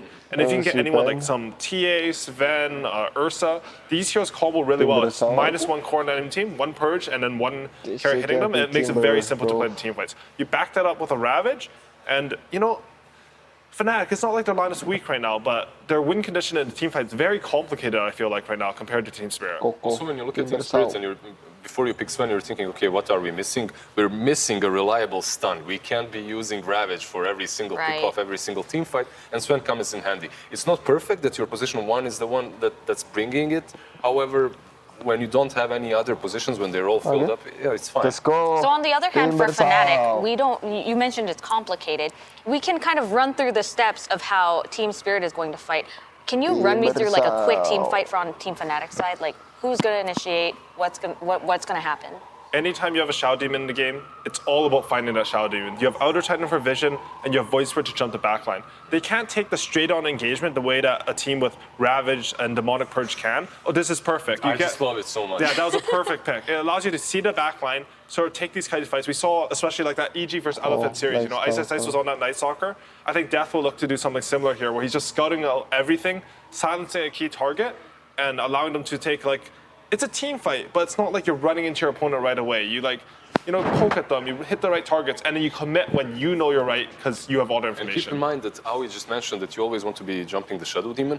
I completely agree up to the point at which Weaver gets the Aghanims. Once he gets that Aghs, you have multiple issues. You can't really jump the Shadow Demon because the Weaver will save him, and if you jump the Weaver, Shadow Demon will save him instead. And now, when you have the Night Stalker and the Void Spirit, it becomes a little bit easier. Also, keep in mind that all the spirits have been banned out, besides the Void Spirit. I believe Storm Spirit, also the Ember Spirit. I'm not including Earth Spirit here, as we're not really seeing him on that mid lane at all. Right. Circling back to Weaver, can you explain the Aghanims? So Weaver's Aghanims allows him to cast his ultimate time lapse, which moves allied hero back in time 5 seconds, resets their mana and HP bar to what they were at that point in time. It used to be super strong. They made it so it's a little bit shorter range. Weavers used to be played in a lot of positions, sort of just rushing this item. You know, I just realized, isn't Fnatic's draft just EG's draft from yesterday? Except instead of Grimstroke, they had Disruptor, right? It's all 5 heroes. Yeah. That's interesting. I mean, interesting, I don't know. Maybe they saw they thought it fit their style well. It's very interesting because Fnatic, I always felt that this is a team with their own brand and they're playing completely with their own drafts. And we got a Kunkka. All right, this is some Eastern Europe special right here. We don't see a lot of Kunkka, especially in this tournament as well. But in a game such as this one, it does provide you with a little bit of sustain. It does provide you with a little bit of cash. The laning stage itself should not be that difficult. And you have multiple things that you can play off. If Ravage is on cooldown, then you can play with the boat. You can play with Kunkka, setting things up. And truth be told, Sven was not enough with that one stun that I was hyping up. Now you have something else to play off of. So on paper, it seems that Team Spirit's draft is a little more straightforward. But what draft is objectively better? I mean, drafts are weird like that. Like, people can try to claim an objectively better draft, but it often comes down to how certain parts of the lane go or like the team plan that a team has with the draft. In my head, like, I like Fnatic's draft a lot, but I feel like this doesn't feel that Fnatic to me. Like, honestly, I can't get it's just EG's draft in my head. So, like, I think Team Spirit, they're playing more freely, and that makes their draft better for them. Because honestly, like, the same draft isn't equal based on the team you are. I have to completely agree. I think Team Spirit are more comfortable, and they're playing the heroes that they have been practicing and playing a lot. At the same time, I like the aggression from Fnatic. I like the fact that they can be making a lot of plays in the mid game, that the Night Stalker plus Inkswell will be wreaking havoc on those backlines. Same goes with the Void Spirit plus Grimstroke. I mean, I feel like if this isn't some tilt copy draft, I think Fnatic, they have a decent chance of winning this game. Like, pretty high, honestly. But if this is like Elder to South, something they haven't practiced, I think the Kunkka pick was actually quite good. It solidifies their draft together. It just brings stability. Yeah, it really does. So this isn't, you would absolutely not say this is a comfort pick for Fnatic, which is what we were kind of expecting to see when they're on their back foot. Yeah, it's still a little bit of comfort, but what can you expect from a Fnatic? They have so many shuffles, so many players that have changed positions. They can play pretty much anything. The only question is that they choose the right composition of heroes. Well, we will find out if they have chosen the correct heroes after this quick interview with Jake and Silent. Hello, here with Silent. You were telling me before the camera started you guys were feeling confident, one series up. Still feeling confident after that draft? After draft, I'm not sure. I think Fnatic did pretty well on draft. I really like it, so I think we have very good chances to tie this series. So I think we have some strategy on this. Well, don't reveal too much, my friend. In fact, the game is already starting, so we're going to go straight into it. But we might lose, so who knows? Well, we're about to find out, my brother. Let's see. Let's go into the game real quick. Oh my goodness. Thank you very much, Jake and Silent. It sounded like he was advocating He's like, for wait, Fnatic. no, stop. We might lose. I take no responsibility. That was awesome. But game number 2 here as we're getting ready to go into this one. Again, a must-win series. Fnatic want to keep their hopes alive here at the International 10, and they have picked a very interesting draft. They said EG. Familiar, even. You know the thing about that? EG won that game, I believe. Oh, there you go. And yeah, Luna, she just keeps on popping up in this lower bracket so far, doing pretty darn well across her games. So we'll see if, like game 1, she can carry the way to victory for the team. Currently, Team Spirit holding a very offensive position here on the Radiant side of the river, hoping someone would wander on over. And now Mira going in for that bounty rune. Great timing, snags it. Well played. So that's 2 games in a row now. 3 bounty runes to start things off here for Team Spirit. And Collapse appreciating what his support there is doing for him, so he gives off the little tip there at the end of it. Going to be some interesting things to watch for in this one, absolutely, as we have the Toronto-Tokyo Kunkka coming in the mid lane, facing off against Void Spirit. To me, at least, I have felt like Vision heroes are the thing that tends to be winning more often than not, particularly in these like really tense, must-win situations. And it just makes it easier if you can see everything around you, set up the great fights, and that's what Night Stalker does best. Yeah, and of course, to pair with the Luna, it just means that you already want to play at nighttime anyway when you have a Night Stalker in your lineup, and Luna's just going to help you even further with that bonus vision. So that will be the game plan here from Fnatic. And I have to say that Kunkka you mentioned, excellent little counter pick there to the Night Stalker, right? Because you think about how you want to play every team fight as Night Stalker and also Void Spirit, like in and out, right? Bobbing and weaving throughout the engagement. You get 1 X on top of you, you're going to need some defensive items to help you out. Or a little bit of help from his friends as well. And they've got the Echo Stomp to sort of cover a little bit of things that are going on there. But the Grimstroke, a little bit of a weird choice. Yeah. Not sure exactly. We haven't seen a ton of it. To me, at least, the thing that stood out in the qualifiers for TI about Grimstroke was the Aghanim Scepter that you can end up purchasing and how strong that can be. Yeah, no doubt about that. Unfortunately, it's going to be a Sven, so not the best. You love those big Agi heroes, of course, but always a good tool to have. But certainly the Phantom's Embrace, I would imagine the main reason they've gone for it here. Ooh, the block off. They're going to try and wrap around him, and Jab's nowhere to go. Has to go for that TP out, and well, now they realize, all right, you got us. No panic. Jabs has got it. Gets out of that one. Oh, and Wepa's line as well. Not bad. Him in the game. But yeah, the Phantom's Embrace, a very frustrating tool versus the Tidehunter. I would say as well as like the Weaver, something else too, right? Where you can try and kind of get them stuck, right? Something that he can't handle with the Kraken Shell. So overlooked, since we've been mostly going towards the Disruptor when it comes to a support hero that really frustrates the Tide. But I think it would be really interesting to try the Inkswell as well with the Night Stalker. Could even potentially see some usefulness with that Shard later on. Oh yeah. Because you get the Dispel at the end, and I feel like with the way Night Stalker plays, that could be kind of sick.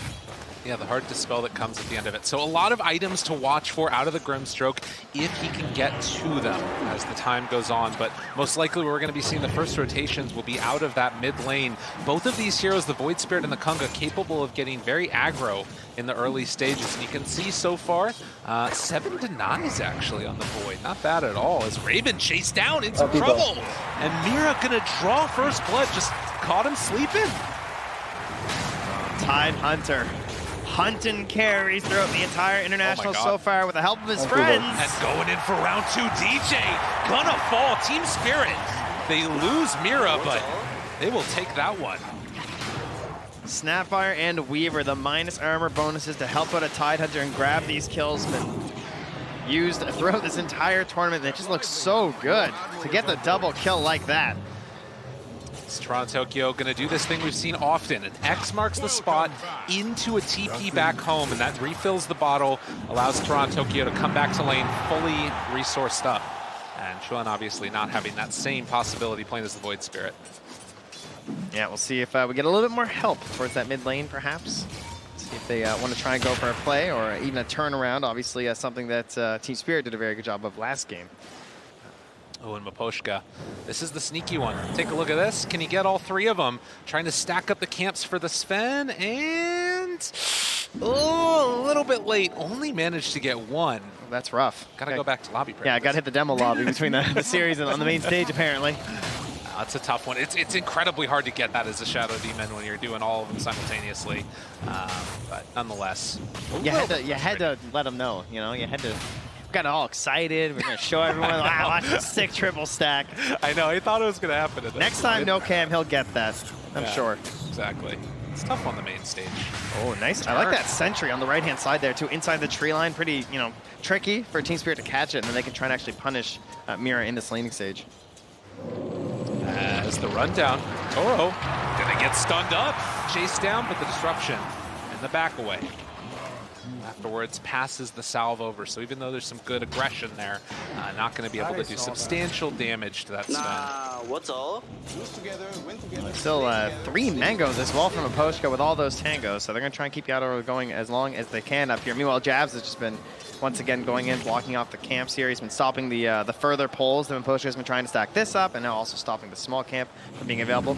We'll go for some vertical plays here to ensure that there won't be a pole on the other side, but you got to look after your carry here. I mean, again, this is like not, the damage that's going to go for the kill, but it's so much economic damage because he just has to play that far back in the lane, and now you're in a situation where you can just deny out a bunch of creeps from him. He's level 5. He's just going to the jungle. And, of course, those big stacks not really all here quite yet, and not what you want to see. So we got to put, mid lane, Toronto Tokyo gets the full damage there. Unexpected. Caught him after the dissimilate. Huh. Yeah, I mean, that's one of those where you normally are comfortable in this Void Spirit matchup because you've always got that dissimilate to get out of harm's way. But Toronto Tokyo with the outplay, able to punish on the mid. Not a good start here for Fnatic to lose that. But of course the other lane's going well, so, just ins and outs across your lanes here. Meanwhile, this bottom lane here is still pretty chill. Raven just farming up will likely make his own rotation to the jungle relatively soon, but so far so good. 35 last hits, and although you are below the Sven of course has been hitting a lot of neutrals, and Sven's also running back to his base, so you'll likely see the Luna start to eclipse him pretty soon in net worth. Yeah, I mean, these are 2 of the fastest farming heroes in the game if you're left to just sort of go about your own devices.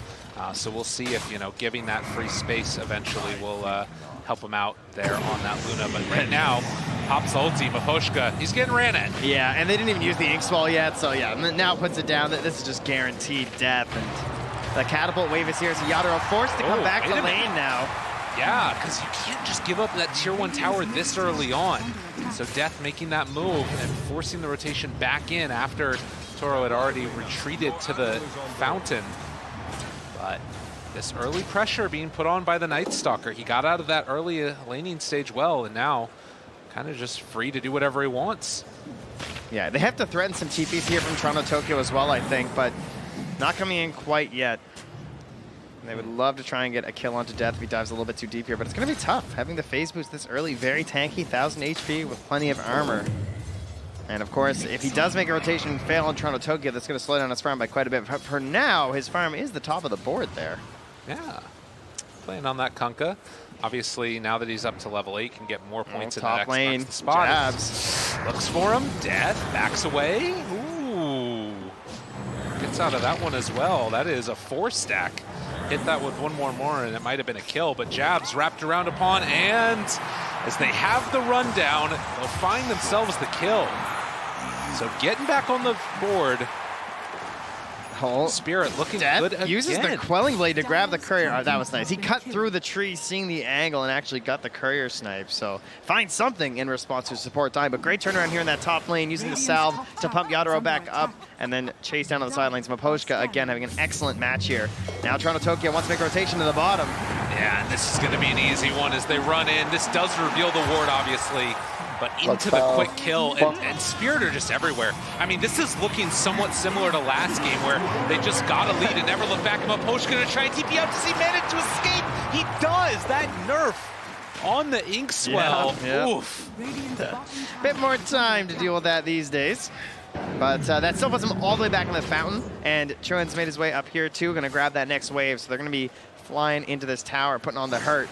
And only 15 seconds away from the next ultimate here on the Night Stalker. This has definitely been a I mean, I guess at the very least you can see Fnatic are getting more kills. They're making more things happen. Juan going right now on Toro. Can they make anything else happen here? Oh, they got some plans this game on Fnatic, right? Yeah. Going into the top jungle. Yeah. Trying to stalk Yatoro, and then they've got a ward down on that triangle on the bottom side of the map with all those stacks sitting there for Sven. You got to imagine they want to have a big fight there with the next Dark Ascension. Now that they've taken that top tower in the safe lane, they can start hurting them on the side of Team Spirit towards that part of the map and force a good fight. Yeah, this definitely feels like it's just, you know, a concentrated effort to be that big contention point, to take it away, that farm from Team Spirit. Raven hanging out down here bottom as both Tier 1 towers have fallen.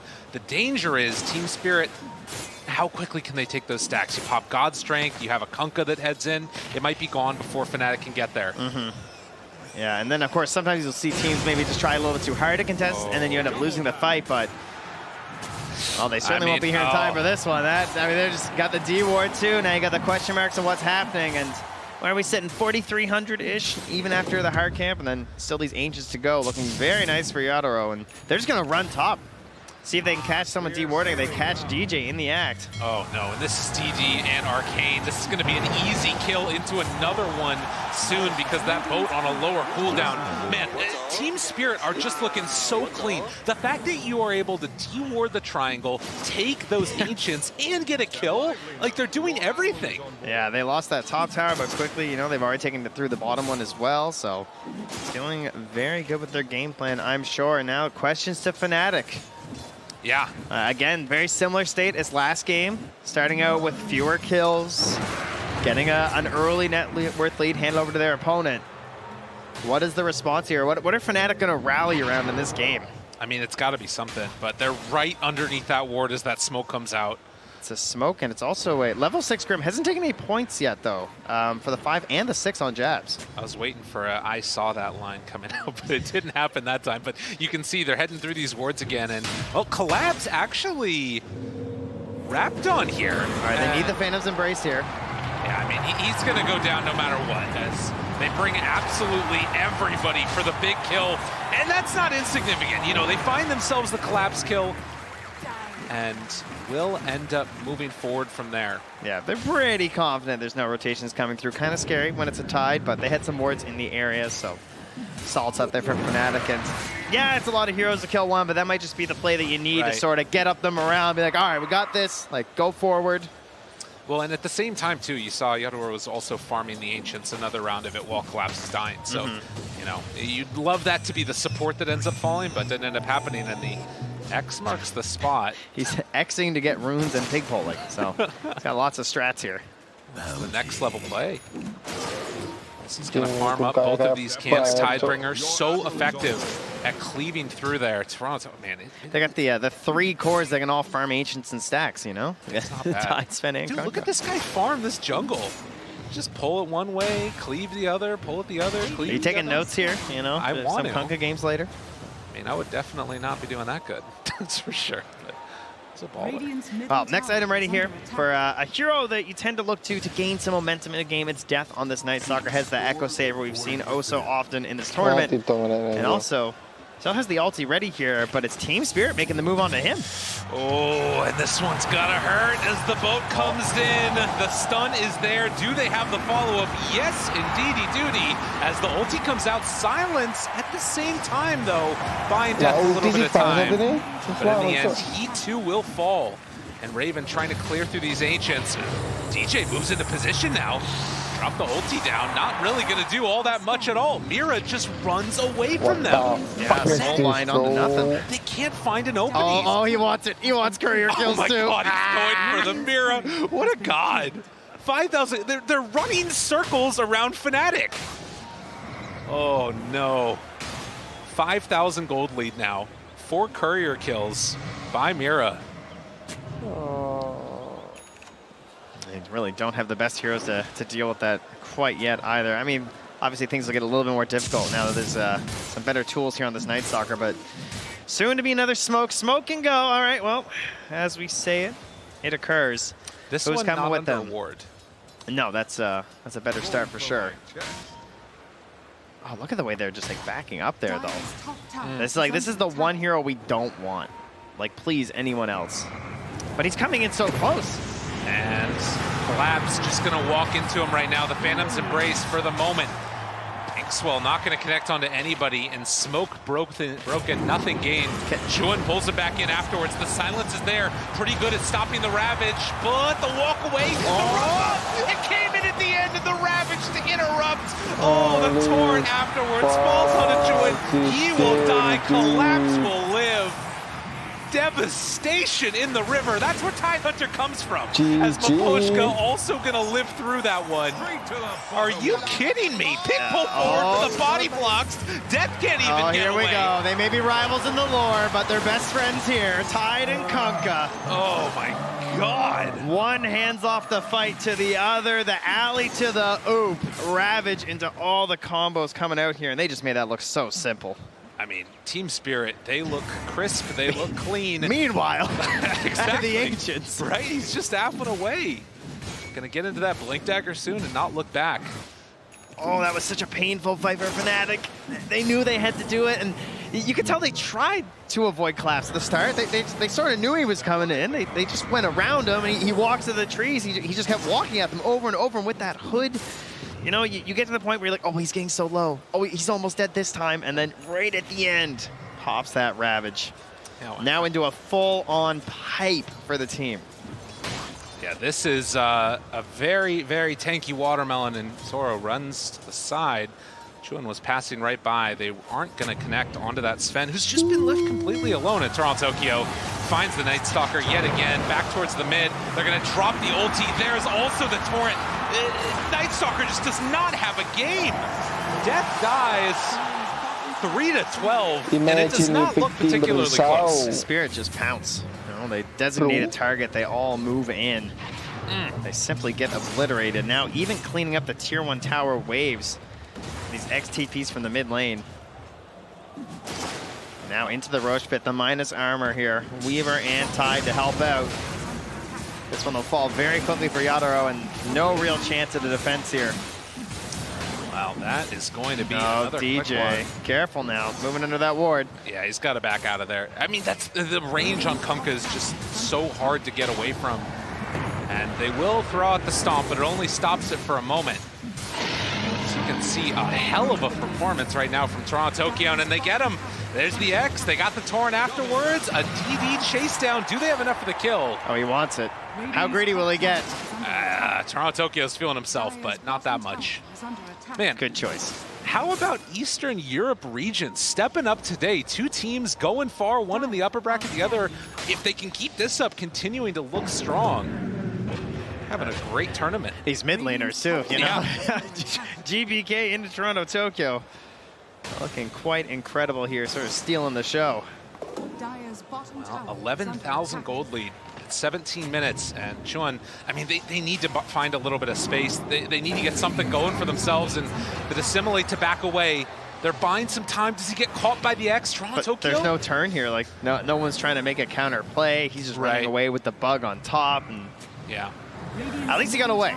True. Good stuff for sure. They're not forcing a bad fight versus the Aegis, but still undoubtedly bad situations here for Fnatic. They've been searching for 2 games now to find some sort of an answer here versus Team Spirit, but they seem to be trapped in the exact same state of Team Spirit, just knowing everything they want to do and being there first. Well, this has been a tough one for Fnatic here, and see that you got to find silver linings where you can, but it is tough. The enemy Sven can take your Ancients. There's not UI can do, but can they get the kill? Can they get the punish?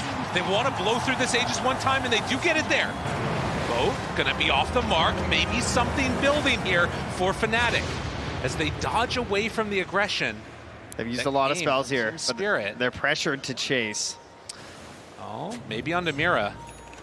Again, this vision, this is why you pick the Night Stalker, to try and find these pickoffs, but Weaver just able to stay outside of the range of it. They spot him now, but there isn't really a play here. Still, something there. Yeah. For Fnatic, no doubt, right? Like, this is really a sign of life that they're finally getting. Sure, it's not going to add 1 to your kill count, unfortunately, but it was a death and a claim of the Aegis nonetheless here. So they can get back a little further out on the map, feel somewhat safer. And Team Spirit likely going to start thinking about that next Roche, as well as some tier 2s, but you know, you can't be quite as bold without the Aegis just heading into enemy territory. Well, Well, and there's something to be said here as well for having these big auras that can change the way that a game works. You know, you've got the natural order, you've got the lunar blessing, you know, big team fight ultis that they've got on the side of Fnatic. Well, okay, doesn't have the natural order yet. He's gonna get there on DJ, don't worry. One of these days. But regardless, if they can hold high ground, that's the place that they need to play the game. The game is hard. The score has remained constant for a little while now, and we'll have to see where Team Spirit want to go. Do you think that they need to try and make moves, or can they just sort of wait for BKBs? I think those BKBs are done. There. Yeah, super done.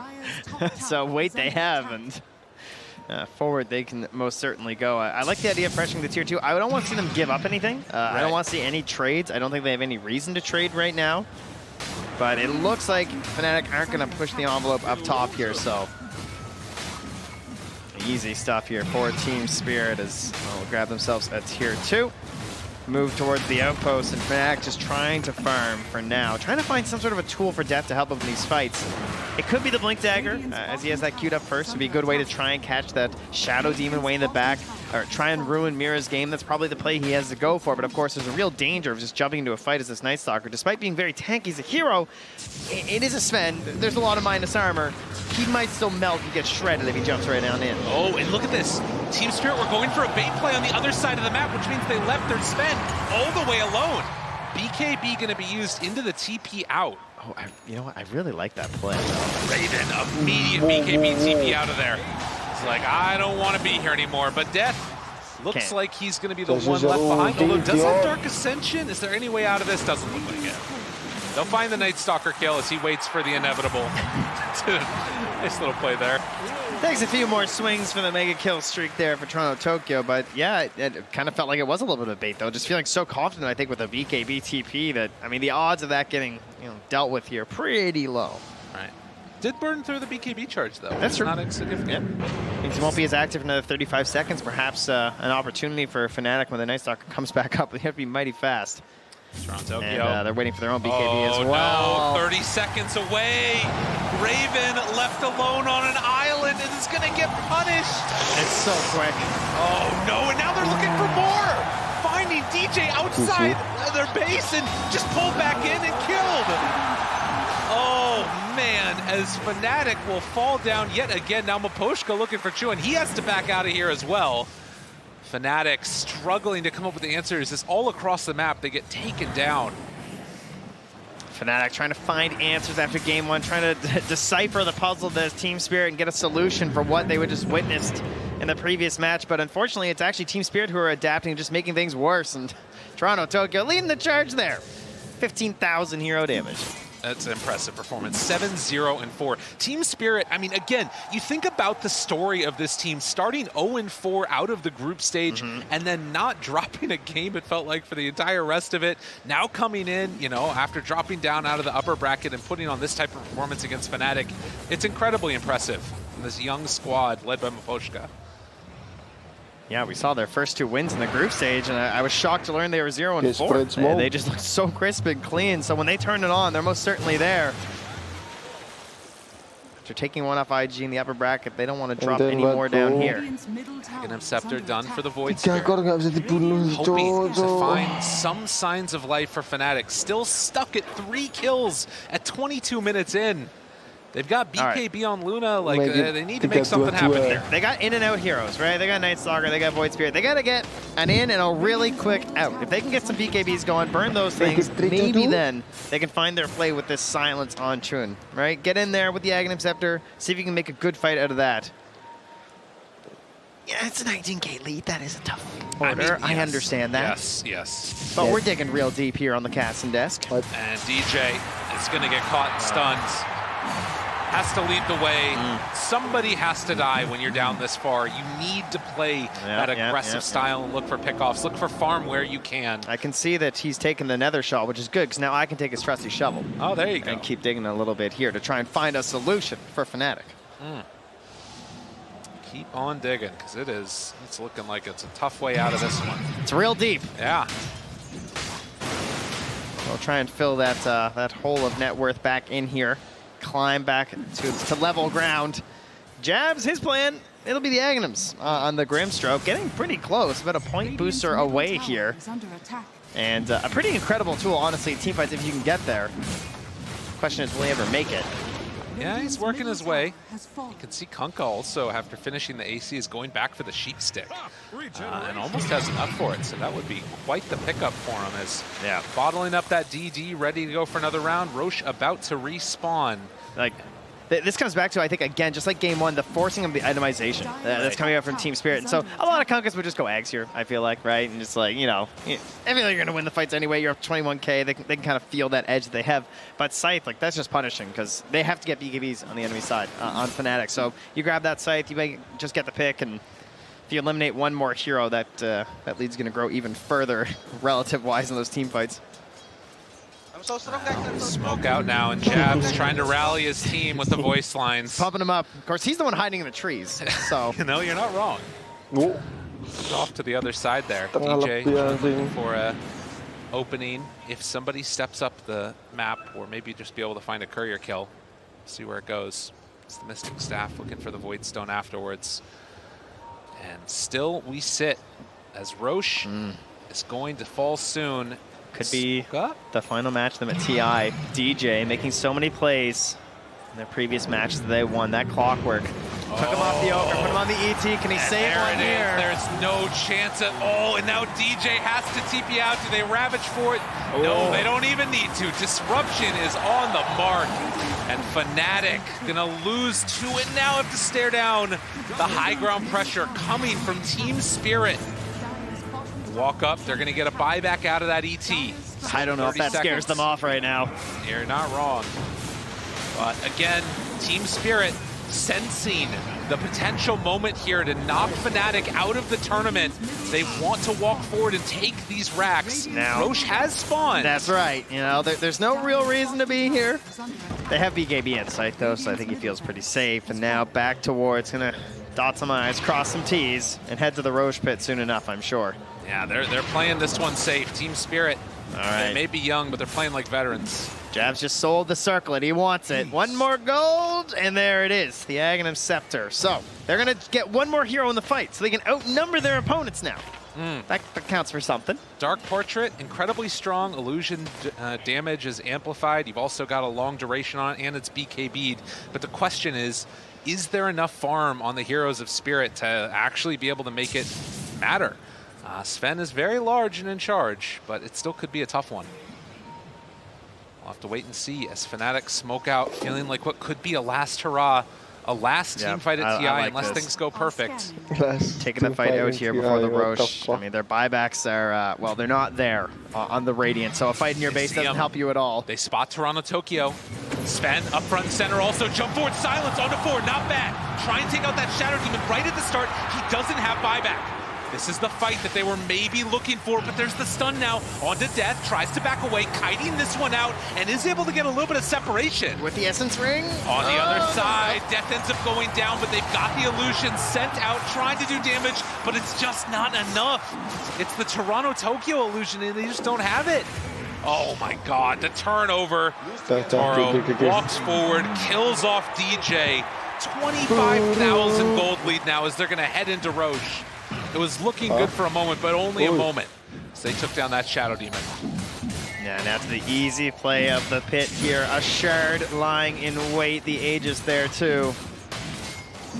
And Team Spirit looking to end the hopes of their opponents in the lower bracket TI and send them to an early exit. It is so tough playing in these games and trying to face off against these teams. Obviously, an entire year and longer building up to it. Where are we going with the Shard? Looks like Collapse just doesn't want it. Picked it up and said, no, please, you, my carry. Almost doubling up on the damage right now. That Toronto Tokyo has had such a fabulous tournament. Also just has a fabulous name. As they walk in. And they got him caught right by the secret shop. Not even gonna need to use God Strength or anything like it. I like how he got the instant value out of the Shard. Got the dispel, just jumps right onto the grid. Perfect. System around the map now as Maposhka scouting out and does find Raven over there. jumps in, vanishes. All right, Charlie. Turns forward, Raven, where are you left to go? Well, actually gets the kill, and now maybe going to get out. One more hit is enough. They take down Raven. Maposhka giving up his life for the carry kill. Right, but what's kind of sick there is that kill actually gave him buyback. So, you know, that's someplace. Raven's got something, at the very least. And Truan's trying to delay this game even further, playing in the tree line up top for quite a while now. Already got forced out once by Toronto Tokyo, but has returned again. And Toronto Tokyo, of course, well aware of this. Hunting to see. Chun will jump out here. I think he's going to have to wait for the next wave, though. Yeah. It's so dangerous when he's got this hex, but you can see like how confident they are just running down each of these lanes. They've got a creep wave and they're ready to go and put the finishing touches on what's been a pretty much immaculate game from Team Spirit. This team looks terrifying in the lower bracket. Yeah, whenever you're getting to the old 1,000 gold per minute lead, that's a problem. Yeah. It's feeling like an insurmountable lead at this point, but obviously, if there's any chance at all, if there's any hope of coming back, Fnatic gonna have to take it and do their absolute best in this one to stay in this game. I mean, you're what, up now, almost 10k gold ahead of the Luna, getting close to it on the Sven. As we've said time and again, game is hard. The Bloodthorn is done. They will hold off on the outside of the base. Just as a new item every time I click on him. Right? Yeah, it's nice game to be. Sven is going to be doubling up on that Luna pretty soon. I think it's just, again, one of those moments where you recognize the strength of this young team. Getting new blood into the scene, you love to see it. And now coming out and performing on the biggest stage against some veterans. Fnatic going to try once more here for a bit of a sneaky play. They're showing jabs on the high ground, sort of throwing out a couple plays. He's trying to push back waves. They want to find a jump. There's a smoke on the tide. They miss with the scan. Now they're moving to the low ground near Fnatic. Death's in the front. They break it. They know. Walk in, Dark Ascension immediately has to back out. The fight's gotten weird. Fnatic have to be super careful here, but they can't afford to give up without anything from this Dark Ascension. And Fnatic, they see the heroes, and they can't do anything. What Mapostra's doing, right? So Plays sick. so well these games, but just throwing out that Shadow Poison makes it so difficult for him to commit without popping his BKB right now. And look at this, Team Spirit again. They recognize that side of the map is where Fnatic is, so we're going to head up top, take down this tier 3 tower, and you're going to have to come and deal with us. Toronto Tokyo, the one that's leading the way, sieging the map. And they take the tier 3 tower. Going to retreat out, taking this slowly, carefully. And Raven, of course, that BKB is like that. It's the only one they got. They got to watch the time. That he pops at the wrong time. Oh, and the jump in. Trying to run down Raven, but he's slowed. Maybe an opportunity there. Raven able to get the BKB in the walkaway. But this opens up Team Spirit to try and pressure the Rax. They get the Dark Portrait. Going to be able to do some damage potentially in that next fight, but jump in. Ravage comes down from Collapse onto absolutely everybody. There are no BKBs to salvage as Juan going to get control for the moment. You'll Scepter lift up. Now looking for a bit more. Raven turns. Going to get the Eclipse out. That's a good amount. But is it going to be enough with Collapse the only one dead and no longer having the ET? Do they have what it takes? They buy back on the Void Spirit. The gold lead continues to accelerate for Team Spirit.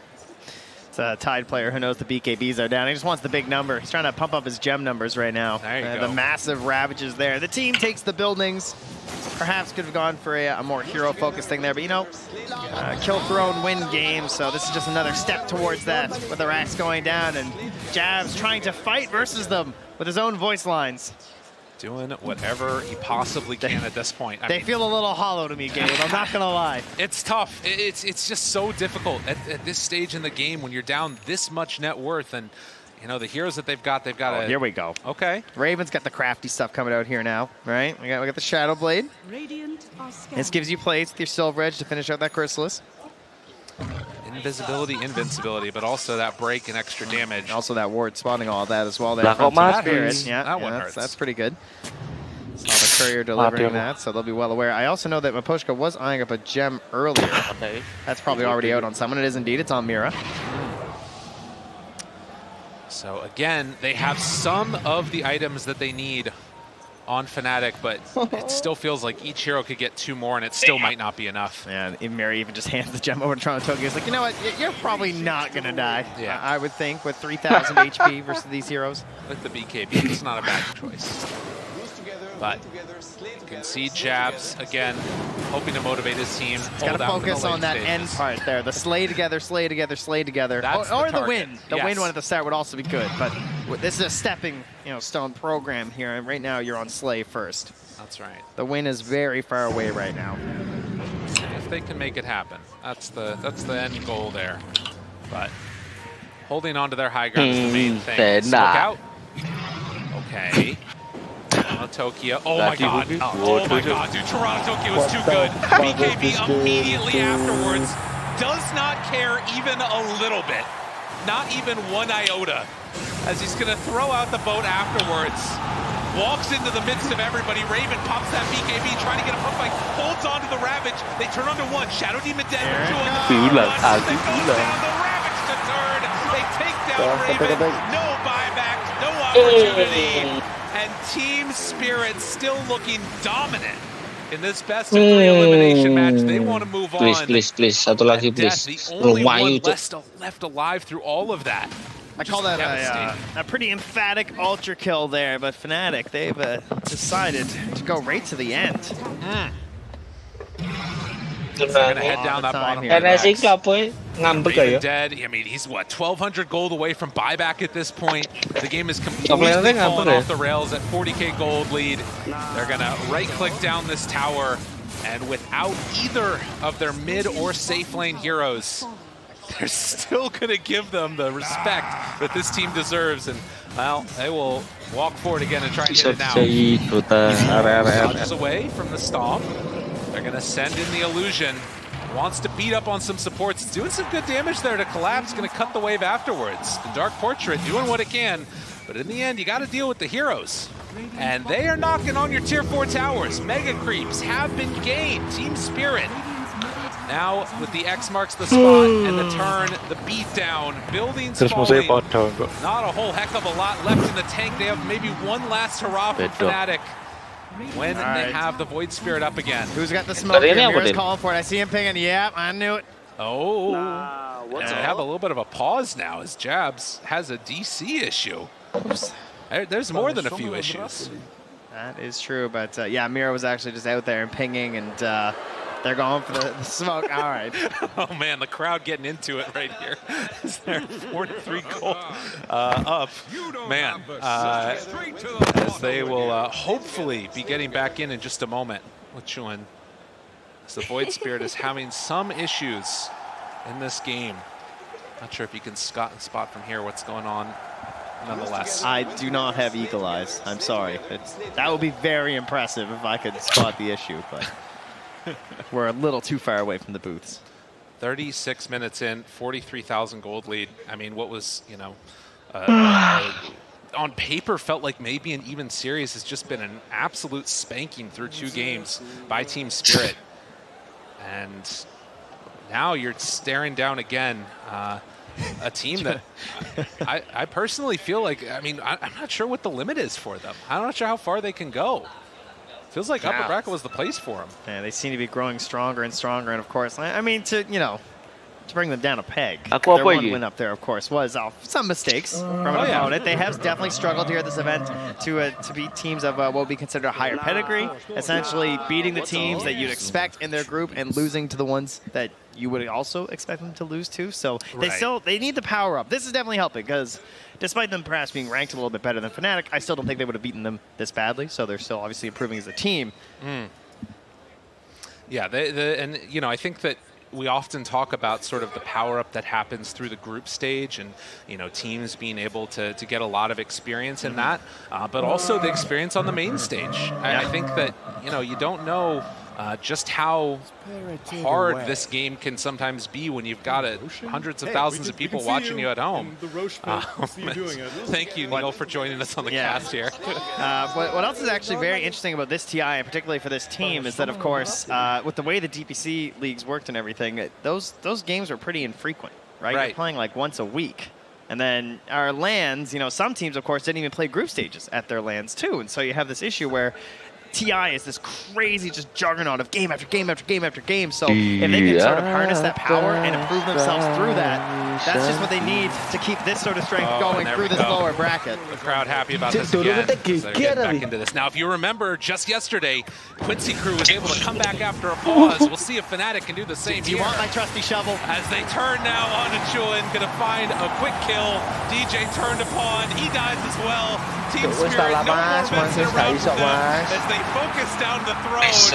One by one, Death will die, and more to follow as Team Spirit is gonna close this one out and end the dreams of Fnatic. They get the good luck going next from Fnatic at the end of that. Congratulations, Team Spirit moving on to TI10. Some excellent sportsmanship back and forth there. GG, good luck next. And a thanks there from Collapse as they will be sent forward here in the lower bracket of the International. What a story. Again, coming in from Aposhka to, not have success over the past couple of years and now finally being able to make it back onto the TI stage, hoping to replicate some of that success that he had previously. We'll have to see how far they can go with it, but for now we've got a panel that's going to break down all that action. Mari kita lihat sisa berapa. Thank you very much, Trent and Lyrical. Yeah, this is the third time in like a 1.5 month period that Team Spirit was able to 2-0 Fnatic in this fashion. This game too, though, was definitely the cherry on top. I know, T, you were very giddy when the Kunkka was picked. Yeah, I mean, it's an Eastern European classic, first of all, and Toronto Tokyo, he just kind of showcased what it can do in a game, right? Like, of course, you got Maposhka making a bajillion stacks in the jungle for him to farm up and be good, but the way that he sweeps into bot lane, gets kills, sweeps into his own jungle, gets kills, into top, gets kills. Pre-15-minute BKB, he wasn't messing around, wasn't trying to be greedy with it, and then AC, Hex, like, he played for his team, he killed everyone else, and I don't know, that was for sure. There's so much Dota, but the best game I've seen from Toronto Tokyo so far at TI. Maybe I'm just overselling it, but it feels like it was very smooth. I would say for sure in the bracket stage. Like, sure, he was shaky yesterday, and he was the person I was looking at to perform today, and he certainly did so. Like, I saw a lot of people chiming in on Twitter that this felt like a pretty solid outdraft for Fnatic. Felt like Silent may have even agreed with them, but they're just outclassed here. Like, straight up just dominated this game. We didn't quite get to the 3-2-2, but we got close. And in some ways, the Kunkka was the perfect pick because it's like an anti-run at you hero. It's like they have all these super mobility heroes like Night Stalker, even like Elder Titan, and even Grimstroke. They can't really defend themselves very well as long as he stays at like a good range. So the fact that he got off to a good start, gets extra levels, gets his X marks at a high level so he can actually catch people from far, it like snowballs his hero in a big way that makes it even more powerful. So it was just expertly done. Yeah, we heard a commentator say it as well, that this Death Night Stalker, it could be a key component for them to have their say in the game, but this Night Stalker didn't really have a game, Kyle. Well, that's the BKB on Kunkka, right? It's just such a great pick against the hero. I think also just really heads-up plays by the Spirit supports. Like, if you disrupt the Luna, the Grimstroke theoretically can make a portrait out of the illusion. So he's just not casting Disruption on Luna. And if you portrait a Sven, well, you don't get God Strength, so that's pretty underwhelming. He's kind of just grabbing Kunkka for the aura at that point, and it's not really why you're drafting this hero, I don't feel. No, definitely a rough loss for Fnatic. The roster wasn't as this five together for that long, so maybe there's some silver lining there for the potential that this team has in the future, but losing is part of the competition, and Avo is standing by to highlight that together with Jabs. Thank you, Shiva. Fnatic was a team that had the most recent roster changes, and yet they still made it through the close qualifiers, through the group stages, and the best of ones of death. I'm here with our four, Jabs. Jabs, all I want to hear, and I think the people want to hear too, is what's going on through your mind right now? Just sad that we couldn't play more Dota. Like, we know that ourselves, like, we could have like done so much better, and like, yeah, it just happened. What did it feel like playing on the TI stage again? It's probably like a bit of intense, and people, like, we misunderstand something, and like, we cannot do anything. Yeah, because like we're in the loser bracket, and yeah, it just happened. You know, there's a lot of people that are proud of what you've been able to accomplish in this TI. Kamu kok gak kalau pulang? Gak kalau balik, Wong? I mean, I felt like we could have like do so much better in the group stage, and like if we play like more discipline and like we just could have done so much better. But I'm still proud of my team, and like they all try as much as they can, and like they did everything what they could, and just happened. So like just thank you whoever like cheering for us and like rooting for us. Yeah. Well, as you heard it, this might be a difficult obstacle for Fnatic. We still have a wonderful team that we can keep rooting for. Back to you, Shiver. Thank you very much, Avo and Jabs. Indeed, we are still able to root for Fnatic. I think that this TI is showing that consistency creates better beasts. That's the case in Team Spirit. They've been together for a long time. They grew throughout the DPC season, and maybe Fnatic just needed more time to grow, Kevin. Yeah, potentially. I mean, I had a lot of hope for them coming into the tournament, even though they did have recent roster swaps, just because they are all such good players and they've all had very good runs at various points. Sorry, it happened again, Kevin. I can't keep a straight face with that. But we do have also the upside. It is Jake who's standing by with Silent, the coach. Thank you very much, Shiver. Please don't use my real name, okay? That's very hidden. I'm here with Silent. Silent, you told me you respected their draft before you went in, yet you trashed them. What happened? We just played better than them, but I like the draft. Fnatic is a good team. Yeah, a lot of respect there, I can tell. By the way, you are kind of an international pro. You've been many times. Your team's a little new. Did you have to beat anything out of them? Break any bad habits to get them into this shape? I don't know. I think this time, this game, Fnatic just didn't play how we can. Like, we was scary to lose, to eliminate. We could do better, I believe. I see. But lucky for us. Yeah, I mean, they did very well. Next one for you. You had a 100% win rate probability in that last game. Did it feel like it was 100%? I've never seen that before. Oh, actually, I seen that. Our third game against IG, it was the same. And it was feeling like 100% both times. Well, good to hear. You seem to be at 100%, so that's great. I'd like to play a little game with you. I want the people at home to get to know your players a little more. So I'm going to say a player's name, and if you could say one word to describe them. All right? We only have time for one. Collapse. Patience.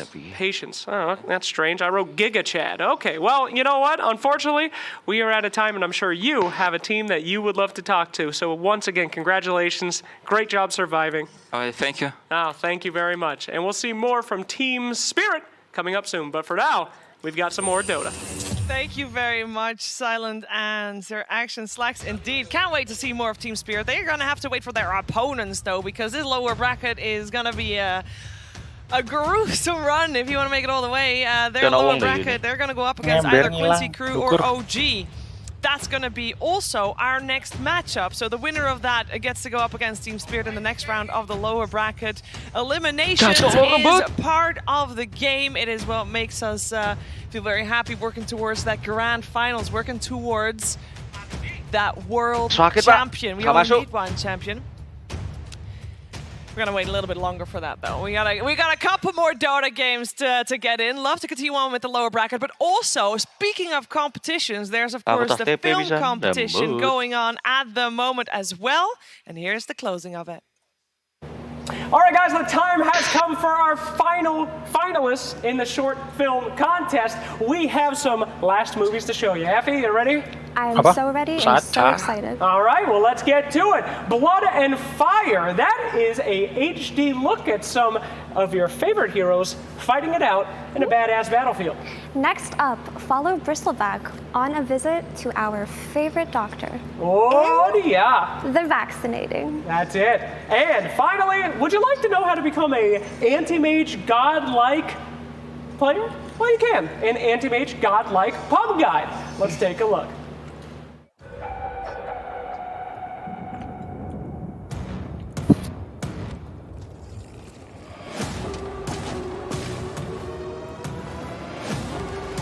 Chan, con in game mà Chan? Yep. Yep.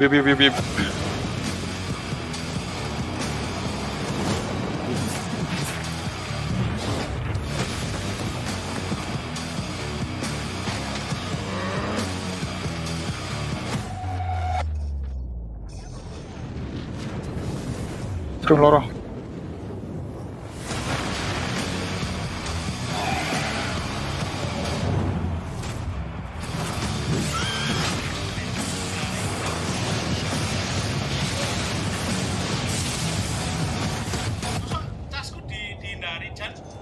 Iya. Ya apa arek dua set. Dua set yang larang ya.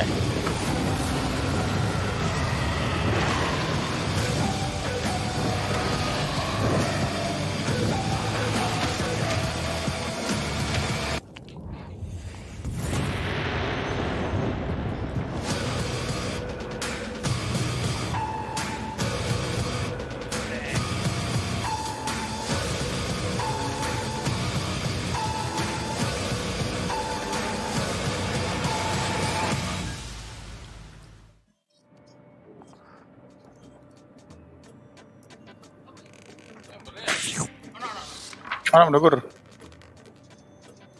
Snipe kan ya, snipe ya. Oh di atas.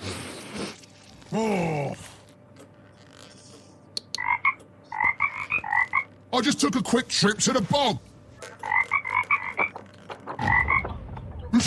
Oh, excuse me.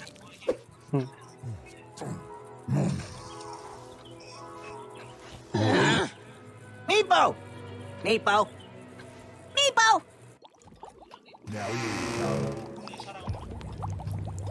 Ready for your dose? Wait for it. I'm not ready. Wait for it. Iya, ya apa? No!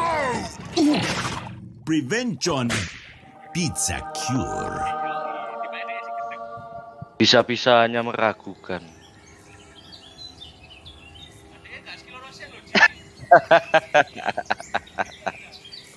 Iku ono snipe.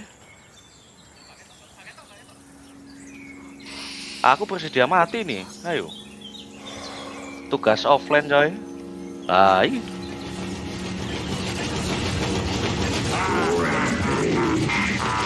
Suck it. Nggak punya mana aku.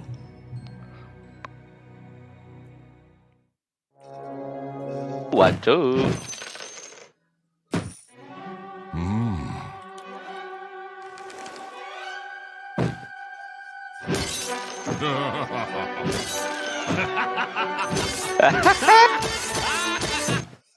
Cembut.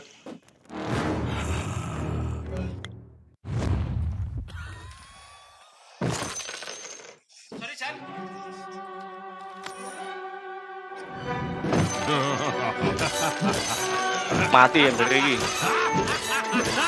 So-soan joke. Di tim si awang iki.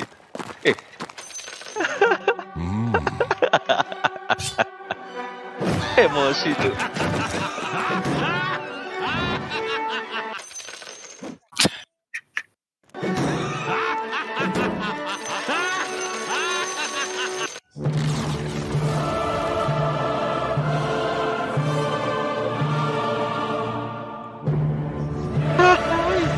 Spawn opo?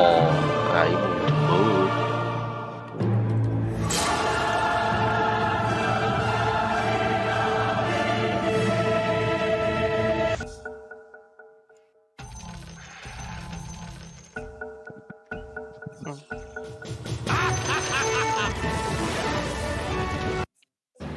And finally, the time has come to crown a winner of this year's short film contest. Effie, if you could, the paper. And the winner is Carried Away! That's right, Max, you won again, you dog. Congratulations. Thank you to everyone who participated, and goodbye. Goodbye. Keep on making short films. We'll see you next time.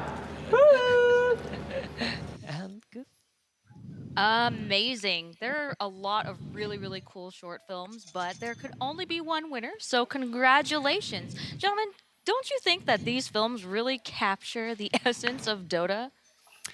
The times where you love playing Dota and the times where you hate playing Dota. Yeah, all the emotions. The full spectrum of emotions. Speaking of emotions, emotions will be high in this next series that we have, which is OG versus Quincy Crew. Gentlemen, this is a series that people are super excited for because there is the battle Ah, gitu of hewan ini, the brothers jembut. gods. Tell me a little bit about that.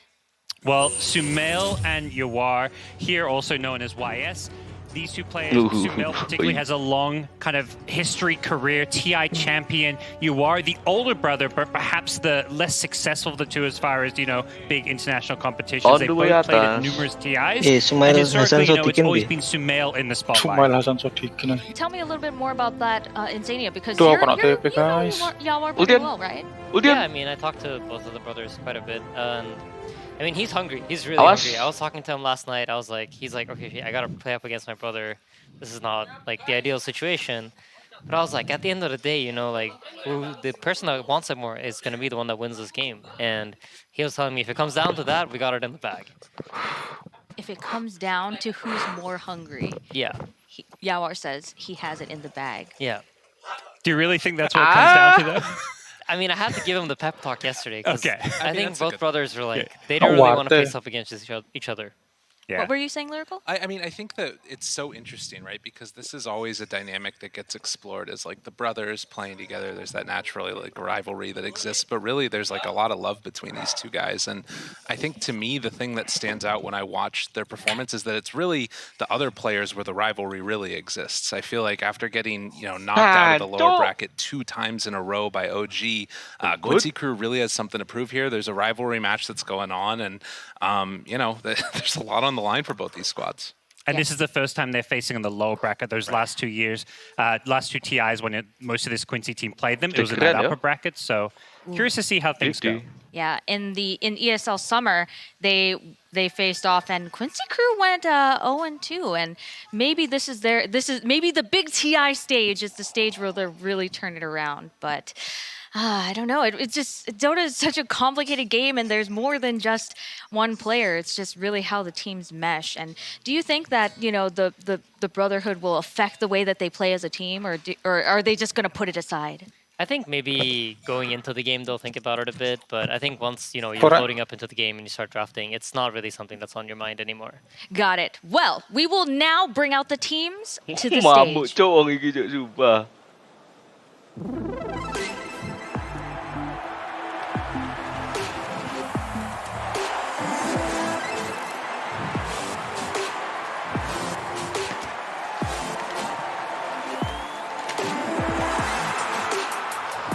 Aduh, sakit lagi nih, bro. You cannot talk about North American Dota without talking about Quincy Crew. Named after their team house located on Quincy Street, the Crew retains 3 members from its original TI9 newbie roster with Quinn, MSS, and Yawar. Pulling LOA out of retirement and bringing on Leslau from Brazil, Quincy Crew finished in 6th in this TI's group stage, placing them in the lower bracket. However, in a stunning game, in the first day of the main event, Quincy Crew made a statement when they knocked Team Aster out of the tournament. NA Dota never dies.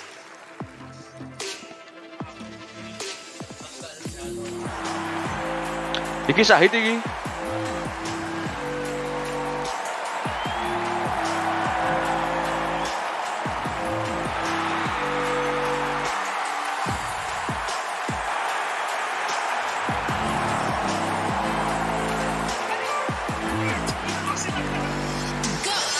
Defending their 2-time championship, Western Europe qualifier OG has widely been considered one of the strongest teams in Dota. High praise, especially during the last few years when Europe has been considered the top region in the world. Today is the day that OG begins their fight through the lower bracket, a place that they have never been in the last 2 TIs. While both Ana and Jarex have retired, OG has an exceptional roster with the addition of Sumail and Saksa, joining superstars Thompson, No-Tail, and Zeb, the latter of whom has just recovered from eye surgery weeks prior to TI-10. Will they manage to beat Quincy Crew for the 2nd time this year, with Sumail sending his brother Yawar home in 9th to 12th place with $800,000? We will find out in this best of 3. But for now, we will have a rapid-fire interview with OG and Dakota. Welcome to another round of rapid-fire questions. Coba I've got my start-startan guy deh. Thompson here. I'm here with Seb, and I'm joined by Sumail. Are you ready, my man? Yep, I'm born ready. Let's get in. We got a little quiz here for you. Who played in the grand finals of the very first TI? It was Navi, and it was... Navi versus... shoot, I don't even remember Navi right now. Navi and IG. It was eHome, actually. eHome. Got him. Damn it. Worst roommate. Okay, maybe Sumail because he sleeps in and I don't. Sumail, farts. Some people were quick to throw your name in there, apparently. Most superstitious. Tell me. Superstitious? Sumail. Sumail, maybe? Him or me, actually? Most improved over the year. Saxa, for sure. Saxa? But Saxa has, I think, grown a lot as a player and as a teammate. Dude, everybody picked Saxa. Every single one of you. What is the last hero you played? I can't reveal too much now. It was a pub and it was Snapfire. Snapfire. Yep. Getting the insights I see. We got to move on to the big juicy one here. Yeah? Text time. Text time. Read us the last text message you sent, Seb. Aku dikejar hewan, anjing. Oh. Dude, dang. I wish I had some spicy stuff, but I don't. I said now we're doing interviews to my wife, and then like a bored face. A bored face? Yeah. Well, I hope it wasn't too boring. We're already done here, Thompson, so thank you so much for the interview. Thanks for your honesty.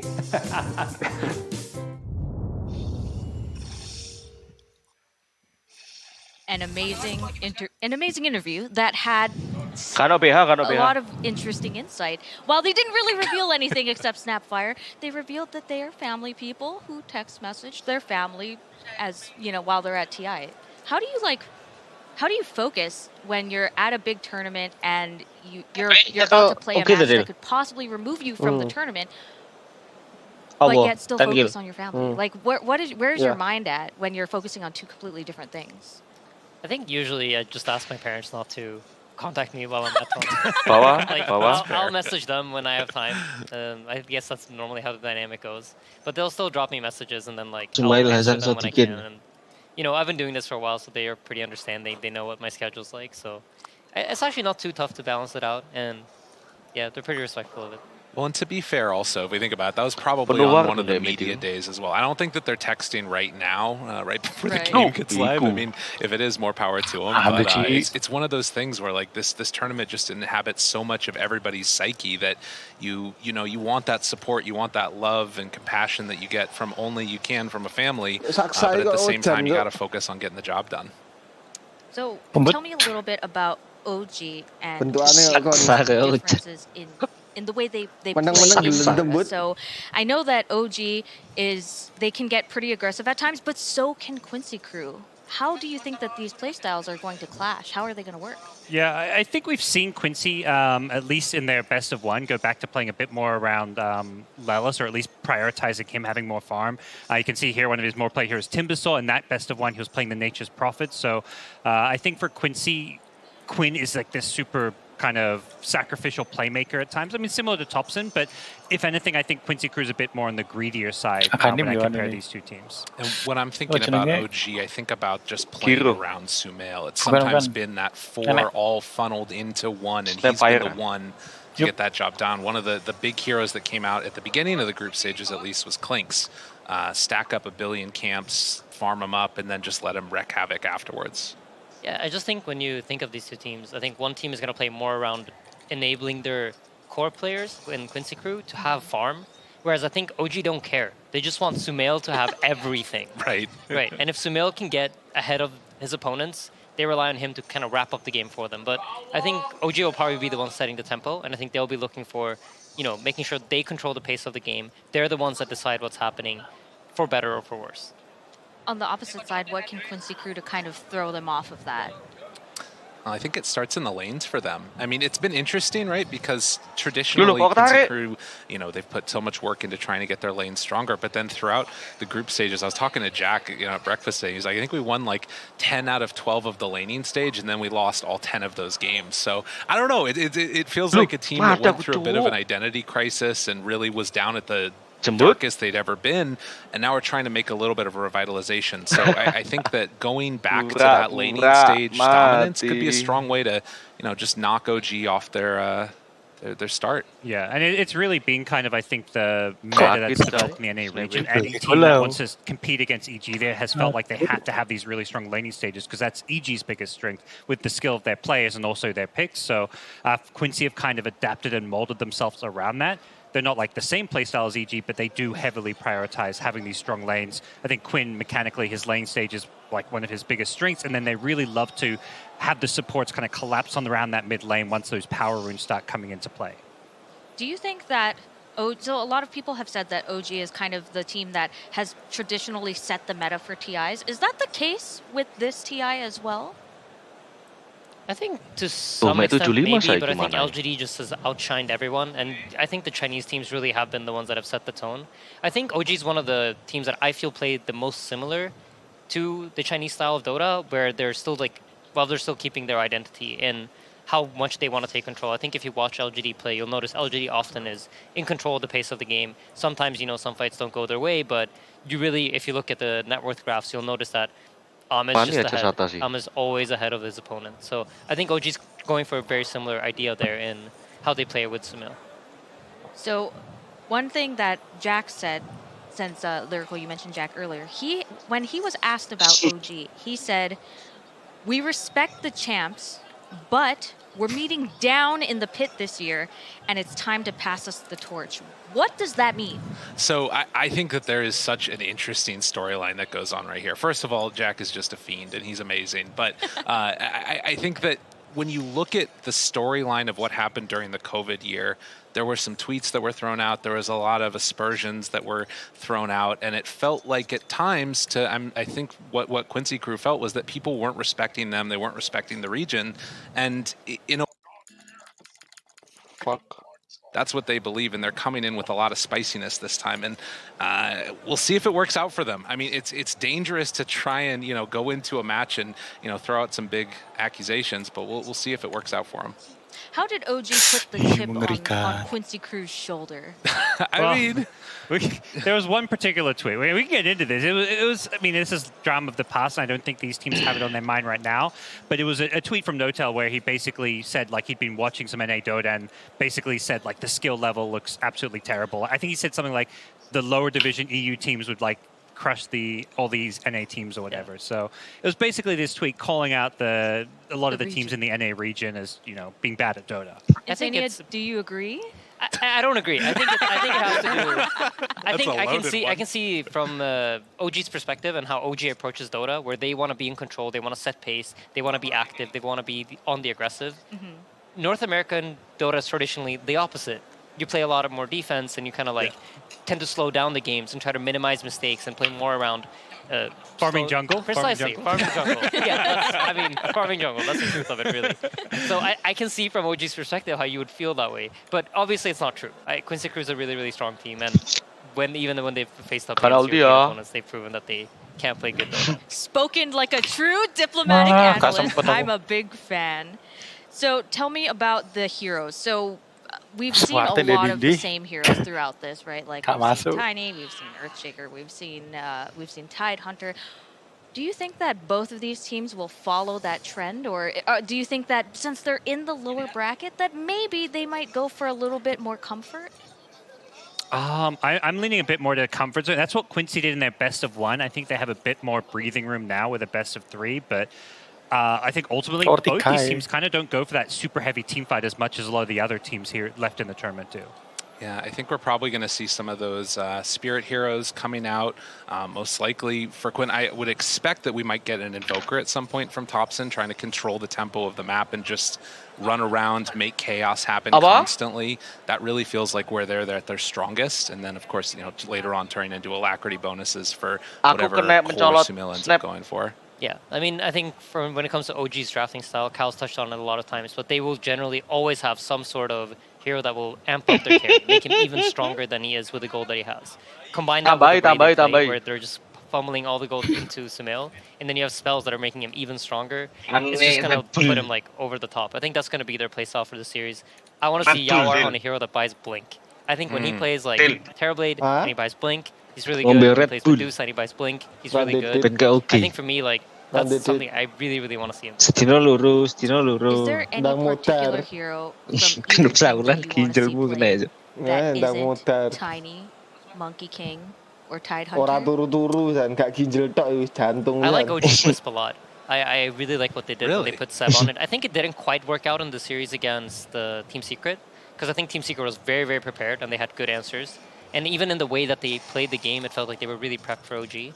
But I like their Wisp. I think the idea they have with the Wisp and how they approach the game with, we're going to farm up this Seb Wisp and hit timings earlier into the game, and then use that to snowball really fits the identity of their team. And I think for the side of Quincy Crew, I'd love to see an ET come out. I think that it's one of the heroes that LOA, also previously known as SVG, is the strongest on. It fits really well with the rest of their play styles.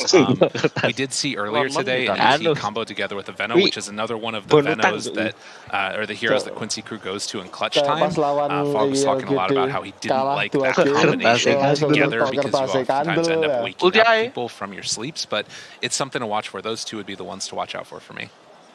And the one hero I want to see some Tinker. I think it's looked really cool and good in Thompson's hand. 5 years ago, no one's saying they want to see Tinker, but it's like slowly making its way back in the meta.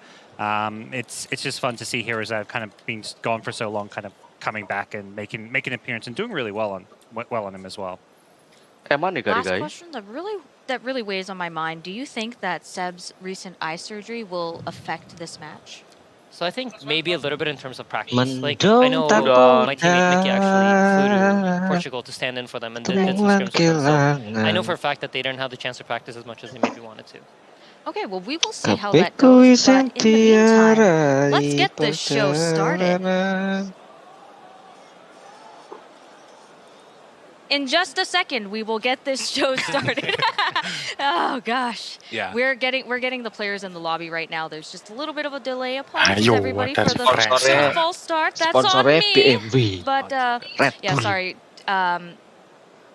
Let's right now we will get into this draft. Let's get the game started.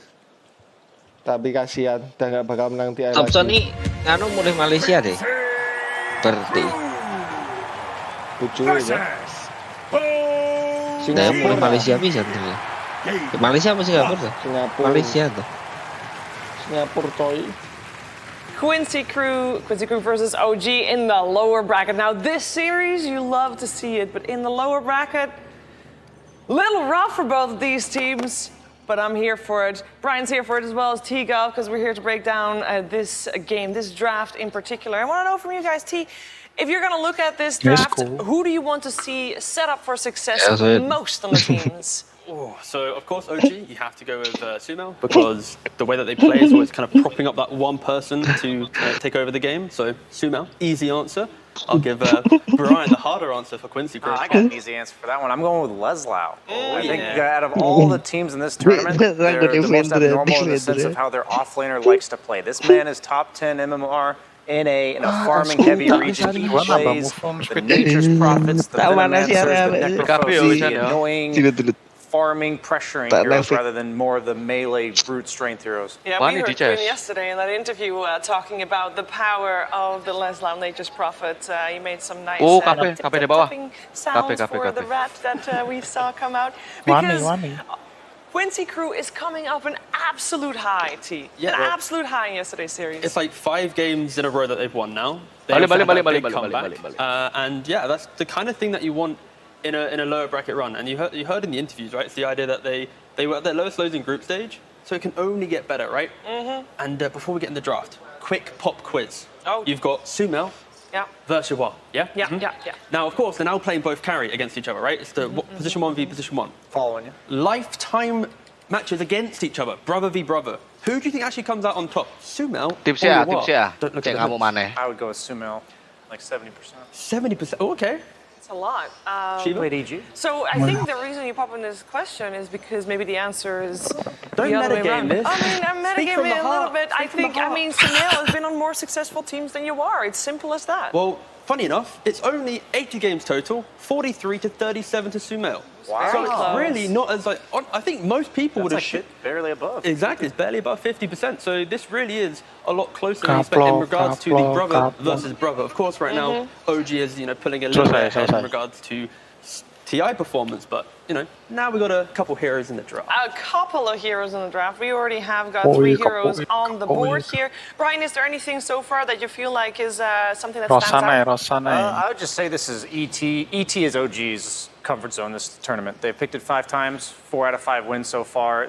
Tiga's talked about how they love buffing up their carry. You can do that in multiple ways. They've done it with the Legions, the Mags, or you can do it in the way of buffing up their damage by reducing the resistance on the opponent team. Obviously a very heavily favored hero this entire tournament, but I think ET, especially for a team like OG, is important. Yeah, I love this opening from Quincy Crew because no matter how much you prepare for Quincy Crew, if you look at all the group stage games they've played, Phoenix not picked by them. And this is kind of the development that you want to see from a team, I think. Like, OG, even Fnatic in that previous series, the essence of their team is very much kind of keep going at you, going to try and whittle you down, break you down. And when they have, of course, their ET first pick, now that active void spirit, you'd assume the flexibility here is most likely will just be the mid lane for top two. You need to kind of go, are you going to fight into it with skirmishing heroes, or are you just going to play for that defensive moment? Like, again, Spirit literally just did that. They picked 3 or 4 defensive heroes, and they're going to win that key fight, or they're just going to have that farm potential. You can never run into them. So, Mag Phoenix, they are some of the better heroes at just holding their areas, making sure that if OG runs into them, they're going to be able to lock down that fight and just take it to OG. Yeah, I'd say that Phoenix, even though they haven't necessarily picked it in this tournament, is just a classic for this team. What we saw in the best of one, I view the draft as more so what hero does each individual want to play this game rather than necessarily countering the opponent. And I would much rather see Quincy Crew in this spot because throughout this tournament, at their highs, they've looked high, and at their lows, they've looked really low. So at this point, do the TI8 game 4 OG. What do you feel like playing? What are you going to carry us on? And I hope it's on MSS personally, because he's a very farm-heavy 4, and Phoenix is one of the greediest 4s out there and can definitely take over a game. He can indeed. I want to talk about the mid lane because Void Spirit, as you guys mentioned, most likely for Topson in that middle lane. That's great. We see a lot of Void Spirit mid. We see a lot of different counters to it. And I think the jury's not out on if Storm Spirit is good against Void Spirit mid. Right, T? Yeah, well, we did see Storm Spirit handle a Void Spirit earlier today. Was that the hero, though, or was that the player? It's kind of one of those things where Storm, if you get it onto the high ground, right, and you're playing on your remnants, pushing out, you can easily bully the Void Spirit. Void Spirit needs a little bit more regen, so I can see why Storm should have the advantage in that, but it is very much like 60-40 Storm, I'd probably go with on a quick throw of numbers. Yeah, I'd say it's slightly Storm favor, but I've seen it both ways where either hero's picked first in the draft, so most players seem comfortable playing in their it's kind of like the Quap Puck of 6-7 years ago, back when those 2 heroes were about even in the mid lane and it all came down to skill. It does look like OG wants to remove a couple of spirits there, at least the Ember Spirit removed from the pool. So far, are the bans particularly speaking to something here? I guess the main one here for OG is the fact they banned out the Void, of course, because previously I mentioned the idea, the essence of Quincy Crew lineup. If you look, like say, look at the average game length for Quincy's wins, it's like 40+ minutes. Yeah. Compared to OG, it's nearly touching, it's like 32, 33, right? So it does feel like Quincy is trying to play for the fact that the game most likely will last longer. They have struggled to find these quicker wins with their execution. So heroes like Void, like Ember, that can utilize that empower from the Magnus, have that additional farm, take the fight to them, and then you don't need to play on your cooldowns. That's kind of what Quincy Crew is kind of looking for in their heroes. I'll go on the other side. The Morphling is probably the best ranged hero to kill the egg because you have a mag. The RP is going to deter a lot of the melee heroes. He has a really low base attack speed on the Morphling. And then the Legion Commander, despite losing to Secret yesterday, OG is 5-1 with it. So it's definitely just a signature for them. It gives one of its teammates attack speed to kill the egg and also the potential save from press the attack on the RP. Yeah, they so far have played it mostly, of course, in a position 5, but a little bit of a flex pick there too with the Legion Commander. Are there any flex picks possible on Quincy Crew? I know you said Phoenix could be 4 or 5, but both of those are supports. I'm assuming Magnus will be for Leslav. Yeah, I'd assume that too, but you could also maybe pivot it to some kind of mid-roll situation. You just go farm war against the Void Spirit, but I don't want to see Quinn doing that. Do not give Quinn mag, not because he's a terrible mag, but he's got like 5 heroes that he's just on a whole nother level than anything else. That's what I was leaning to, I was like, as I was saying, it's like there was going to be a big butt coming in for the Quinn factor, but Brian took it away. But yeah, 100%. It's like, you could do it, but yeah, right now, Magnus for Quincy is probably either going to be their 5 or their Phoenix is their their 4 or their 5. Like Quincy is keeping it a bit more open. Where again, like OG, they play one beautiful style of dodo, which is in your face. So draft defensive, and you should be able to maybe play into it if you have your spells up in the right place and time. Yeah, because Brian, you said you wanted Quincy Crew to set up Leslau for success. Like that's the keystone player here, if you will. Picking the hero of your keystone player first is not the traditional answer. Yeah, it seems like it's more like Quinn they're going to focus on, but at the same time, it could just be Yawar that gets the last pick. I'm really liking Monkey King. It's still in the pool. I know we haven't seen it too much mid, but I know Quinn loves his mid lane dominance matchups. Monkey King versus Void Spirit could be pretty cool here. Well, here we go. It is indeed the Monkey King coming out for Quincy Crew. Yeah, 100%. Quincy trying to keep everything a little bit more open here. And then the final ban from OG will Ziasa. Again, another hero that can thrive with the accelerant of farm, with the Empower. You can take the fight, and I don't think OG's actually beaten Ursa so far in this tournament. It's also one of the reasons why they probably played it in their bracket game, because they're like, oh, this hero is so good. Then they lost with it. But yeah, very much OG does not want to play against the bear. Yeah, and OG took a lot of time during the second ban phase we just witnessed, but no time at all, Brian, for the next Assassin Luna combo. Yeah, there's a lot of. I think you had to just pick a really strong duo in regards to doing their own thing here, because Quincy Crew's draft is so open-ended. This Monkey King Phoenix could technically be like a 4-5 combo. Could be a Monkey King or carry. So they can technically have, I think, 4 different roles getting picked in this specific pick. So I absolutely have no idea. Their team fight is really strong, but I'm thinking they might want to have a save. Or maybe a more reliable frontliner. Neither Monkey King or Magnus, even though they're kind of tanky. Monkey King, especially when he's popped his ultimate, aren't heroes that ever want to get initiated onto, but they also kind of need setup for their initiation. But that's why you see OG with confidence pick Nyx Luna, right? I kind of assume that Nyx is going to be the 5 supporting this Luna, because Monkey King, if it isn't that 4 role, you're trying to play with your Jingu, trying to beat down the enemy carry. A Nyx Assassin with the Carapace, with the Impale, 2 kind of ways to annoy the Monkey King and stun up that Monkey King. It is just going to give Luna free farm.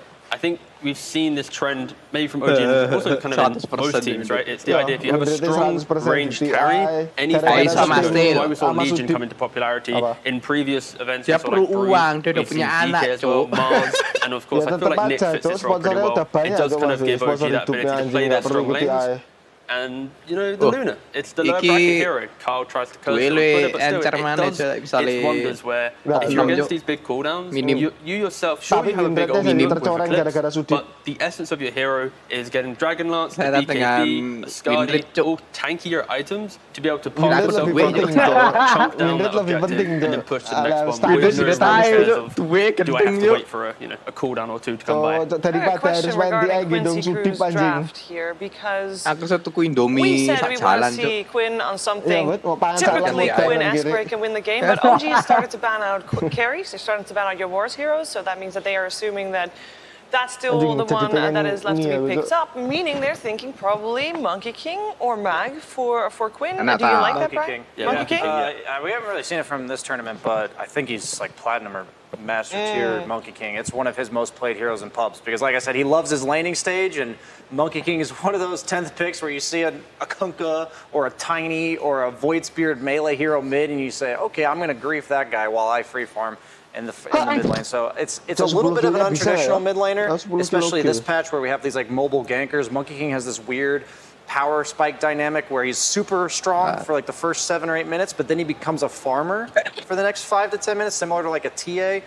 So I want to see a more active carry from Yawar if they're going to be putting Monkey King mid. That's why I like the Spectre and the Jug bands, because not only are they strong scaling against the Luna, but they also participate much earlier in mid-game team fights. And then they go for the Furin. So you see from Quincy's ban, Dark Sun, heroes that want to kind of push your team forward, and we've seen other teams so far. Fnatic is a great example, even though as a support, it's a hero that plays lane pretty well. These ranged supports, be it Phoenix, be it Lion, they do not like walking into the trains that Furion creates, and you can never bully the hero behind. So an offlane Furion in this position will be able to remove the support factor of laning phase, and whatever carries picked here, they need to be able to muscle up into this hero. Like, is Sven available? Didn't see Van. Okay, they go for Kunkka. So it's going to be the multi-carry right in this situation, and then the Kunkka mid. And it's gonna, it's gonna be Quinn Kunkka and Yawar the Monkey King. correct me if I'm wrong, Nyx Assassin on the side of OG actually quite decent in dealing with the Kunkka, no? To some degree, you can cancel the combos, but we just saw how Kunkka... Bang, aku udah nggak pernah makan Indomie hampir 2 bulan ya. Dan aku udah nggak pernah makan Indomie. Kan dulu makan Indomie udah kayak biasa. Misal lapar nggak ada makanan, bikin Indomie. Misal ada. Sekarang udah enggak, Cuk. Takut aku anjing gemuk lagi, Cuk. Aku gemuk kemarin bener-bener tiap malam, Cuk. Setiap malam Indomie double, nasi, telur. Sampai gemuk kayak kemarin anjing. One of OG Quincy crew. First, though, we're gonna head over to Jake, who's standing ready. Habis itu tak skip. Oh Jesus, almost 5. Thank you so much. Hello, we are. You guys think you did? I think we did pretty well. I know them very well as players as well. Lek coach Quincy ditukar ke coach OG masih bisa sih menang TI. Si Misa. Ya, Kezu ditukar Misa. Impact-nya pasti gede Kezu, Cuk. Kezu hampir sama-sama sep toh.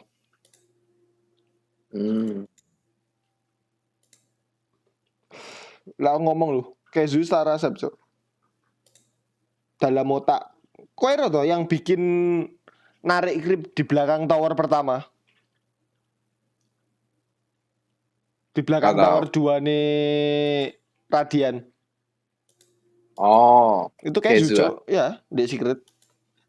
Dia narik, terus yang paling brengsek apa? Creepnya dibiarin lewat, yang ketarik cuma 2 creep. Jadi dia narik 1 wave bisa ngedenai 3 wave. Bang sate rakar-karuan, Cuk.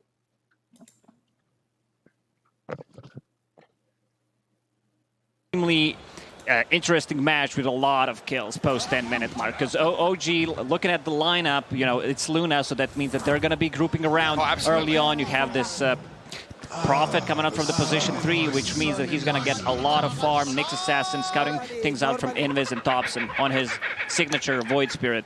So Quincy crew going to have to pick their moments more carefully. Much more delicate draft for them, whereas OG, like you say, it's their play style, it's their drafting style. They run at you non-stop and they force errors from their opponents as we get ourselves into game 1 of this best of 3. Already smoked up, Quincy crew looking to try and defend that mid lane. As much we already get the D-ward. Hilang namanya. There it is. Balik. That's straight up D-ward from No-Tail. A signal of intent from OG already. And Saxa, he's making a nice little home for himself here in that triangle. Jadi nggak bisa adaptasi crew away. Now they know that there is no ward, so they could potentially make a turnaround play, backstab potentially from the high ground, have the vision advantage. Quincy crew approaching MSS and Westlau. Yeah, reclaim their territory, kick them out. No more squatting by OG up in that triangle. Masih kira pensi tuh. Lah iya, kayak hilang. Disguised as a courier. Mid one. Some treants there as well, but Yawan, he's not going to give this zone up without a bit of a scrap. Gets a couple of hits onto Saxa. And it does allow Quincy crew to get 3 of those first 4 bounty runes. And that was after OG started with some very aggressive pushes forward. So Thompson, your Void Spirit in the mid lane, facing off against Quinn's Kunkka. Which way do you lean in this kind of melee versus melee matchup? There's going to be a lot of harassment coming out from Kunkka. Thompson will need to bring extra sustain. I expect supports to come around and protect the 2 and 4 minute water rune. So we'll see who makes the first move. There's going to be a lot of harassment, as I mentioned, on the Void Spirit, the cleave, and you also have a bit of an absorb damage from Resonant Pulse coming out from the Void Spirit. Oh, No-Tail already with a double stun. Are they going for this? Can he body block MSS? He's forced the Fairy Fire and a good impale. Will at least keep Sumail away. The threat of OG already beginning, but there's Quinn, like you said, harassing and chipping away at Thompson. And I think that mid lane, once we get to 6-7 minutes, the panel said it as well, both of these players a little more sacrificial in terms of how much farm they soak up on the map, much more focused on playing aggressively and starting team fights.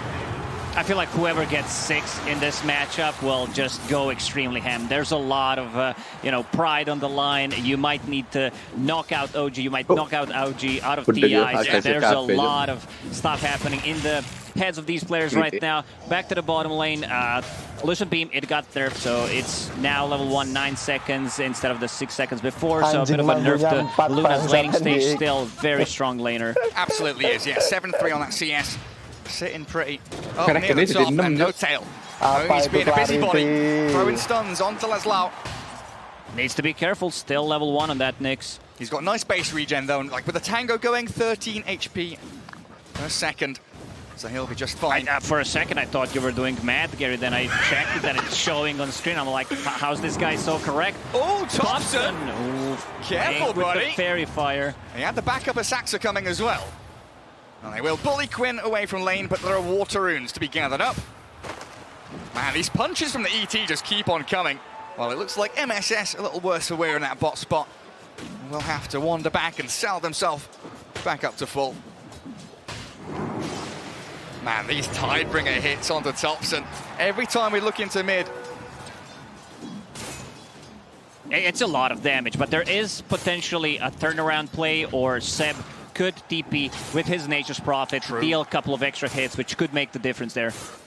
Yeah, such a great aspect of Nature's Prophet, that ability to dogpile onto people. And now we see Kunkka. Oh, This is his ability. One of the ways to dominate the lanes. Back to Fountain, bottle, full HP, full mana. Didn't talk too much about the top lane. We see Yawar on Monkey King, 11 CS, Seb. How's he doing? I mean, it's a Nature's Prophet against a Phoenix support, right? So he's continually hitting them. It's very hard. They don't deal well with the summoned units. And Saxa, he also managed to, leave some XP for Seb on the top lane, checking out the rune for Thompson. Thompson dragged back into the Torrent. Quinn's going to bumble him a little bit here, but again, no real kill threat. Just putting him in that threshold where the potential for him to die is there. And like you said, of course, forcing him to bring out some more cells as Saxa decided that top lane, he's had enough. He will return full HP, full mana, and potentially, bottle refill mid, right, with a TP. Yeah, because Thompson needs it. Thompson right now sitting at 20% HP. Saxa, hurry up, where are you at? Please, bro, come out and refill my bottle. There it is. And we're gonna see a water rune being picked up, use the bottle. Kunkka trying to stack the small camp meanwhile, and we'll pick up the bottom water rune. And that allows that Void Spirit to stay in the lane, stay in the game. Pretty even in terms of CS between the two of them, but Luna really now becoming that forerunner with 13 denies as well. That's a lot of denies, Gary. That's a lot, isn't it? It's been down to No Tail's hard work, continually pushing back the Magnus and the Lion. Go on, high-five him. No Tail was expecting a lot more harassment, a lot more aggression coming out from the Quincy's off lane. He brought 2 healing salves, so Luna should be very confident in surviving, and also has 12 Magic Wand charges, so I don't think they can bring her down. There's going to need to be a rotation from Kunkka to actually kill Sumail early on. Yeah, maybe even the Kunkka and the Phoenix. We'll see what happens. Monkey King, of course, notoriously a faster position 1 hero than some of the others, can get involved early on. We'll see what Yawar will get done in these opening moments of game 1. MSS contending with that pull across. It's been a bit quiet up top, right? Saxa and Seb, they've had Saxa move into mid, roaming around a bit, helping to TP and fill that bottle. Does leave Seb to lap up all of that leftover experience and gold, and he's doing pretty damn well for himself now with a Sprout. Oh, the body block. Be careful, where the body block in front. Can they chase down this Monkey King? Oh, no. It was close. It's that Treant went in front of him. Quinn's having a crack onto Thompson. He's got the step. Astral step to jump away. No one can go back and refill the bottle for Thompson, so he will need to go back to base and TP to a lane, potentially TP to one of the side lanes, because I see No Tail running down the mid lane, which means that he will be trying to soak up some experience. Hex on No Tail, but there is no follow-up. Illusion for MSS, so that means no bottle refills. That's OG bringing 2 supports into mid as well. They're really trying to... Oh, Seb. Oh, good Sprout. Yawar cuts through the trees. He's got that Jingu going. One more touch. It's LOA. LOA getting the first blood. Like, this is very important. Usually you would want to give it to Yovar if that's possible, but still getting a kill on your position. 5 Phoenix means quite a lot. And also he got a decent amount of levels, level 4.5, 6 minutes in on your position 5 is not too bad. A kill is a kill. Secure it one way or the other. Good skewer as Leslau gets himself away from the grasps of OG. It's very hard for bottom lane to trade Sumail. 3 points in Lunar Blessing, which means 25 damage. Oof. So Nyx sitting at 80 damage per hit. Leslau a bit low on HP.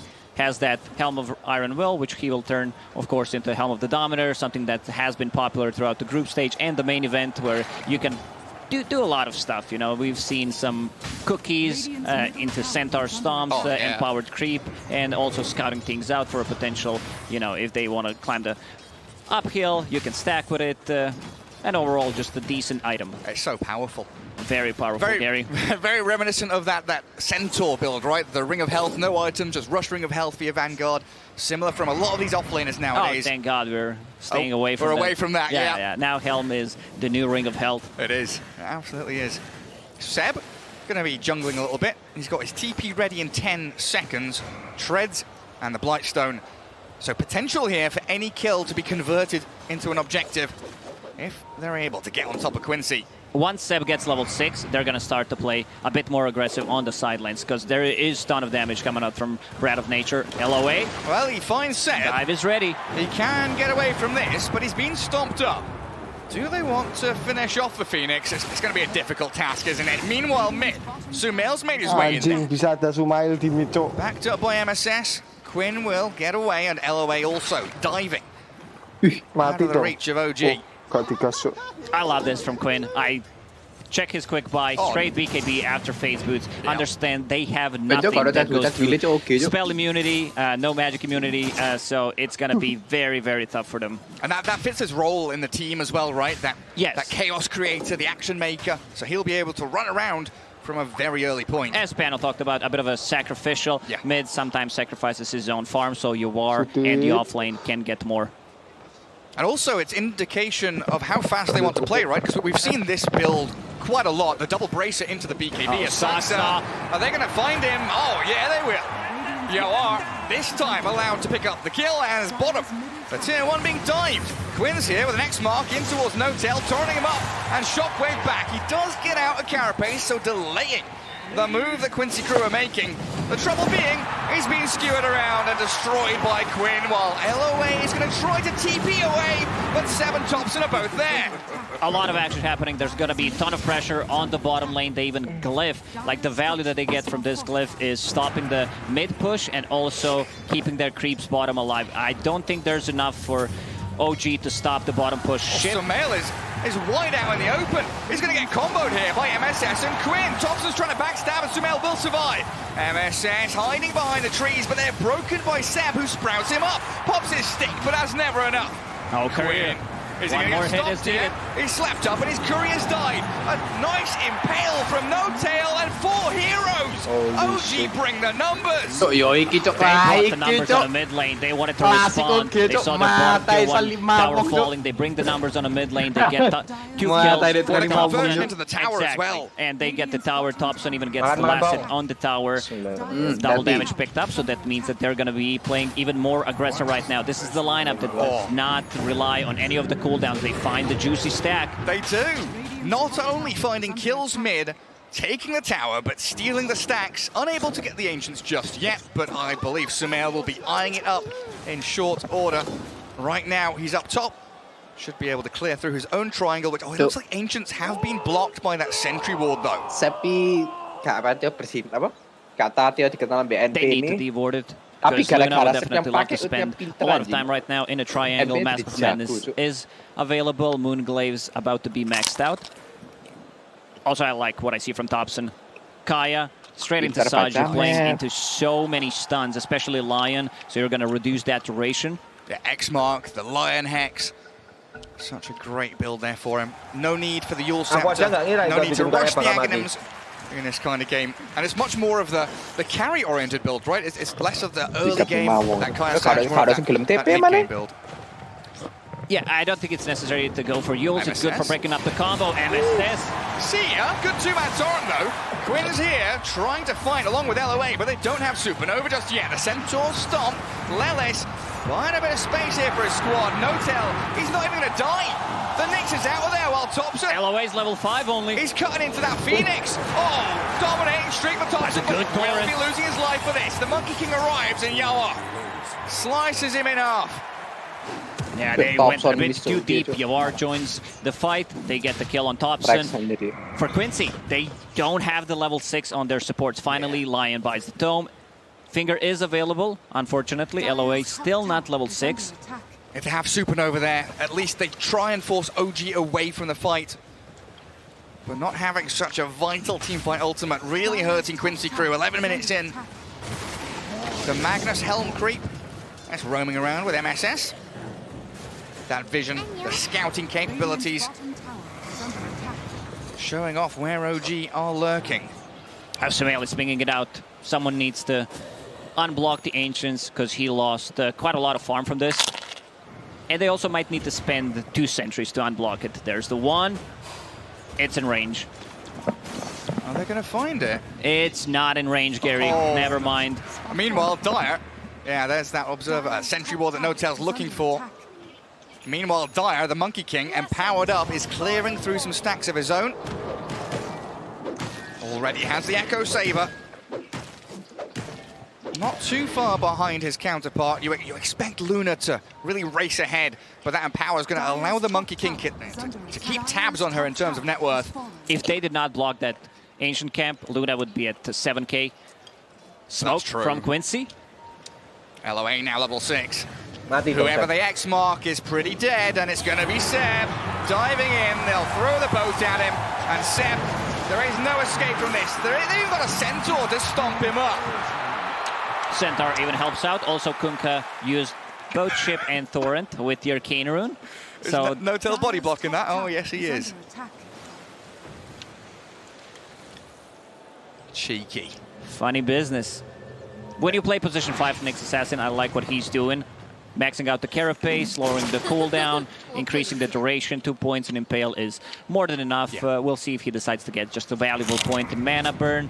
Position 5 Nyx, you're more of a sacrificial 5. You want to go in.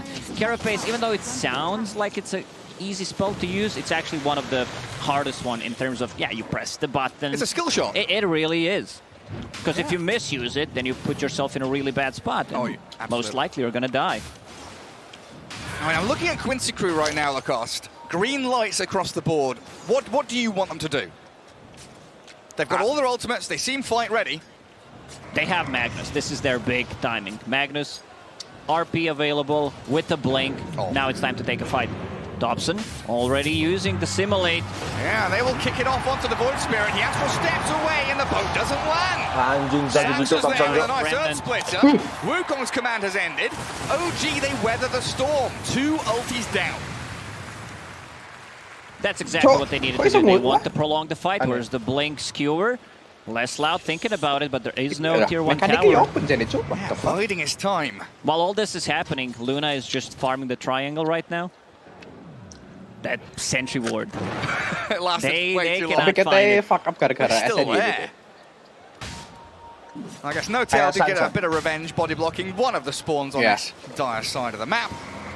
And Saxa, yet again, planting his flag in this triangle. No-Tail just memeing, look at me, I'm the sentry now. Well, that's what he's up to. Well, yeah, he's not moving around, he's just staying up there. If he can take any pressure off the map for Luna to get her BKB, this is the big timing for OG. Once you get that Orchid, which is available on Nation's Prophet and getting closer to the BKB, they don't necessarily need to rush things. Vitally important. And it's a bit of a step away from what we know and love and expect from OG, but here's LOA getting a high ground ward down. Sees Seb, but Saxa is going to try and stomp this, not landing it. The TP was far too quick. As they aim for Sumail instead. Laszlo gets the RP down, and Sumail half HP. There's no way out, is there? Eclipse and one, there may be a turn with No Tail arriving. He doesn't land the stun. Misses the stun. Shockwave in a second. Can they get Sumail with the next mark? They surely can, but they TP in with Thompson arriving. They get back onto Yuan. They blow up the Monkey King in a 1-for-1 trade. Nice play gets from a double blow. That's a really good trade for Quincy. They managed to kill 3 of OG members while only losing the Monkey King, and Quinn's getting big. That's his BKB getting delivered. Sumail maybe expected a bit earlier help there from Nyx Assassin. Yeah. Even if Nyx lands a stun, Kunkka was still coming from the south, so he still dies. Dobson pinging things out. Quinn a bit too hard to kill. Might try to poke with possible Nature's Prophet. Try to get the BKB charge off. Even with these moves, though, the net worth dead even between the two squads. Thompson. Control of the map doesn't feel like it's edging one way or the other just yet. Both teams playing very carefully right now. That was a good move from Quincy. Picking off OG's carry. Scouting Roche. But now it's a waiting game. Red light, green light, Gary. That's the game they're playing, Lacoste. There are no green dots, only one on Monkey. So OG trying to use this as their advantage. Quincy Carew will definitely defend this. They have to. Try to poke, maybe delay it. They do get a tower mid. And that will force OG to come back and try and stand off against them, but No Tail. Missing the Impale on LOA means no kill. Dire even scanning the Roche pit there. But the ability now for OG to TP Seb top, apply pressure on the opposite side of the map is something that Quincy Crew are always going to have in their mind. Especially, do we go on this Phoenix? Because Laszlo is here, gets a skewer. Good carapace. Yeah, good carapace. Does stop any kind of skewer play after the shockwave. And again, we return to our sides of the river. But if there's any team that understands this Nature's Prophet and the ability to split push and control the game, it's got to be Quincy Crew with Laszlo, right? Quincy will strike right now. They need to be pushing out the lanes to have them in good position. Monkey King disassembled. Echo Saber now has a BKB. We'll go back once again for that Echo Saber because it's too valuable item, but now they have 2 BKBs ready and a Blink Dagger on Mag. We still have not seen RP being used, so looking forward to that. Seb being pinged out. That's the target they want to go for. Immediate TP, but in comes the RP. Bring down the Prophet. No more pesky Seb pushing out these lanes, as it looks like OG are rallying down in that bottom lane, still considering what kind of fight they can bring out here. They spot the Phoenix. Elder Titan Spirit with a Vendetta stun mid-air, they catch him. Meanwhile, Toreth on the mid lane, full combo. They're gonna get him. They found him. Quinn and MSS pair up to look for Sumail, but the BKB not enough. Thompson backstabs MSS, but he doesn't have any backup.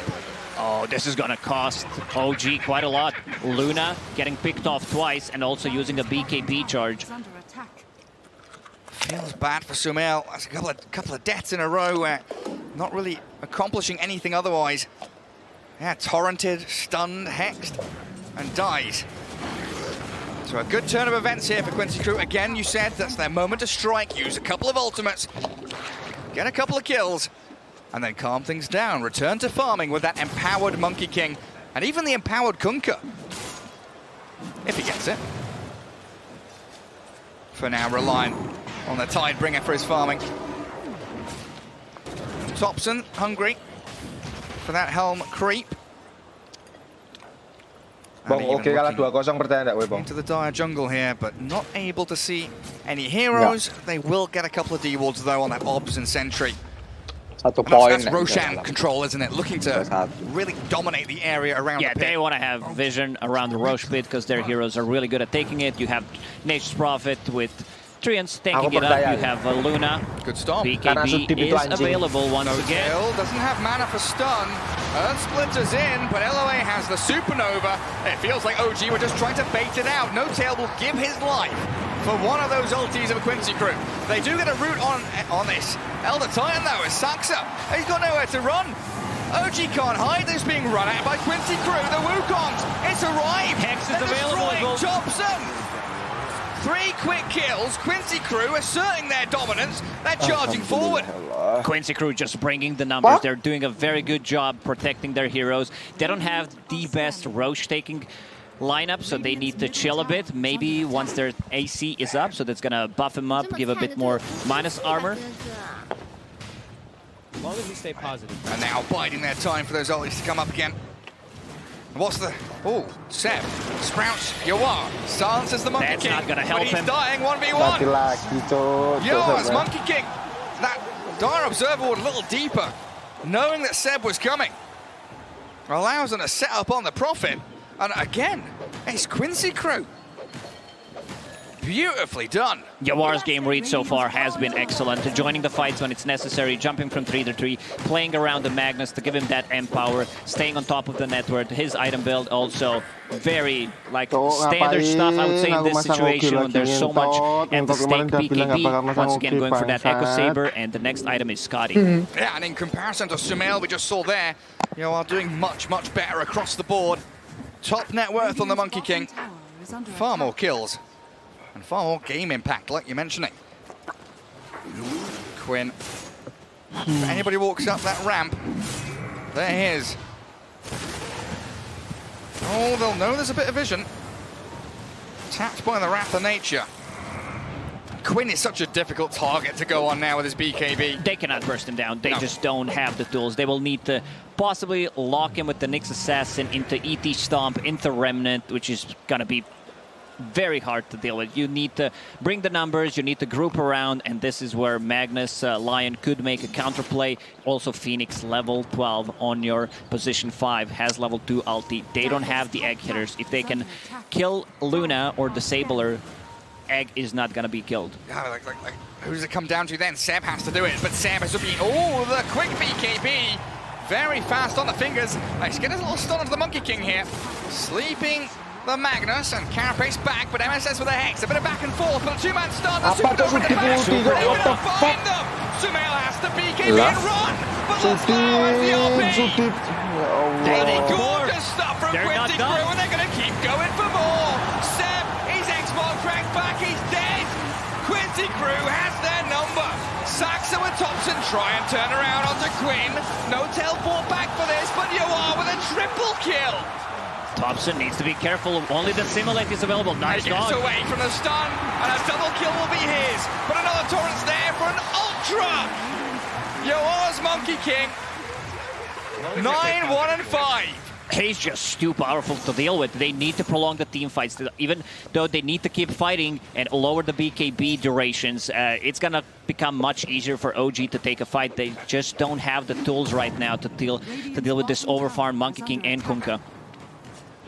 1,000 gold. I like that. Very aesthetically pleasing. 1,111. Phoenix arriving, as we mentioned, it's very hard to kill him. Shard was available, so that means a Supernova. Sunray during the Supernova, we're going to see that again. And he was on that high ground, right? Just above the staircase when he got his egg off. Like he backs all the way up, knowing that they want to fight here. Even under OG vision. That was such a good impale there from Lion, Earth Spike.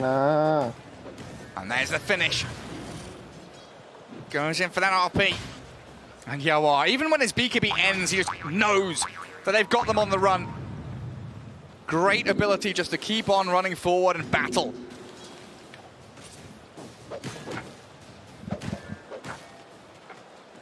I mean, Thompson, there's just nothing he can do. He just dissimulates to try and get away from the stun, but that's it. Gets a double kill and bails away. OG feeling a bit worse for wear the way these fights have been going. Sumail getting closer to Shard. This is the build on Luna that we've seen in the main stage.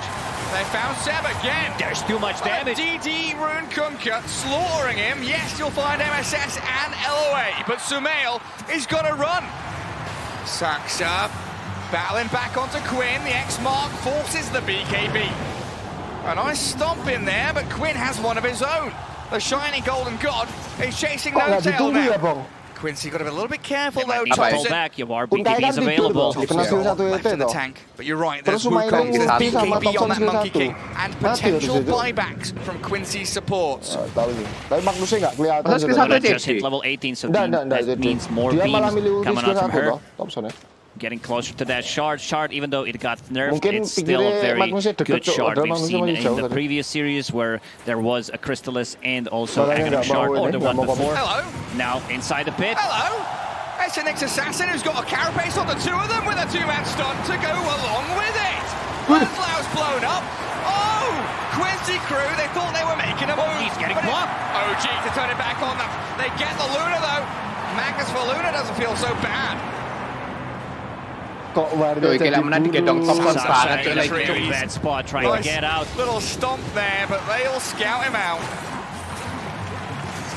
And this fight is over for OG.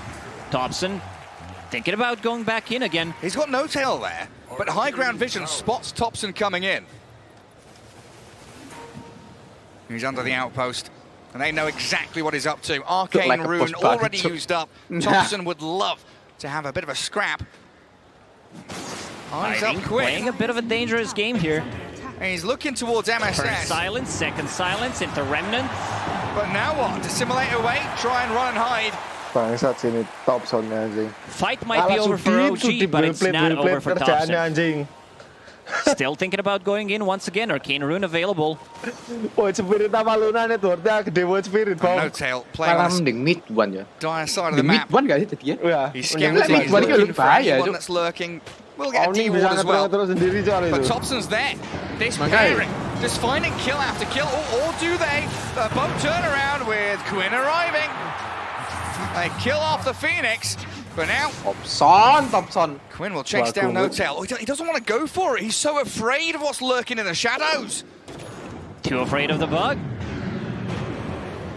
It's very hard for him to play. It's like solo kill the next assassin. There's always going to be this fear of carapace, and he does not have any invis and any reveal.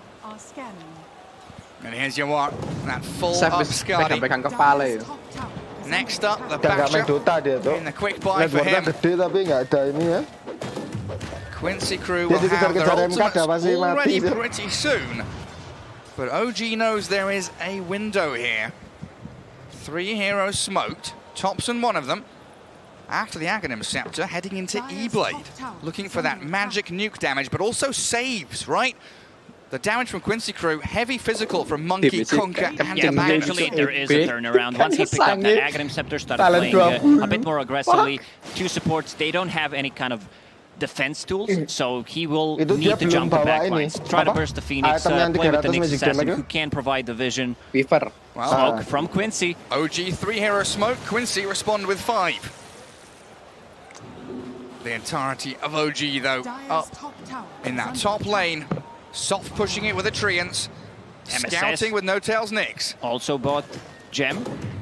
So they can see Nyx Assassin, he's been very annoying. Historically, any Hex, Shaman, Lion were always powerful against the Nyx Assassin. Can't use that Carapace. Catch him before he can turn your damage back onto you. Great to Treants. Gonna whack away at that top tier 3. Quincy crew not having any of that though. They are straight into the Roche pit. Even Leslauw finished his. Aragon. And there's no update there from OG. They need to know. No one's showing up. They need to know something is happening. They get the Aegis for free. Top tier 3 is half HP. But OG don't get the finish. They want to fight this still, though, even with the Aegis in hand. OG, Quinn nearly blown up. Can they take him down? Get it. Yes, they can. Finish him. No Tail's traded out. They buy back on Quinn. Great boundless solo from Yawar. Picks up Sumail. And straight back onto the ET. Fake pop the RP. Leslauw didn't even need it. There was like no way they go into that fight and kill Monkey King twice. The BKB, the Aegis on him, he's just too powerful. Right now, they need to be very aware how strong he is. They didn't even use 3 ultis. There's still 3 green dots on top of the screen for Quincy. Yeah. Like at the very end of that, Leslauw was like, do I have to? Now I can hold my RP for next fight. 4 minutes left at Aegis 2. Quinn expended his buyback. I don't think it's that costly. Still, OG cores are keeping up in terms of net worth. And the longer we drag this game out, the more efficacy this Prophet has in the ability to split push lanes, control that map, and do physical damage. He's got Witchblade, Orchid heading into Shadowblade. He's becoming another carry hero. Biar No Tail, MK-nya kayak scouting him out. Hello. Satu Bit of itu. monkey business. LOA's behind him. They need to protect Luna. They Terus need kayak to have some maksimalin kind of attack protection. speedmu. Nyx Assassin finally finishes his item. That Oh, force the staff could make a carapace. difference. Nice With a carapace. spirit on top of him, he's going to get stomped up here. So he's waiting for his moment. And Thompson blinking in the back with the RP on the Luna. They catch her out Inside the Wukongs, and down you go. MSS is Ya ghosted Allah, to them, and they're going to find another one. Quincy Setupnya Crew sudah with another perfect, couple of anjing. quick kills. Beautiful execution, and with Quinn coming in, they do stomp him to stop the combo, but Yoar is so strong! He's out of everything to simulate. Big AoE, but still, he's so gonna cool. drop. Gets that streak away from Aku tuh Thompson. asli Thompson Luna bangsat. and the Void Spirit both dead. Massive kills here, and a monumental victory for Quincy Crew. Less loud, not even flinching, not thinking about it twice. He sees Luna are pushed straight away. Skewer back inside the Wukong's command. There is too much damage coming out from the Monkey King. Still 2.5 minutes left on it. They're gonna go for the high ground push. There is Kata, and there is also an Alpha Wolf. Oh yeah, and a couple of shard golems as well. Go on, little buddies. Get up to the high ground. Left out, don't want to micro. The Alpha Wolf just presses move. Mending pakai mid one anjing. Wis kon ngetro-ngetro gak apa-apa, Cuk. Timbang galak-galak ngetro, Cuk. No Tail needs to be careful. He does. He tries here on the monkey. They silence him up, and all that Atas damage. Where did his HP go? Aegis gets popped out, and top lane, I think, has lost a tower, denied by the Lion, as you are. Well, BKB TP, so an even trade. As long as we stay positive, we'll win.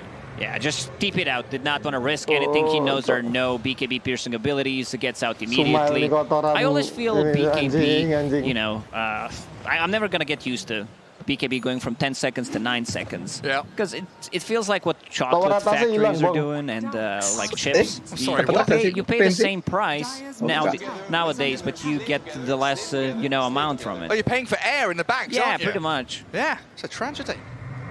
Masih Back bisa in our ini, day, we could sell BKB and buy a bebannya new one, sama Lacoste. Thompson berat.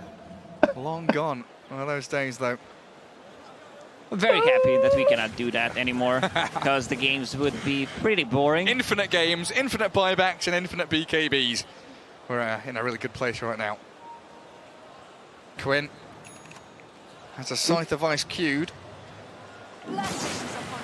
So that's even more control to be able to handle the Void Spirit, who, you know, he's been one of the struggles, one of the challenges Quincy Crew has been having is dealing with Thompson. So far, it's been focus Sumail, kill him off. Do you think that Seb's and Thompson's build here have been an adaptation to that, knowing that Sumail will be a target? They're building more into the kind of carry builds here, from the Prophet especially. Yeah, that's what Nature's Prophet does. He wants to be able to scale. You have a Ya, Cok, Sudip scaling kerjanya cuma lineup coming out tahun-tahun from your bang. off lane as well. Now has like that Witchblade, the Orchid. They want to prolong the team fight. They want to keep them as long as possible. Try to bait one of the big spells. And he finally finished his item. This is what Sunshine has been saving for. Negative Scepter done, Mask of Madness queued up. I think Fog would be pretty proud about this build that he's going for. Also, like just max move speed, phase boots, wind lace, and also golden spider legs. If there's a hero or an item build that shows off EG, it's that right there. Run at you with some big, heavy punches. Well, we brought EG into this game. I guess you meant OG. OG, but, sorry. Yeah, a lot of Gs. Everything's gaming, esports, e-gamers. Oh, don't bring e-gamers into this, Lacoste. Who told you about that? Is it smoke time from Quincy? They're all grouping up here.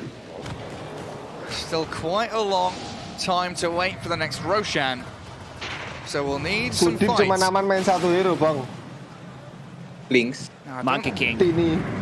Level 25, full Abyssal Blade. So even if you have a BKB, you're still not gonna be secure. You're not gonna feel safe. And that extra Chilll Wukong's kemarin bikin command ring. Sinister. It's great for sieging. Quincy Crew, they don't need to rush anything. Next Kemarin lawan Roshan will Aster spawn udah in 2 dapat minutes, so if they can possibly get a pick off, that'd be great, but they're playing for the Roche timing. Dapat. Yeah, there we saw tetap jadi double Eon kotoran. Disc, Abyssal Blade. Tons of ways to win Namanya a aja team fight Sudip. for Quincy Crew. No tail, yet again being very pesky. Sneaky bug in that dire half of the map. Great itemization from Quincy Coming in Sports. behind. Those 2 Eon Discs Goes are going to another keep them way. alive. Here we go. And there's the Eon Disc already. Nice hand to stick with Eon Disc, but they're blowing Anjing, bener-bener cok Thompson cok. Notil yo ajaku cok. He's going to have to use it here. He's going to have to run, but no you are. Dua Ion Disc loh Bastil. Saya bisa disikat cok. But a Wukong's command for an assassin. Kayak mau dapat dia. Such a great execution there from OG. Kita hancur kita Blocking the Eon Disc and then going back in again. Thompson using the full combo and now holding the gem. So that's going to be the big one. They can see Kunkka, they can get the D wards, and their Nyx assassin can feel a bit more safe going in and initiating from the invis. Thompson the one holding it. Belajar There is a apa? high Belajar ground kayak di ward for Sudip Quincy there though. So he's not Nggak gonna belajar iki spot that cara just pola yet. pikirin tadi di While tengah. Leslau sees him perfectly. Knows that Saxa Kayak is Lensa just dua Ion behind Disc. Thompson. Tadi But there's pemikirannya the apa? horn toss, drag him back in. Pemakaian Thompson skilly. will dissimulate and E-Blade and blow him up. Oh man, this is a classic Thompson play. Gets horn tossed. And still manages to get a kill. Hits level 25, the simulate stuns for 25 2 seconds. So that's going to be very hard. He has an extra ring, also extra damage coming out from the shard. Senjelas Thompson jadi pengen main Leslau maybe belajar mid could have mana itu. RP'd that, but Gila you're right. Sudip enak Thompson cok main kayak gitu cok. outplaying him. Now with an Eon Disc of his own. Kayaknya seru ya. Even more impervious to the Quincy Crew abilities to catch him out. Aneh Scythe of Voice done on the Prophet now. Ngomong gue dong. Lek Is Sudip there main dulu. someone to play Main with akan no tail Cok. down here? Seb is pretty distant. Bisa mati Seb sih. Matel's just going to try and keep tabs Bisa on the mati Monkey nih, King. Cok. See if he jumps If across he the jumps, canopy. there, he's dead. Yawar knows. Iki He knows MVP ini something's fishy. antara Notil Something's going on down there. Enggak, cok udah jelas MXS Thompson anjing even bang. here.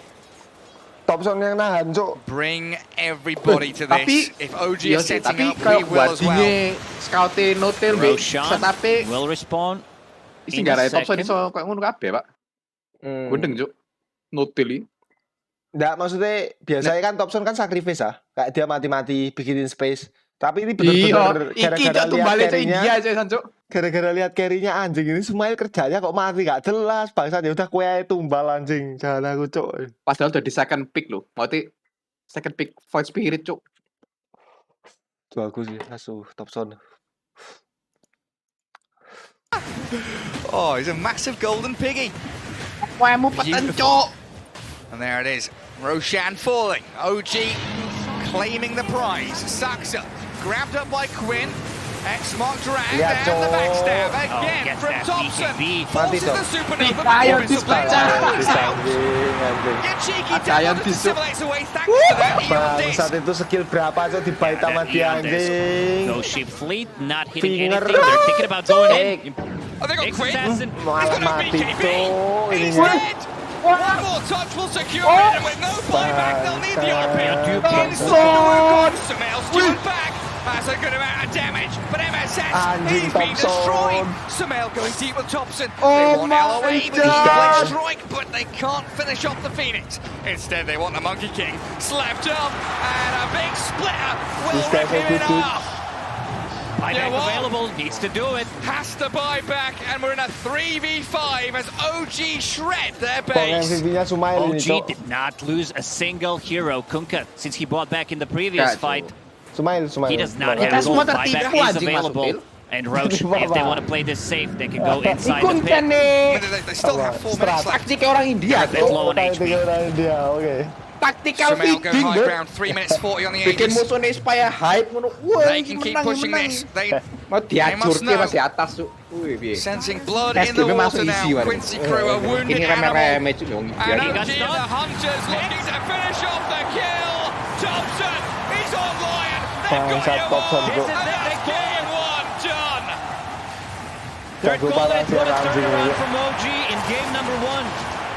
After a superb lady stage and early game from Quincy Crew, OG Thompson got picked their moment. That was a Thompson show. Samael, they had his number. They shut him down completely. But when it mattered, Thompson managed to pick the team up, play around, go for those risky plays. The classic Thompson show. Really gorgeous, gorgeous stuff there. Game 1 victory Siapa MVP jadi? for OG. Harusnya And in Thompson. a different fashion to what we've seen them, throughout history, throughout the group stage. This was much more calculated, timing-driven. 40 minutes in, right, let's go, boys, we're ready. They're ready. They really were ready. Also, this build with the E-Blade, amplifying damage, and also having amp damage on level 20, plus playing with the Spirit. Oh, man. The victory dance. No Tails feeling it. My boy is going to feel so happy about that. And with that, we'll head it back to the panel. Main Saksa iki yo pinter, Cuk. Thank you Tetep very much masih for an iki ini sih, Cuk. amazing Pas cast. Kaisa apa? Ya, Spirit. Kaisa iya, Cuk. Pas Kaisa masuk, dikasih Spirit dijarke, Cuk. Bangsat. Ya dia mikir. Ono reaksi Semael. Wih, encana tips. Sudivit cat. Selalu, Cuk. Lona, Cuk. Set is impact. Saksai lho, Cuk, sampe mudeng, Cuk. Wah, kau gak iso ngepuk, Cuk, wis. Thompson iki lho. Pakai spiritnya, magic resist mereka berkurang, Cuk. Armornya berkurang. Sudip, Bob. Cembot. Ngasih aura skill telu ae ora, Cuk. Katanya talent double ngambil sing global blessing aura ini, Cuk. Success Saya anak yesterday. gunanya, But Cuk. on the other hand, it's a total change in momentum for OG as well, because they came from a very difficult loss. Now they had a great win and a great comeback in that game as well. What happened there? I mean, it seemed like in the beginning of the game, right? Quincy Crew really had a firm grasp on the game. They had complete control, and then they didn't really do anything with it. It seemed like they were playing. They changed to play a little more defensive with their fives. What happened there? I feel like Quincy Crew were playing the early game extremely like everything was moving their way, and they were managing to set up a lot of plays during a part of the game that I thought was going to be difficult for them. I thought the Nature's Prophet pressure on the lanes was going to divert their attention away from the Luna, but they really managed to chase Samael around and put the pressure and keep killing him constantly, which I think for OG is something that I haven't really seen in their games before, where Samael's the one that's getting pressure. They're usually able to take over control of the game and make sure that the people that are dying are Seb, No-Tail, and maybe Thompson, but this game, Quincy Crew really brought the fight to Samael, and I think that's what made them struggle. So one thing that we were looking at, or that everybody was screaming about during our talk in the green room, was the last team fight in the upper side of Quincy Crew's base. The production crew managed to get that kick for us. Let's take a look. Can you break it down for me, Gods and Lyrical, the caster extraordinaire? Let's see. They're going in. No, I'm not going to do that. So I think that like this E-Blade build from Thompson is just like so devastating, and it's just like a blow up, right? Right at the beginning of it, as soon as you can take somebody out of the fight, it just feels like from that point forward, everything fell apart. OG just had a really good understanding of how to find those openings to win this game. Like, this all started with that Carapace on the Kunkka cleave where they just blow them up. And you mentioned, like the Dagon build, it's like, okay, they've got this, I think Kunkka looked like an amazing last pick here. I thought it was like the perfect pick for this game because he is so tanky and hard to kill, but they itemize around that E-Blade Dagon. They make sure that when they get that sudden catch, they can actually blow up like a 3,000 health Kunkka before he gets his BKB off. Well, and in a lot of ways, it's balanced around the idea of the rum buff, right? That you're going to be able to get that ability. Get fully controlled by the Nyx Assassin, it kind of falls apart at that point. And the other big one that felt like it was a turning point in that game was the Aegis blow up on the bottom side when they were going for the high ground against OG. And as soon as that happened, you could see they're like, all right, we have to wait for the next Aegis. And from that point forward, it just felt like it was all OG's game. It was pretty crazy seeing those like scores at the end. Like Sumail was like 1, 6, and 7. Yeah. I think in terms of playstyle, like, that is not at all where OG wants to be. I think they're not really perfectly happy with how that game panned out. I do think Thompson, this game, like his Aeon disc, that was genius. He jumped into 4 heroes and then they used a lot of BKBs to remove the silences to try to burst him down as soon as possible, and he survives, egg is used, and then Noto sets up like Carapace in base. And I think just that item almost single-handedly won them this game, I think. All right, well, we will see if OG can play a little bit more to Insania and their own standards. But first, we have a quick check-in with Casey, who has been following the hashtag TI10 conversation on social media. We did it. We made it to TI. It has been 2 years that all of this hype has been building, so I thought it'd be really fun to kind of go through some of the conversations that we're seeing online since this huge community is coming together virtually and watching some of the best Dota that we've seen in a really long time. So, and yes, welcome to my office, my humble abode. This is a Diplodocus. Anyway, on to the tweets.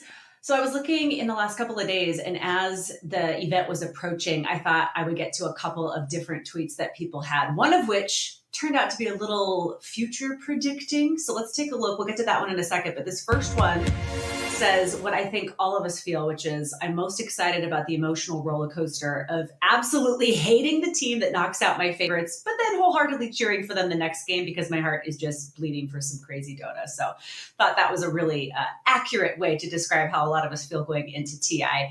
And then this next one, I think we all need to follow Real Fees because he seems to know something we don't. This was before the matches happened, but said, lower bracket matches, I don't see where EG or Quincy go if they lose. Especially EG, major shakeup could be headed our way. It happened. It happened. Oh my God. I'm so nervous for them. I'm nervous for everybody. So that was just some of the crazy Dota. I think what's so cool now that TI is here is that we're remembering the level to which everybody plays on the main stage. And so I went on my Twitter account this morning, maybe it'd be tonight, your time?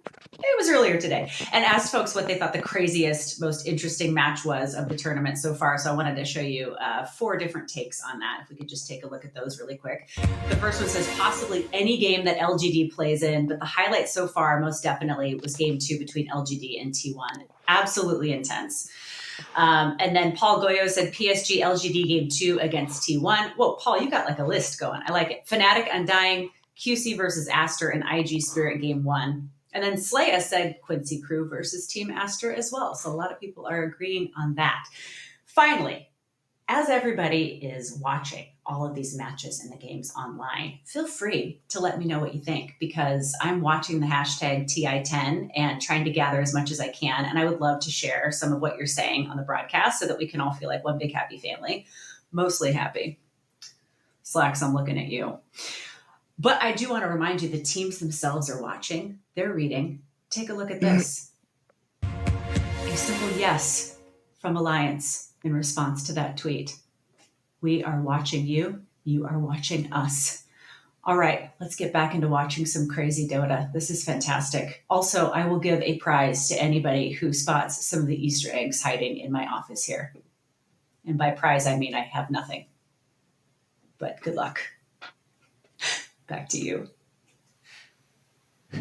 Thank you very much, Casey. It's very interesting to see what matches people are most excited for because it actually turns out that everybody is excited for everything because the TI is just the place where everyone brings out like all of their strats and all of their, maybe Team Secret brought out their secrets. But I mean, ultimately, everybody's here to enjoy some Dota. And I feel like we've been seeing some great matches so far. What about you guys? What match did you guys like the most, Gods? I think I'll have to third or fourth, fifth that Quincy Aster game. It was absolutely phenomenal. I think also just TI as a whole, it's been over 2 years. So yeah, the games just are been crazy seeing TI level Dota again. Yeah, I like the Quincy Crew game as well. That one was sick. I got to cast it. It was so much fun. But the other one that happened earlier on in the day too was that Spirit matchup. The very first one of the day, the main event, where they were able to make that comeback happen and just end the game going tier 4s. I was right next to Vlad, who was losing his mind about the young Eastern European squad doing it. So it was a good one as well. I might be biased, but I think the first match, OG versus Alliance, opening TI being back, I think for me that was the most memorable one. I thought it was a really good game. It was really fun to watch, but I think mostly just TI starting, that feeling. So what do you feel...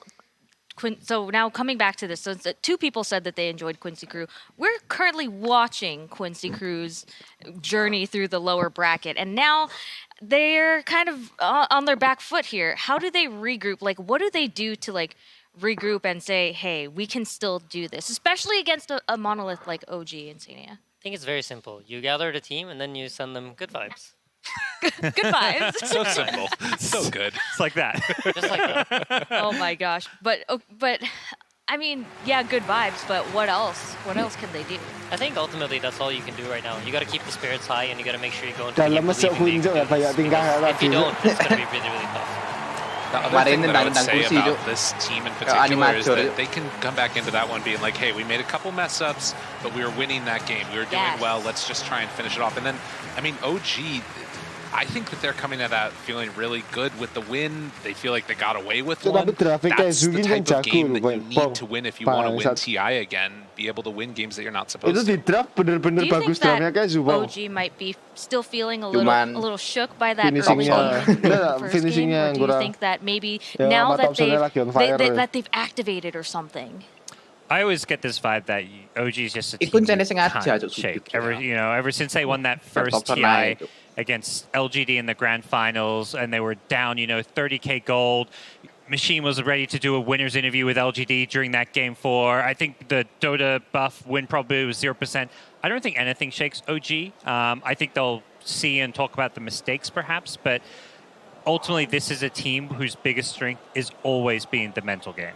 This is really where they're their strongest, not necessarily the lower bracket, but TI in general. And they're incredibly comfortable up on that stage. You can see them there. There's no sweat on the brow, no nothing. They're ready for another match. Nggak ngapa-ngapain Just taking dapat care of duit. business. Do you think that they look a little bit more tense than they did on the Bukan, first Cuk, day? On ini day otot one, Thompson, Cuk. they walked into the booths. They were super happy and smiling, looking at their faces Palanya cuma behind them on the dikerpak, Cuk, big itu. screen and kind of just kind of admiring it. Now it seems like they're a little bit more focused. So, tapi tadi kalau sampai this Thompsonnya is udah like kayak they're gitu, just terus gamenya feeling kalah, that pressure aku of game being in 2-nya the lower berani bracket sih, in Sania? masang Quincy, Cuk. I think maybe a little bit. I think Only a little? it's hard to, Pasti because I think their Bang, mental gue game's udah good. They seem to be all-in, Cuk, smiling ibaratnya mostly when you udah look at them. But I do mainnya agree with you that maybe semaksimalmu like terus a good 5-10%, kalahin. like, hey, we haven't been in this Feelnya masih nggak enak position sih. before as much as we have been in the upper bracket. So I do agree with you. I think a little bit of pressure probably. I feel like I saw also there was like Thompson. one moment in there where Seb, like, he's sort of rubbing his face a little bit. Things were looking a little bit scary, but in the end they were able to pull it together. So I think that you got to watch in the game. The key tells are like when the voice wheel lines start slowing down a little Right. bit. Can the team sort of regain that momentum? That's what you want to watch for. The tips came out in the end of that Yes. And even when they were losing, I still saw No-Tail spamming that, if we stay positive, we can still win voice Exactly. lines. So, with OG, I think a win like that is almost like an even bigger confidence boost because they were struggling in the early game and they bounced back. It was like a classic OG game where they managed to turn things around. I think that they're going to feel like they're in Quincy's head because Quincy kind of threw away one that they had an edge in. And on the side of Quincy crew, they're one step away, but they can still take it to 1-1 and go into game 3. What do you think they should do regarding their draft to fix any mistakes, or is it just wait for OG to make a mistake on their side? I think what they did in this game really well was that they forced the issue onto Sumail. I think they were really, really on Sumail, and they did not let him play his game. And I think if they want to have a shot at winning the second game, I think they need to keep doing that. I think the idea that they came into the game with was really good. It honestly, for me, just came down to like going on this Aeon Disc Void Spirit. I was also really impressed by Seb's ability to feel like become the real carry in that game in a way, right? Like the Nature's Prophet, obviously you're always going to get farmed on that hero, but it felt like he was the one that was kind of carrying the load because there was so much pressure on Sumail. So it felt like OG did a really good job of adjusting to that pressure. We'll just see if Quincy can keep it up though. Enggak, maksudnya sebelum So dia if masuk you were, Quincy, so pretend you're kelihatan Quincy jebak Cruz, loh, Bang. right?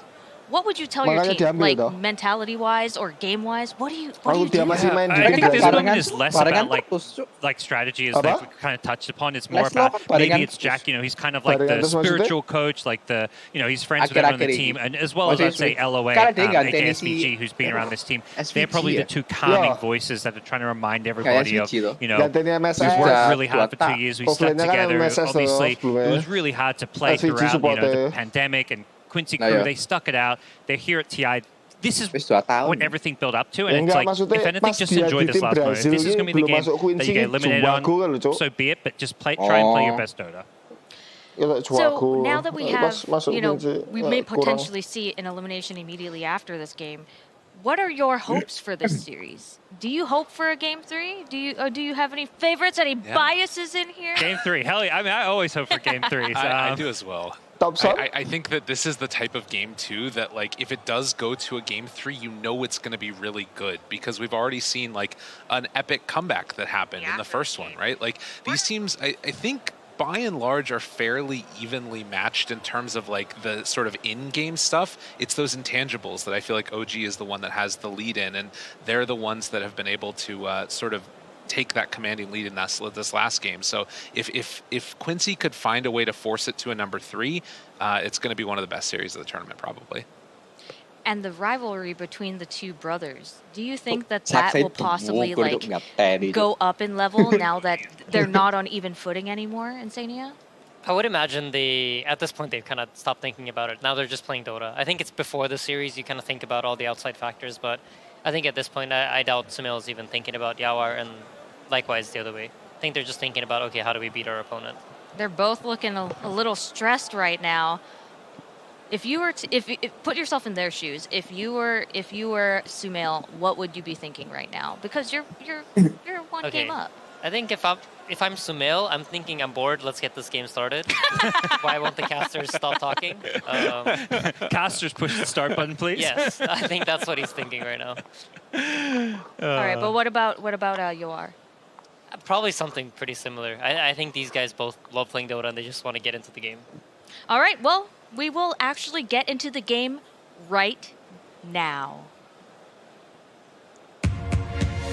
Quincy Crew versus OG Game 2. Very happy we get to see more Dota between these two squads. We got OG and Quincy Crew ready for the draft of Game 2. I'm here with BSJ and T-Gov.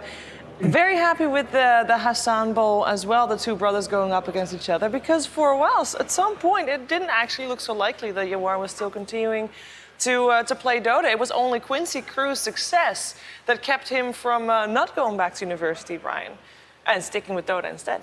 Yeah, and I remember watching Leslau on stream also say something similar, how Quincy Crew was the last opportunity for him. He was going to commit full-time to streaming, and so I think a lot of people see these teams, and it's hard to humanize the players sometimes, and there's a long road, a lot of stories that lead up to this, and to think how much these guys have been through in the last 2 years together, obviously the whole world with the whole COVID situation, but this is the culmination of all of that. The road could end right here, and it's been a long one. Yeah, and they have been faced with elimination already. They were yesterday in the best of one, so the fact that they potentially only have one game left shouldn't phase them.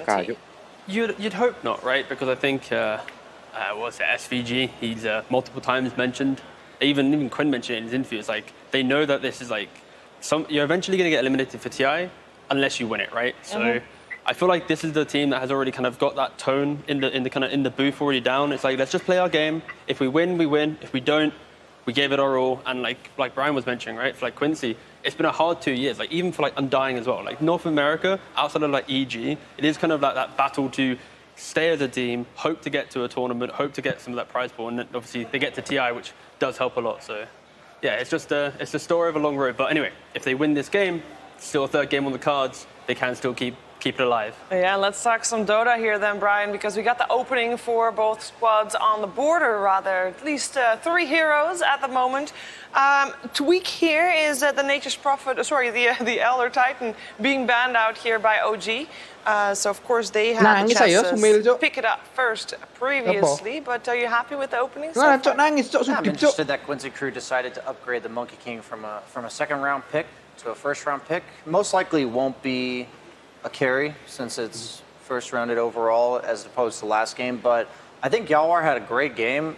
I struggle. I worry for Quincy Crew and their ability to close out the game because OG is going to make you play sound Dota for the entirety of the entire game as well. Like what happened that last game was just OG capitalizing on a few mistakes, maybe just little overcommitments from Quincy Crew, and they've got the ability to punish that again with the Earthshaker, Snapfire, counter initiation, or just straight up initiation. Yeah, and you see here, OG is second pick in the draft, which means, of course, Quincy has to pick the first hero entering into the pick phase. And the bans from OG themselves, they actually ban out 2 of the heroes that they would be picking themselves, right? The Tiny and then the ET. And a lot of teams against OG, if their first pick, it's they ban out 2 and then they pick the other one, right? So it does feel as well like OG kind of forced Quincy's hand a little bit, going, okay, we're going to ban out 2 of the 3, right? And then if you don't pick the third one, we'll get it for ourselves to make that play. So very much OG trying to control the draft a little bit just by kind of banning for their own heroes, pushing it into Quincy's side. Yeah, Void Spirit picked up by Quincy at the moment as well. Void Spirit has been quite a successful hero for Quincy Crew this tournament. Only 1 loss, but 3 wins in their group stage matches. Well, I say group stage, but yesterday, of course, in their lower bracket best of 1, they also had the Void Spirit on Quinn. I want to talk about that best of 1 a little bit because this first game that we just watched was pretty similar in the role of the Nature's Prophet. We had Leslau and Seb, both in that Nature's Prophet in the game yesterday and the game today, and they both did the same thing. I'm wondering, that Nature's Prophet in this draft, is it time for maybe an early ban for that hero now that we are in the second ban phase? If you're Quincy, I'd maybe even argue no, just because you already have big kind of mobile heroes that can always find those kind of radding style. And the issue for Quincy in that previous game was simply they had all the team fight in the world, but if there was a hero kind of cutting into the middle of their heroes, be it a Void Spirit, and then you had the lanes pushing in, it's hard for that kind of unit to move around the map very cleanly. So it was kind of like a perfect demonstration of backline catch with the global wrap of the Fury. So yeah, Quincy right now probably not too concerned about it because they have the Monkey King and the Void that can always find these heroes. I did like that Quincy Crew turned up the pace of the game, was making a lot of plays around the map with the Lion as well as the Mag. Even the Monkey King was participating with the Empower, didn't need as many damage items to do his job, but the Nature's Prophet, like, that's just the chaos factor that OG brings, right? That hero incarnates nature's chaos. Like, I watched Jenkins play, and he's just laughing maniacally as he meteor hammers towers and forces 4 people to come kill him. And the only difference between him and these guys is they're doing the same thing without feeding relentlessly. And not buying media hammers. True. Do not do that part either. Yeah. Thank goodness. Thank goodness indeed. I would imagine, though, I mean, having that chaos factor is nice and all. Unless it's on the opposing team. So we'll see if anybody gets their hands on it, because even if you feel like you can deal with it, with the vision of the Monkey King also, Quincy Crew, it's still an X factor that you can't really prepare for, at least not in the way. Because in the first game, they were doing real well. And then Kyle tweets, and all of a sudden they're losing. Yeah, again, it's the timely tweet, and of course the fact that OG, they hit a really nice timing at like 30 minutes, right? They pick up the E-Blade, they have the A on disc. It does kind of completely disrupt Quincy's game plan. And like right now, when you see these 2 heroes that they have, I'd like to see them kind of at a crossroads in the draft, right? Of course, 2 picks in. They either fully lean into this skirmish and just go all-out fight, get some cheap stuns, allow yourself to never allow Snapfire to get some good spells off, and then you go to them. Or you use these 2 heroes to unlock your early game, and then you can have like a Spectre type. Oh, Spectre's actually banned by OG, but good call. Thank you. Yes, these glasses are very helpful.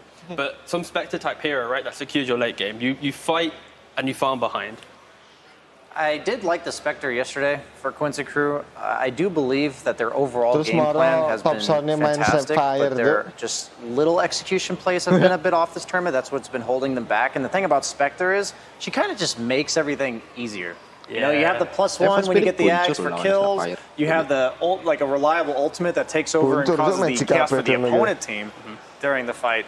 And so I think it kind of patches up their holes, because anything that's not necessarily fixed for the team now, it's not going to be better by this game, right? Yeah, and then you see as well, for example, with this Earthshaker, we've seen it become offlane during TI. The idea that you get tanking really quick, of course, you still rush the Blink Dagger, you get that BKB, you get the Ags, and you're jumping into the back line. And traditionally, when you look at this hero, before TI, you'd argue, okay, he's going to wait for that reinitiation, he's going to always play in the fog, but now it's becoming more of a frontline hero. When you get to around 20 minutes, 25 minutes, just getting into the middle of the fight, and you see Quincy Crew, they actually ban out the Tinker. And I don't think if you're Quincy right now, you would want to play potentially the game that eliminates you from TI, an Earthshaker running at you, Mortimer's Kiss is coming from the fog, and then a Tinker playing behind all that aggression, throwing out lasers and rockets. So very much Quincy just simplifying their game plan, try and see through the chaos that OG will bring in this game, and ensure that they have a very direct brutal attack, right? So this Void Spirit, for example, his game right now is jump kill Snapfire or prevent Earthshaker initiation, right? If there's a Tinker or one of these hyper mid lane as well, Dan it gets offlane-nya harder for set, Quincy. bukan They need to have mencontoh. multiple jumps and yeah, just need to keep it simple. Yeah, the early stages of the game in Tinggal game one empatnya were aja si fairly Jihan yang Quincy ngikut tuh, favored. nggak apa-apa. I heard Insania say that he hopes that Quincy Crew sticks to the same idea of Dota that they've played in game one. OG, yes, they won the game, but the earlier stages didn't look that smooth. So they're going to be the team to look for some changes as well. And they're going to apparently do it with the Dawnbreaker. They've not played it at TI so far. I believe maybe Notel's played it a couple times in his pubs. Also, Topson easily. I was going to say it's easily could be Topson. So right now, this is the 5 or the mid lane. Yeah, it's. I want to say the win rate for this hero, I know the win rate of this hero before today started was 25%. Not great, but OG looking to go up against the odds here for that one. Medusa coming out for Quincy Crew, so they got a late game insurance policy in the books. Yeah, it's a nice answer to the Dawn in the idea that Dawnbreaker is one of the best heroes, where when you're jumping other heroes, you'll then use your ultimate to come back in, provide that additional heal. If you get the Aghanims, you'll have some evasion, more heal, etc. Like, it feels really good. But the Medusa, you just stand your ground, right? You can walk in, you're not going to really care too much about this. And OG, they have the damage, but realistically, they're not killing a Medusa with this magic damage, right? Like, they still need that kind of physical core to really punish Medusa if she's out of position. I treat Dawnbreaker as like the opposite of Spectre in regards to the way she uses her ultimate. Spectre usually wants her team to be initiating and her to be the follow-up, while Dawnbreaker wants the opponent to be initiating on her team in order to counter-initiate with her global presence. And the Medusa, I think, is a good response because it's just a carry that says you have to go on us. We're not necessarily concerned about going on you, and you're not like a commitment hero that when the Dawnbreaker pops ulti, that's necessarily a problem. You're pretty long range. You'll probably be on the edge of the ring anyways. And Wyvern, you've been talking about the high win rate of this hero throughout the course of the tournament. It's been really good. You know, prolong the game long enough, but now, okay. Bane pick up, Dawn most likely mid, right? Yeah. Bane's going to be your 5, Snap's your 4, Shaker is going to be your offlane. But then again, you know, it is OG. There could still be some quirkiness here. Maybe a Sumail carrying Dawnbreaker. Bane mid. Yeah, Bane mid. Rushes the media hammer, first media hammer. Oh, okay, we're getting a bit carried away. That's not happening, yeah. But if it does, we're very smart. We did talk about the Chaos Factor, and one thing that for Nature's Prophet is the Chaos Factor is that he can be everywhere all the time. The same thing goes for Dawnbreaker, a little bit longer cooldown, but still a very global potential coming out from OG with just that one hero. Yeah, I feel like Quincy are looking at OG's style of play, and they're picking these heroes that allow them to hold their own. You know, like Quinn on his voice break, he's going to be able to find these heroes by himself. If he sees a Snap or a Bane, he's going to kill them throughout the entire game. But the idea that Medusa will play in the Tricamp area, the bottom side of the map, or top side because you're Radiant, farm the Ancients, and Wyvern can protect as well. Like, they're not really playing into cooldowns. They will always be able to counterplay, right? I just remembered. What did you remember? We saw the rapid fire questions that Dakota did with OG earlier, and one of the questions was, what's the last hero you played? And Seb said, oh, I played a pub. I played Snapfire. True. It's possible. Is there a potential? We know we've seen Snapfire in the mid lane in the past. This tournament, it's been pretty much only position 4. But what is the potential of flexing that Snapfire in this draft? The thing is, she's really tanky because she's a strength hero and has a pretty high strength game, but all of her abilities, other than once she gets the shard for her scatter blast, she doesn't want you right on top of her, and she's against Void Spirit, Monkey King, 2 heroes that can reliably be right in your face. So I'm guessing it's going to be a support, since she'll have to be positioned very far back. The thing about Snapfire that's so odd, it's like this weird dichotomy, is 2 of your abilities rely on you being like point blank range, and then Little Shredder gives you extra range, and your Mortimer's Kisses are like half the screen range, so she's very weird like that. Timbersaur's not banned, right? Correct. For Quincy. Like, this is the type of hero that when you see, 3 strength heroes and a Bane, you can kind of annoy early along in the game so that Medusa will find the Scarly, the Manta, enough items to be able to deal with OG. So I wouldn't be surprised. Maybe they go that route, but Nature's Prophet. Sure, it brings up no, exactly, right? Like, the idea, the reason why Furin is kind of getting better again. Kok bisa aku bilang jelek? Yang setup Void Spirit, ya toh? Terus covernya ada WW. Wah, ini paling masuk akal, Cok. They go team fight route. Yeah, 100%. Get some team fight and instant pick. No hesitation for the TA. That's going to be a Sumail TA. I would imagine. Now, we will have the Thompson Dawnbreaker, by the way, so that will be an exciting one. Before this series started, at the first draft of the first game, I asked which players were going to be set up for success, and it's only fitting that both of these players get the last pick for their team, Sumail and Laszlo. Which player has been set up for more success, though, for this the game too? Sumail I'd argue Sumail. You know, after that first game on the Luna, where he's not really, being shouted about in the cast, it's like, oh, Thompson, Sumail, not there. So now he's on a TA, he's going to get a bit more screen time maybe, and yeah, everyone's going to be pushing him into the fight for sure. Well, I'm looking forward to seeing this game too. I am definitely hoping for a third game, but of course OG will try to put a stop to that and make this one a clean one. Let's find out what their coach has to say, Misha, at the end of this draft. Thank you so much. We are pleasured to see a drafting ban here for OG. My goodness, everyone wants to know how you guys think. So I'll ask you some very broad questions so you don't have to reveal anything. Is that all right? Yep, it's cool. Fantastic. Dawnbreaker, not the most successful hero in this tournament, yet you guys decided to pick that one up. Can you share why? Topius is crazy on it. I see. We're going to be in for a treat then, huh? Yep. All right, well, that's all we're going to get then. Let's see this game and see if she really is as crazy as we claim. The game is beginning. Thompson is crazy on it, mid-Dawnbreaker, but I think the panel and we both think that that battle of the brothers is what we're going to be aiming towards, right? The fast farming carries, Medusa against Templar Assassin, able to pay at such pace. Yeah, I'm really, focused on this Dawnbreaker on a mid lane. We saw during the group stage, Virtus.pro playing this hero 3 times as a carry. It was relatively successful, but they stopped doing it. So I want to see what this hero can do from the mid lane. Like, your main item needs to be Echo Saber because the item is too good. I want to see how far Thompson can go, because anything that can dive in, anything that can juke, Thompson can play it. Anything that can be anywhere on the map with your team, right? And it's a trend we've been seeing throughout this TI. In the group stages now on the main event, heroes like Nature's Prophet, like this Dawnbreaker, the ability to traverse the map globally. Sumail goes for the meld, No-Tail and LOA.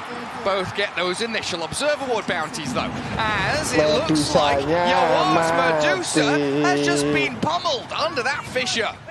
Yeah, good start for OG. Sumail starting with meld. Not the greatest thing you want to have for the laning stage, but they got the kill out of it, because your range is pretty bad. Like, you don't have the side blades, no refraction means a bit less damage. Still, they got the kill. They got the first blood on Saxo. A great start for them. No-Tail even going deep into that Radiant Triangle. As OG potentially getting 4 bounty runes to kick off game 2 here. Saxo's going to find it, isn't he? Across we go. Kena mental Snap fire. All that money into the pockets of OG. Semua sudah. It's going to speed up your bottle for Thompson. Give him a grand old time in the mid lane against Quinn's Void Spirit. All right, now they're keeping 3 heroes on the top. Wyvern with the Arctic Burn. They could potentially try to make a play and get the second first blood, whatever. Second first blood. And Sumail, you're right. He is being right-clicked down, but they're unable to finish him off. Instead, turning and facing against No-Tail. No-Tail using Nightmare level 1, not something you want to have, so this top lane is... these 2 spells, Nightmare and Meld, not something you want to have level 1, but MSS putting a lot of pressure on Bane. Bane usually one of the heroes that can trade really well against whoever, maybe not against Nature's Prophet, but the rest of the heroes he does pretty well. This time around it's going to be much tougher for him. Absolutely is. Tri-laning around there, Dusa. But you can feel it. Looking at the way that OG are playing across the board. That mid lane, the bottom lane, and looking here into the top lane. They are still trying to keep the aggression going. The back camp is blocked, so there's not going to be any pulls on the top lane. Nicely done by OG. And Seb with Saxa, knowing that Laszlo is left alone down here, playing in behind the tower. 8-1 Earthshaker and a 2-0 Mars. Not feeling too happy, but does have that large camp blocked, like you mentioned, on both sides of the map. So Saxa will come in and reopen the neutrals. There's still no sentry wards on both supports of Quincy. They're bringing one on the courier. Yeah, they're coming, but this means that it's not going to be available for the next minute. And next time around it happens, N0tail can body block. We see Saksa setting things up. Yeah, with the N0tail and cookie. Saksa with a Nightmare Cookie. Minus armor galore. MSS is down. The little shredder and that meld attack make short work of the Monkey King. Now OG match the tri-lane with one of their own. As Thompson, okay, just a bit of chip damage there onto Quinn. It was only a matter of time until Saksa shows up on the top lane. He got his level 2 supports of Quincy. Unfortunately, Monkey not level 2 yet. LOA. Keeping a tri-lane with Wyvern and Medusa. Yeah. Stealing a lot of XP from Medusa, which means that she can't fall back to the jungle early on. Like, this might be a bit of a tricky tri-lane that Quincy Kuru is trying to pull off. Yeah, I was going to ask what your thoughts were, because looking at the CS, Medusa, okay, you know, 12 and 6, they are shutting down the TA a significant amount, but it doesn't feel like it's enough with this kind of aggressive tri-lane. And then I noticed Thompson is 27 and 1. He's having a bonkers time in that mid lane, and Quinn being forced to try and dodge the Starbreaker. Oh, yeah. That's why they picked it, Gary. Oh, yeah. Dawnbreaker completely shutting down this Void Spirit. Destroying him in this early laning stage. 15-1 for Quinn. And now you're looking at the top lane. Arctic Burn on cooldown. Yawar with not too much mana to work with. 2 supports up in their face, forcing them to sit at their tier 1. So it looks like MSS has given up on the top lane. Swings down to bottom to try and relieve some of the pressure off of that Mars at the very least. Yawar can't farm. He can't get close. N0tail could set things up with another Nightmare. Padahal Mars lawan TA masih sehat loh. Pinged out. N0tail's not going for it, and a good dissimilate allows Quinn to disengage from OG. How's that bottom lane going now? Because we've seen this Mars have a really bad early game because he was alone completely, but he's caught up, hasn't he? Yeah, both of these heroes are going to farm this time around. Something that Seb has really been good at is playing versus one-on-one, and also his itemization. I think this is his strongest part, like understanding what needs to be done in a certain situation, getting a boost of speed, getting a belt of strength, going for that earlier power treads. Also has a Ring of Health queued up, something that has been like really popular. Seb might not have expected MSS to still be lurking around down here, and he definitely wasn't expecting Yawar to arrive, but Seb with the stuns holds them back for a sec. Oh, he's dipping into the trees, but he can't juke away. Laslau and MSS clear through the Earthshaker, and that allows them to swap their lanes again. They were getting nothing done on the top lane, so no surprise Medusa decided to go to the bottom. Now Mars level 5.5. They're going to need to play around Mars, who's very high level, doesn't have much mana to work with, needs to bring the courier. And that mid lane, tons of stuns. Sumail moves forward onto Laslau. N0tail front lining for his TA, making sure that the Arctic Burn is primarily doing damage to him and not onto Sumail. Monkey King. Oh. 2 jumps. He got the cookie stun. Monkey can jump higher. He can. Got a trampoline. Laslau. Nightmare traded back onto the TA there. A little bit of misplay from OG. So the Mars will be just all right. Especially with the backup of that Winter Wyvern. Solar Guardian is available on Dawnbreaker, so you got to be very careful rune spawning. Quinn gonna be picking up that double damage. That's a big one. If anyone decides to step up a bit and move closer to the towers, Seb. Let's step up on Seb. There it is, the Solar Guardian coming in. Aim onto MSS with a good cookie. And a great turnaround from OG. You called for it. Thompson's movement. That global potential from the Dawnbreaker just appearing out of the woodwork.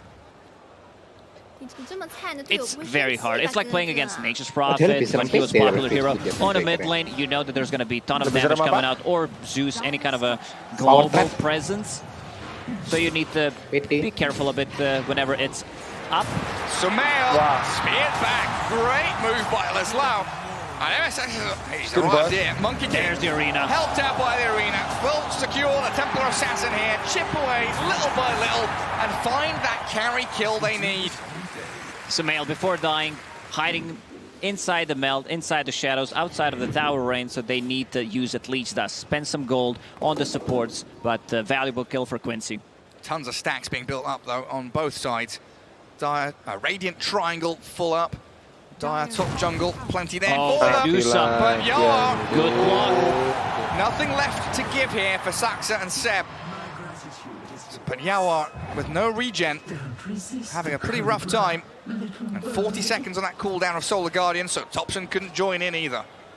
Thompson's completely popping off on Dawnbreaker. 72 CS compared to Quinn's 53. A massive net worth difference between him and the Void Spirit too. 800. As Quinn with a DD rune. Oh, he's found Sumail and MSS. He's been setting up these kills wonderfully. Might even go in here for no-tail. Laszlo, he's arrived, got Rebuke and the spear.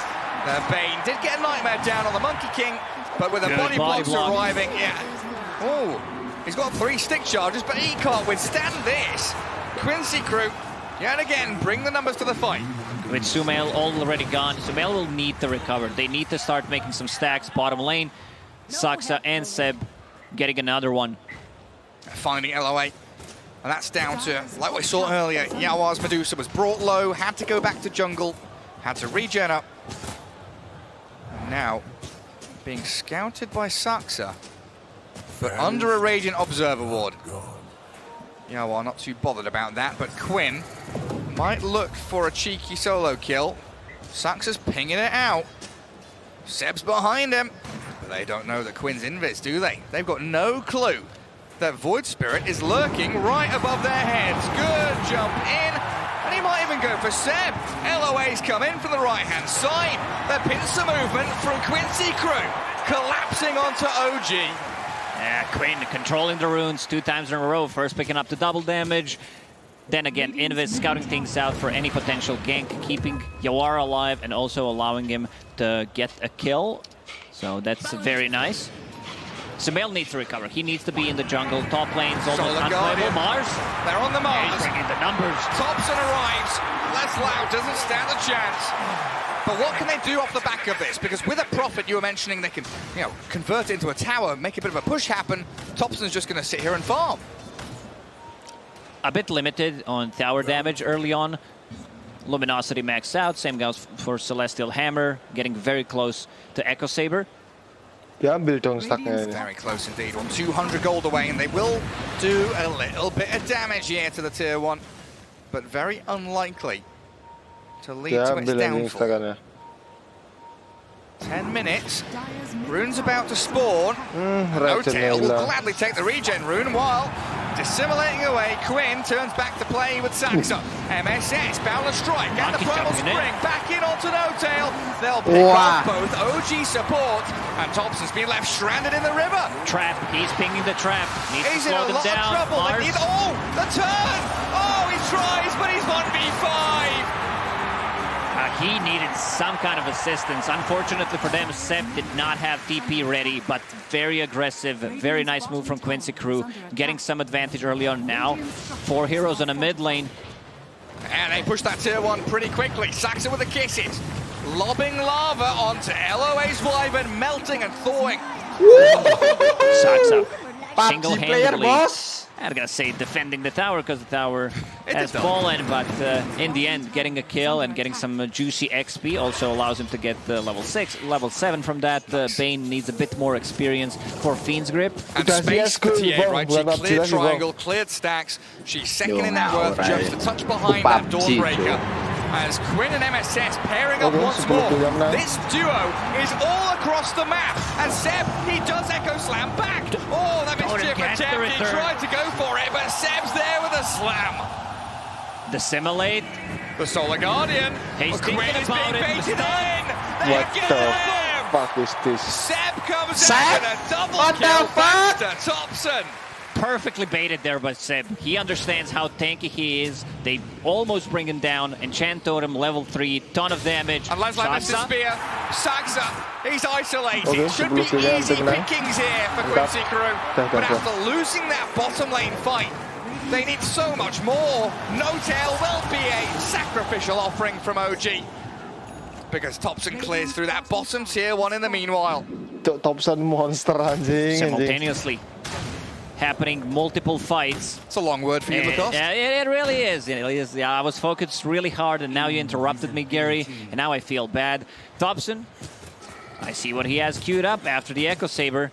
We're going to see that again. Seb, Monkey King tried to dodge, managed to do so, but the damage from Enchant Totem, he cannot later. And Quinn, Seb also high-fiving. Man, not respecting the Solar Guardian. Back up the top. Seb's in once more. The Fisher connecting on two of them as it looks like they will pick off the Earthshaker at long last. OG, what do you want to do? Celestial Hammer into the Deucer. That's a lot of damage, but Thompson doesn't get the killing blow. Great Winter's Curse holding back OG. Quinn wants in onto the supports, and No Tail will be his prey. They've stunned Thompson for a sec. He wants LOA. Cold Embrace will but delay the inevitable. Sumail with the side blades, getting the kill. Now they can start thinking about pressuring this tower. It's half HP. Well, these combos have been so good from OG. The cookies into the Fishers and Chance, and a Starbreaker out of Thompson. They pressure the tower, but Quincy Crew are all respawning reasonably soon. But it doesn't look like they want to be up in this top part of the map. Yawar has been very active on his Medusa, involved in 10 out of 13 kills. Is that a good thing? Pretty... Huh? Is that a good thing? I think so. I mean, it could have been in a triangle, but triangle has been invaded by OG members, so he needs to find another spot right now, focusing a bit more on the farm. Oh, OG. Ooh. He's up there, but Seb, who's he found? It's Leslau. Again, the Cold Embrace will just slow things down for OG by a couple of seconds. They get the kill regardless. He didn't even use the Echo Slam. Fiend's Grip was committed. Medusa, Yawar had a very good read what's going to happen, so he bailed. Top lane. Finally. Dropping. Sumail gets the last hit. Seb, oh man, he was close there to getting two of them. Always blocked Quinn in, forcing the additional Astral Step. Quincy Crew, it really does feel like they're on the back foot now. OG are laying it on thick, putting on the pressure everywhere they go. But it has been a good couple of minutes for Yawar. Bottom lane, farming away. All that bottom jungle cleared. Oh, but Quincy is scouted here. Dire Vision sees LOA, launching the lava Curse back is onto the available. Wyvern again. But a good curse. You're right, Lacoste. Well, Seb, he's in a 1v3. He's solo He fishes kill them mode. back. And an LOA for Seb trade, but where did he go? He just disappeared, Gary. It was gone. They're in the arena now, and Sumail with a DD rune is clearing them up. Quinn, he's on a TA, jumps over Thompson. They've got a good Wukong's command going as well.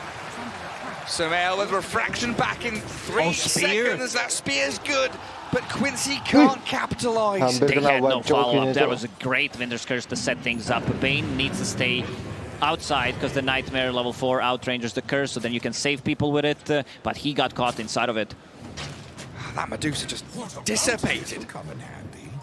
It's too much damage. After a horrible laning stage, Sumail managed to recover Dragonlance and Death already, so they're not going to be playing around the top part of the map. They will be lurking. If they get a pick-off or two, there's still this Roche potential. Yeah, the gap between the cores noticeable with a 3k lead for OG. TA and Dawnbreaker right up at the top. Good spear back. Leslau fans no tail, but Solar again Guardian. they're on the prime Echo. target. The big one is Medusa. Celestial Hammer and that Starbreaker make short work of her, while Quinn does find a pick. But Quincy Crew are going to lose so much more. The neutral creep will claim the life of Wyvern. But the thing that matters most is OG moving forward, striking onto Quincy Crew. They don't rely on any cooldowns. Yeah, having Solar Guardian is nice, having Fiend's Grip is okay, even Echo Slam, but even without that, OG's heroes will take the fight. And now a freebie Roshan for them, for a TA in particular.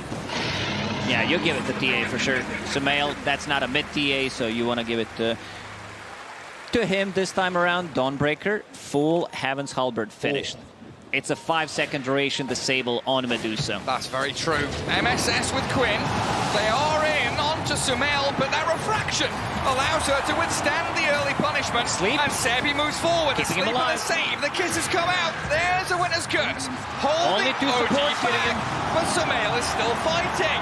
Oh, Quinn and Leslau will take him down. But they trade that Aegis for LOA's life. Is it worth it? Can they get out? They're trying to retreat. Leslau, he's in a little piggy mode. Thompson and Seb, they'll find him again. Good Fisher and stun. Gold tribute back, but the Nightmare will hold him in place. They needed to get something extra out of that. Quincy crew killing Aegis almost instantly from TA, and now Tier 1 tower, so the map is gonna shrink for Quincy crew. 6k gold lead, 17 minutes in. It's a mountain that they've got to climb now. Oh, look at that experience difference as well. Yeah. Oh, that's big. 6 levels different, 16%. Growth bow, not too bad there. Neutral items dropping out. Starting to become a worry though for Quincy crew in terms of how they start fights. What is their form of initiation? Because their entire draft so far has been built up to have a Medusa front line, move towards objectives, have 3-4 heroes sit behind her and defend her. Saxa with a backup of the Dawnbreaker. Okay, MSS not really able to play down here. Medusa's Stone Gaze not really doing an awful lot. Medusa's not a man. Straight in onto Yolar. Okay. Starts to One chase. hit and destroyed. I don't think they can get more out of this. Blink Dagger in 5 seconds. Quinn. Oh, he has no Astral Steps. Seb thinking about it. Seb wants it so badly. My lord. If Quinn showed on that iPad. wave, he might have been dead. Iyo. He might be dead still. The Fisher in There's the the grip. grip. They're going to Game find 2 ay Quinn's Queen Void Chill. Spirit. Game 1 ay Queen Chill. Spear Game 1. slows out no tail. Quinn can step Aku on nggak top tahu of sih. it. Aduh. Face off against Seb, Thompson. but Sumail's arrival Gak apa? really looked like disaster for Quincy crew. The cold embrace Void Spirit. and that bulwark from Wah, Leslau. dong nggak karuan. And he's tanking through the damage of Sudip ya, Sumail. sudip aja, Cuk. So, Thompson's too tanky. They Eh, don't have eh, anything di to aku deal with dulu. this. Game Winter's 2 Curse available. Koko itu. Sumail's gonna keep Itu hitting game him. baik. But you're right, the TA's on the Earthshaker. Lagi kewalik, Cuk. Thompson Ya wari kawin playing the kota, life of Cuk. LOA. Makanya. Now Wukong's down, Winter's Curse down, Koko Arena's itu. down, and your Medusa is still not really finding the space to farm. Medusa's just not ready to take the fight. She joined one, used the Stone Gaze, but I feel like he's been very active early on, but needs to find some space. Needs to farm like 2-3 minutes to be able to farm up that Scotty. Melas, Cuk. Padahal duwe mana shield ya. Buy time, Kok. Gary. By time. Panaku Shopkeeper, mana? please, I beg of you. Kowe nonton Just give us nonton another niku 10 apa? minutes. LGD mbek T1. OG Jelas. looking at that clock, not Nah, allowing Cuk, PHP, Cuk. Quincy crew to run it down. Tak kira nih game 2 nih, menang Cuk. Terus aku apa? Quinn with Fire LGD Sand ini ngepick heading to Ember. Scepter, Tak of course. baru inget, oh iya, wong iki Ember Not dewo. looking too shabby.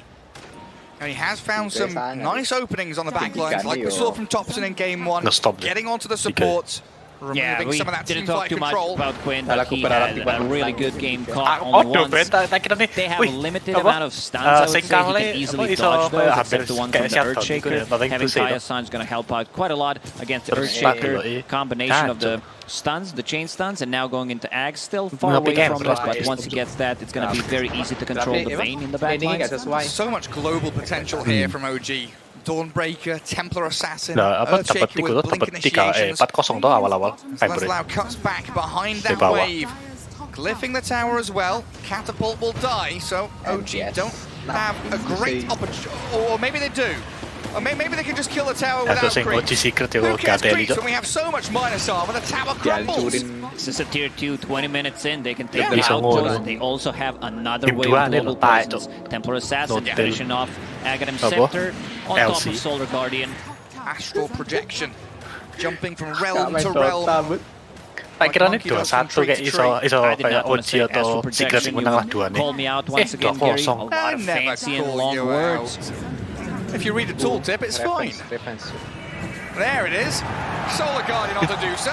Thompson whacking away, burning through Yuar's man. Now Sumail's in with the minus armor. And Yuar's up away from death. They can't finish it off.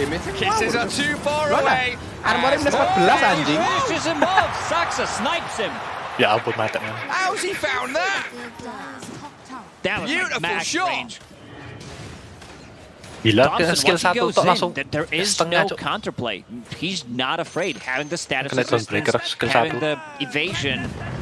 Okay, Saxa. Very fast on the fingers, blinks away from danger. MSS on the low ground, tries the balance strike, but he hits the Pikir lah ground misalnya with kalah a wes thud. pulang tuh. Oke. No tail. Cuman dapat The only tiga, casualty lumayan. there for OG. Iya. While Quincy Crew, that Medusa dying just feels putih so saja dah bad for cukup, them. Every death, every second without the Medusa on the map farming puts you further and further behind. Smaller traps Satu to Avanza be able tuh to setiap orang TP to juga. them. Observer boards, deep observer boards placed. They cannot play the bottom Gak ada part of the map. Avanza. OG are everywhere and nowhere. Avanza po. Hiding in the shadows, lurking and looking for their Ya, moment. ini akan murah. Avanza lah minimal. And this Iya. requires drastic action from Quincy. Avanza tahun baru Smoke. 2021, Cuk. Trying to find something. All they're gonna find is no-tail. He's gonna be pretty happy about it. Kill on no-tail. Apa mana Still a sih kill hari ini? if it happens. Good nightmare swap by Pichi Elevate Vitus. to make sure Quinn can finish the job. Tinggal dulu. Aku ya game 2 itu. That was close. If he got another brain Nah, zap off, tak nyangka it aku would just Vitus prolong it Robo. the bottom lane. MSS Itu seru bagus sih. scouting Tak kira things itu, out. ya, apa, I see Contohnya bagus. Thompson drawing on a minimap makanya, where they want to tak kira go. satu Double mem, tak damage, kira- level tak up kira once PG sih, again. mana. 1 CS away from that level 20 talent. And is Minus that 1 Assault? luminosity Aku ya attacks berarti menang, required. Cuk. That's Tak what kira this is deh. going to go for. Yeah, and full AC items just Keren keep nih gila, bisa moving. menang lawan LGD. Cuk. They're coming out of nowhere. Bottom lane. Wide Saxa konsep. silenced up. Dua Maduro So kan Monkey harum. King finally getting his job done while Sumail hiding on a trap. Not going to get scouted by MSS and a good Victor's curse. It's there onto 7 Thompson. Yoa Sampai with a stone gate and the sing Mongols gak tele command to itu back sing them up. This game is 2-nya the sing one. kufu Quincy itu loh. Spear Maklus on Cuk. Thompson. Medel-medel itu. Nightmare save. They Mosok stick him up. congket be. Apa? Skewer loh kadang-kadang. Quincy Crew fighting Apa fuck up to the deh. bitter end, but Thompson is Terjatuh. so strong. Tapi ya menang aja. Manages to blink out. Another spear. Another dissimulate. No-tail nearly dead, but Thompson and Wah, Sumail langsung hilang gitu. fighting. He's still not done. Medusa's pretty much out of mana right make now. up sih. And MSS is nearly Apa? found by Sumail. Cok, Thompson gak mati-mati, Cok. Makanya langsung ke persok. Give it to me. Oh man, this double damage. It was a perfectly set curse to try to Gak reset a sih, bit, but the iya, damage Allah. output from Sumail and Thompson is a bit too much. 6,000 Itu damage. apa? Untungnya dan breaker Thompson. Lek misalnya Notel sing main, This AC gak tak tonton Cuk. reducing the armor while Sumail from the background They denied it. melt and Engkau Nesso, ngidemane, Cuk. big W. That denied. You know, you need any kind of But here's Saxa psychological with a shot help at the you can start of the get. combo. They chain disable LOA. He's godlike. Mandy banget. -1 set of barracks. They're still tier 2 tower on a mid lane. And you don't even have Seb here with Dan, you. Cuk, He's Medusa up ini top. miskin Yeah, they banget. felt so confident. Seb was showing on the top lane. Kurung He apa? knows that they cannot chase. Mantap ya, dua ultimate Medusa off top. around. She just does not have a damage item. But Quinn. Quinn getting the jump. And he gets fissured back. Seb, does he have backup coming? No, it's Laszlo that's going to try and help out Quinn, who nearly died solo to Earthshaker. But even with the hampir. Dawnbreaker coming, Quinn, dodging the hammer off to the left-hand side and in the trees, but they know exactly where he is. Good astral sight from Quinn. It just came off cooldown. If that Soul Guardian, he Astral found it. step countered by astral projection. Dia Kisses kayak apa? coming. Akademi siapa?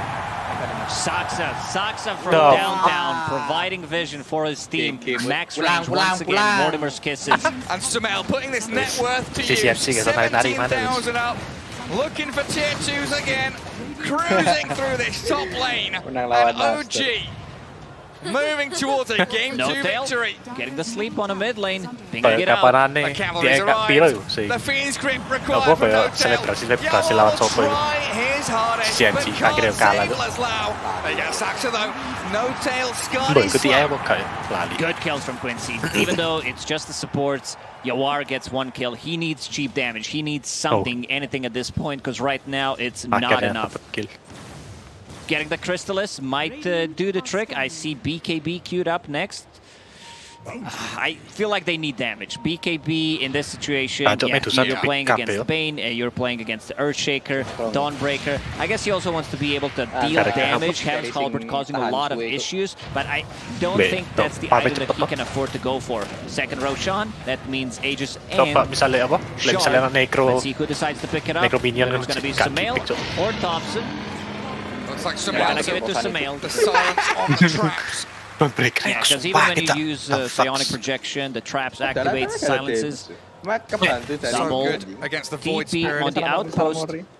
Against the Hotel, no observer ward. So can't see Monkey, just a casual sentry. And Monkey saw the sentry placed.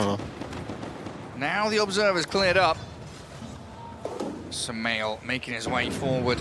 OG not really fully together just yet. Still with Thompson and Seb up in that top third of the map. They'll collapse. Spear back in. That's the Aegis TA though, and they've not even killed her once. He pops the illusion rune, and he's safe and sound. Quincy Crew didn't expend too much for that though, just showing that one spear play could be enough. Deep back to base by Templar Assassin. We'll come back to one of the traps. Full HP, full mana. They've always got to contend with that bottom lane though. You can see the lines being drawn as Seb jumps in. Wyvern dead. A 5v4 now.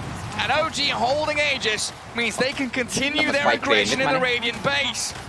Seb, long duration, a long Fissure from that Ether left, and also has Shard. That got nerfed, but still. They've caught Yawar. Still a decent one. Yeah, Laszlo is in with his BKB, throws the arena down, but this is disjointed from Quincy.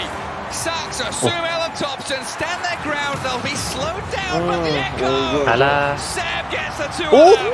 Thompson. He wants Yawar so bad. And they'll find him with that Fissure. Thompson still going. Even inside the Wukong, doesn't care too much about it. Gets the kill. Beyond godlike Thompson. Nightmaring up the Void Spirit now. Chain stuns galore. Finally a Winter's Curse onto this Dawnbreaker. And they'll clear her up. Quinn is back in. That's a TA. They need to get more. They need Sumail's Aegis. They need to kill her twice. Quincy Crew losing their mid laner barracks. Remnant. Saxa, can he help Sumail? The buyback and the Solar Guardian comes in. MSS in a lot of trouble. Laszlo trying to defend his Monkey King. And Quinn blowing up the Snapfire.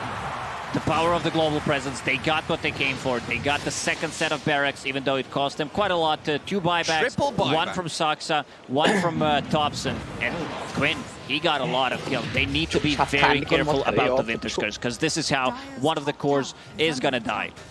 That's a big swing. Thompson. Still haven't seen the sleep, because most of the time Bane is trying to set things up. Also, one ability that's causing a lot of problems for OG is the Cold Embrace. They don't have that strong spell damage. They don't have any damage that they can throw. Mortimer's Kisses is nice. Celestial Hammer is also decent, but it's not enough at this stage of the game to kill anyone. Do or die for Quincy Crew. It's 31 to 31, but the kill score is but one small part of the story. OG ahead by 17k and 2 racks up. They're smoked. And Quinn will be spotted. Sees Thompson. Makes eye contact and decides to run away.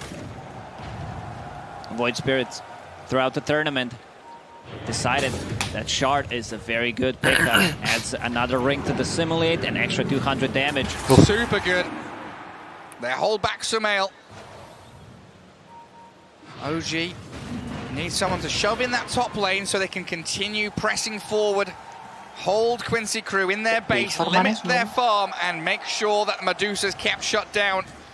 Right now, Quincy under lock and key. Dobson's gonna hit another big timing. Satanic Cok, And also DMMR picking up a banyak shard Dawnbreaker plus level mid 25. anjing. Dawnbreaker gains magic immunity during Starbreaker, and at 25, 2 charges. So 2 free BKBs. It'd be faster to say what she doesn't Mid have. sing lucu. Thompson's got Breaker apa, everything. Cok? Atos, Cok. Pretty much. Kayak Viper ah. A better calm from OG now, though, knowing that the nerves, the Kayak pressure Invoker, that kayak Quincy Viper Crew mau must be cuy, facing lupa, right now are substantial. Kau ada mana ya? Waiting in the base, hoping Lawan Lina for an pemain OG mistake. Bangsat. But Another double DD for Thompson. damage Thompson pernah rune loh lawan I from stopped Thompson. counting after the 5th one. Ya kan gue main Thompson, MMR ya. midmu bukan Thompson, bro. What a monster. Anjing. Masa akal. Aku ngomong di MMR tuh, di MMR gak mungkin Oppressive tuh gamers. Thompson tiap game main Dawnbreaker anjing. Can't Is farm that what bot. OG stands for? Absolutely is. Can't Mid farm mid, can't 666, farm top. Medusa sat in Dawnbreaker fountain, lemes gak on. twiddling her thumbs and wondering, what am I meant to do? Hakim I've got a ya. BKB, I've got a Ah. Scardy and a Manta, but Oh, buyback-wise, Dawnbreaker not looking lemes, too oh. hot. No, and no. Oh, no, that's a yes. Sorry. Okay, 1 yes is fine. And it is a win to Wyvern. 20k gold lead for OG. Smoke from Quincy. Let's see what they can do with it. Drawing on a minimap, so they know where they're gonna go. But look at OG. OG already on the high ground. Blinking away from the bounty runes. And again, it's one of the moves that Quincy Crew has to make the most of. And is do everything here, but Saxa dancing away, nightmared up. The spear misses, but still dead. Can Quinn hunt for more? It looks like MSS is going to leap backwards. Look for the vision that OG have placed. OG does not need to rush anything. They can wait. 40 seconds without Saxa. Bottom lane is pushing in. Mid lane's gonna push in. And also Roche. This is the 3rd one. Might respawn in a minute and a half. Masih try hard tapi. Medusa still at this point doesn't deal that much damage that you need to be afraid of. She needs Itu another demi big harapan item. bangsa India, Cok. Masih Ya, punya. Stainless could be enough. ini, Is Cok, Rapier tanggungannya an masih option in banyak, this kind of anjing. game? I think you just go for Crystallis at this point. Hutangnya It's akhirnya too far Oh, away the from chain Soul storms are Guardian. coming!